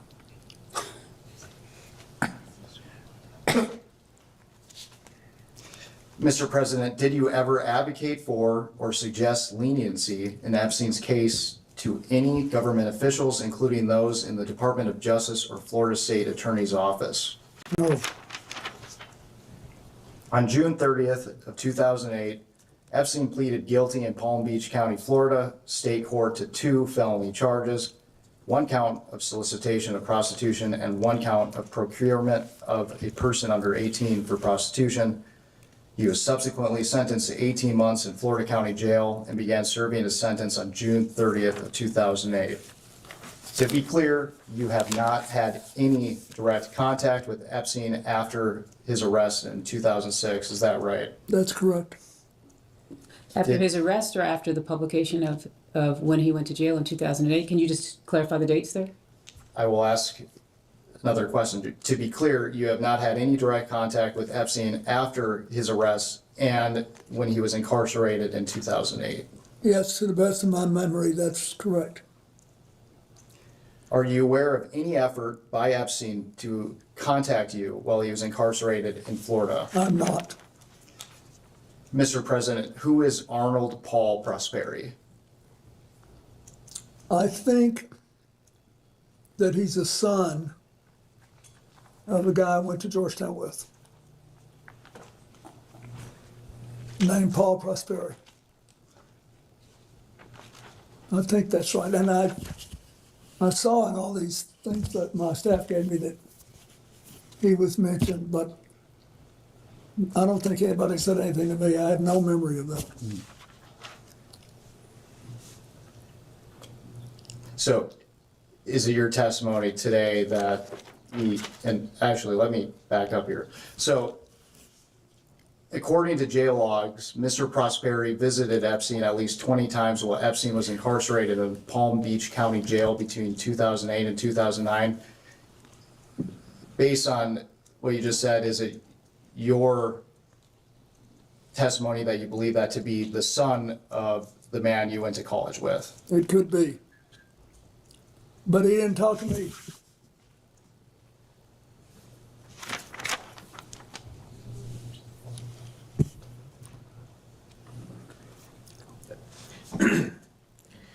Thank you, Mr. President. Last week, Lex Wexner testified that Jeffrey Epstein often name-dropped powerful people to give himself an air of credibility. Did he ever do that to you? Brag about people he knew in high places, kings, princes? Yeah, he did a little bit. Okay. Going back to what was mentioned earlier about the search warrant on October 20th in Palm Beach for Jeffrey Epstein. Mrs. Clinton testified yesterday. I think she mentioned that it appears he got a sweetheart plea deal, and I don't think anyone on this committee would disagree with that when Alex Acosta was the U.S. attorney down there. And we've already deposed Mr. Acosta, and we've got the transcripts and everything. There's a lot of speculation, as had been mentioned, that he may have been tipped off prior to the search warrant, that Epstein may have been tipped off. Are you aware that whether or not Sandy Berger may have tipped off Jeffrey Epstein? The president just testified that he was unaware that anybody had been tipped off. So are you asking him to? This explains why I was asked yesterday about him. But no, I don't. I know nothing about that, and I wouldn't. Mr. Epstein was indicted by a grand jury on July 19th, 2006. According to an IRS Form 990 filed by the COUQ Foundation, a known Epstein entity, Mr. Epstein donated $25,000 to the William J. Clinton Foundation one day prior to Mr. Epstein's indictment. Are you aware of this donation? I know that they told me that the records showed that he'd given $25,000. When did you become aware of that, Mr. President? Were you aware of that then or in preparation? No, now. I mean, when I was preparing for this. Yes, sir. Did you solicit that donation from Mr. Epstein? Not personally, I didn't know. Did someone else solicit it? I have no idea. Do you know why Mr. Epstein made that donation? He's asking you to speculate about what No, Mr. I Epstein don't. would be thinking. We try to raise a fair amount of money every year to pay the bills. It seems to me that as investigators were narrowing in on Mr. Epstein, he may have been trying to earn some goodwill with you. What do you think about that? It wouldn't work. Right. Did it ever seem to you that Jeffrey Epstein was trying to suck up to you or get on your good side in order to further his schemes? No, I didn't think about it that way. I thought he wanted to do what he said. But he was, very idiosyncratic. Right. After his arrest in 2006, did you have any further contact with Mr. Epstein? I don't believe I did, no. Did anyone affiliated with Epstein, including Miss Maxwell, contact you on behalf of Jeffrey Epstein to discuss his arrest and the allegations against him? No. Did they ever ask, either Jeffrey Epstein or Miss Maxwell ever ask you for their assistance once Epstein was in trouble? No. Or once Miss Maxwell was in trouble? No. Did Jeffrey Epstein ever attempt to contact you while he was incarcerated in Florida? No. He didn't attempt ever to contact you? Not as far as I know, no. Yesterday, during the deposition of Secretary Clinton, she suggested that we follow the money with Epstein, because there's a big question: how did he accumulate so much wealth? And I think you had testified earlier, and if I'm wrong, feel free to correct me, that you didn't really know how he made his money. I mean, he had a big plane, and I knew that he had made an extraordinary amount of money from Les Wexner, who was quite wealthy. I had no idea whether he had made enough to support the lifestyle that I saw. And I assume you're aware Mr. Wexner testified under oath that he acted like he really didn't know Jeffrey Epstein very well, and which is kind of hard to believe because he paid him a lot of money and Yeah, he made him. Yeah. But you never know. Yeah. Well, one of the things when we concluded the deposition yesterday, we asked Secretary Clinton, for her advice moving forward in the investigation. And with respect to a statement she said yesterday, it was something that we've done on the committee, the majority has done on the committee. In the past, we've followed the money, we've subpoenaed bank records, we've subpoenaed suspicious activity reports from Treasury. Those were some of the things Ms. Clinton suggested. And in order to do that, obviously, we have to subpoena banks, specific banks for specific accounts. Do you ever recall in the conversations you had with Mr. Epstein, any particular bank that he was affiliated with or any particular big banks that maybe he had deals going? No. He never asked me about that. Okay. And with that, we can go off the record.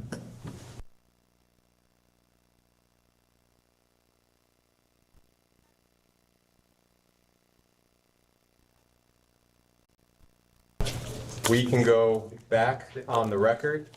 Mr. President, I just wanted to clarify one thing from the previous round. Our understanding of your testimony today is that with respect to the dinner with Ms. Maxwell in Los Angeles, you were not actually sure whether or not that dinner occurred. That's Is that correct? Is that correct? That is correct. Thank you. As we start to close, is there anything you would like to add or clarify about what you've said here today? You're good. Well, You're good. I think we're fine. I'm struggling because it's hard to know exactly what I knew when I knew it, given what I've learned since. It's become a kind of a compelling challenge, but I've tried to tell you what I knew then, and when you ask what I think now, I think you have, all of you, Mr. Chairman, you've had a chronologically challenging thing. You've got all the stuff that happened with Jeffrey Epstein, some of it as regards to President Trump going back to the late 90s. And that's a long time ago. And then what we learned later, it's been difficult. But I have enjoyed it. You've been very respectful to me and given me a chance to talk to you. Well, we thank you for your time. And I wish you well. I still will say, if you can think of some things to do that will reduce the incidence of trafficking in America, and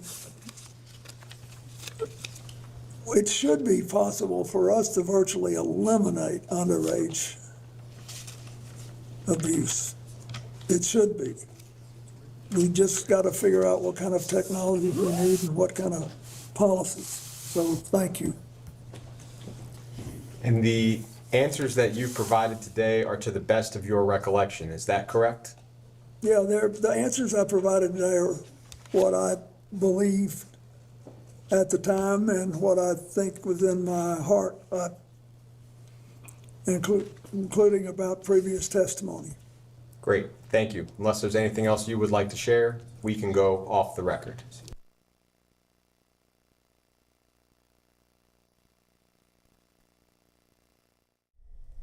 Former President Bill Clinton released a video statement after his deposition in the House Oversight Committee's investigation into convicted sex offender Jeffrey Epstein. Here is the former president's statement. I just finished testifying in front of the House Oversight Committee. I did it for two reasons. First, I love my country.